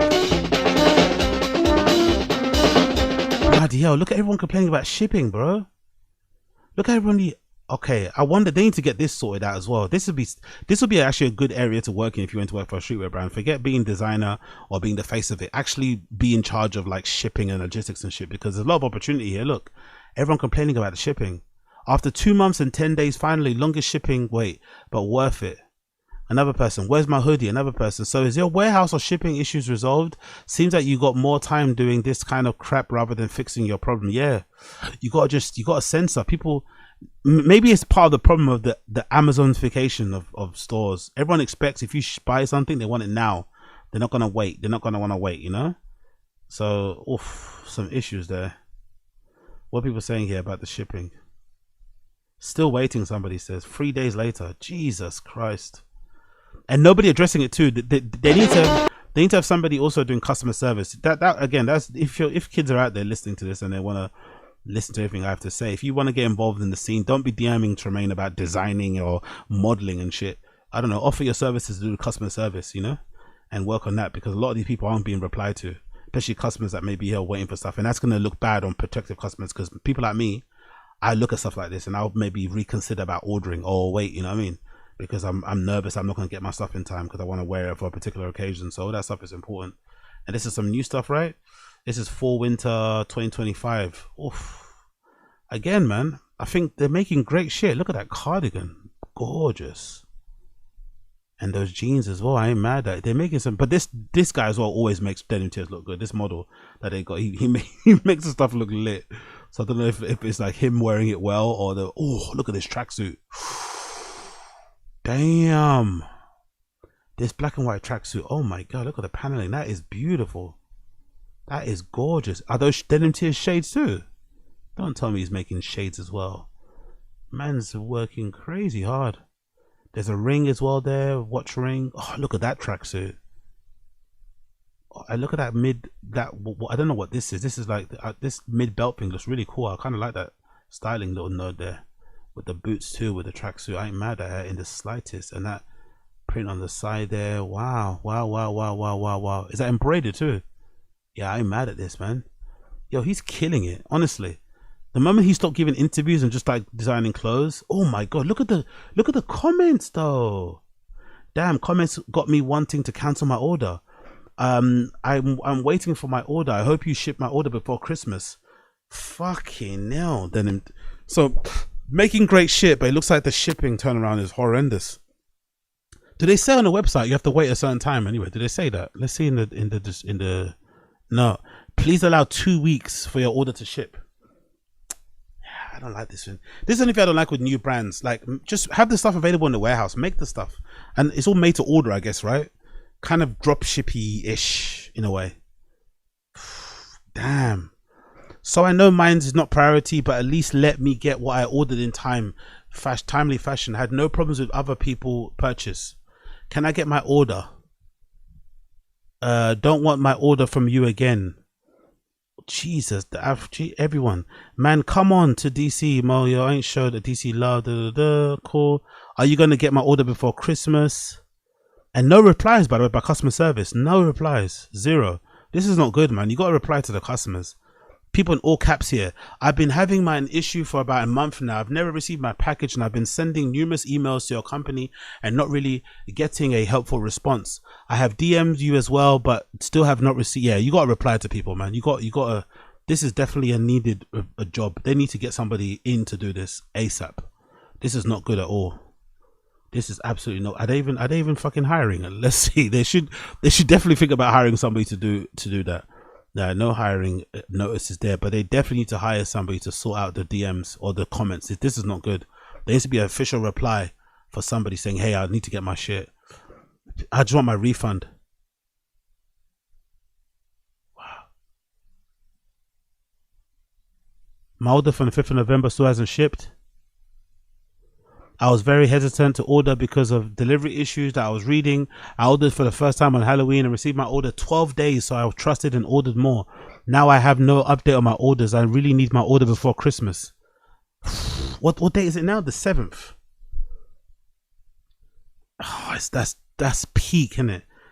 if they, it's I don't know. It seems unlikely they'll get their order before Christmas. Let's just say that. If they don't got it already now, it seems unlikely they'll get it before Christmas, isn't it? Jesus Christ, man, that's sad. My order from the 24th hasn't shipped. Clean. Everyone's complaining about their order. All Americans selling all my comments. I've ordered seeing all these comments. I've ordered to the UK as well. Yeah, thoughts and prayers to you, my friend. Yeah, it doesn't look like they ship on time, but the stuff is really. I don't blame people for ordering it. Look, the stuff is really good, bro. I'd be tempted too. Look at that gilet. Look at that hoodie. Look at that hoodie. With the fucking the sweater cardigan hoodie thing. That's fucking gorgeous. Of course you're gonna want to order. Look at this patchwork fucking anorak quarter zip thing. God damn. But it looks like they don't ship on time, unfortunately. It looks like they don't ship on time. Oh, look at those denim. I wonder if that's part of their denim collection. That patchwork denim, it looks fucking great. You won't bleed us. Oh, look at this. You posted new articles. Where's my Black Friday deals I bought? Count all your days. I ordered on the 10th of October. And y'all waited till I emailed y'all a day ago to tell me y'all don't fulfill my order because of an issue on your end. Now y'all trying to give me store credit like y'all new drops ain't sold out already. Oh my God. Ordered on 10th and only got a response the other day. Shit. Tremaine, please drop the Afro pic. Tremaine is the denim ago. Turn the denim side. How they sell out half a sec. Anybody else having problems trying to reach them? I've been waiting for an order for about 2 months. I just left the store and there's not a single size of jeans left. Fucking hell, mate. Yeah, great stuff, man. Oh, look at that with the midsection. Is that a onesie? Is that a fucking is that a fucking whatever? Or is that a belt? That's amazing. I love that. With the tears around the belt. Look at that tracksuit too. Oh. Yeah, I don't blame people for wanting the stuff like this. This is maybe my favorite tracksuit. That one there. That's one of my favorites there. But unfortunately, it doesn't look like they ship on time. It doesn't look like they ship on time, unfortunately. Waiting for where's my order. Oh, denim tears, denim tears, denim tears, denim tears. What can you do? What can you do? Anyways, ladies and gentlemen, that has been the Excellent Single Show episode number 97 something, right? Is it 979? Yeah, 979. Thank you for tuning in. Been a pleasure to have your company as per usual. Smash like button, hit subscribe if it's your first time here. I'm gonna play my tune of the day. My tune of the day is gonna be by the one and only Floorplan. I'm gonna play my tune of the day courtesy of Floorplan. That'll be my tune of the day. Floorplan. We give the honor, which is gonna be a nice little gospel themed house track for those of you that care. So that'll be my tune of the day. Big up Floorplan. We give the honor. Everybody else, I'll see you later for the random show, which will probably be about 11:30ish, right? 11:30ish, I think, around my time. So make sure you tune in for that one. But this is Floorplan. We give the honor. My song of the day. Everyone else, take care. Peace.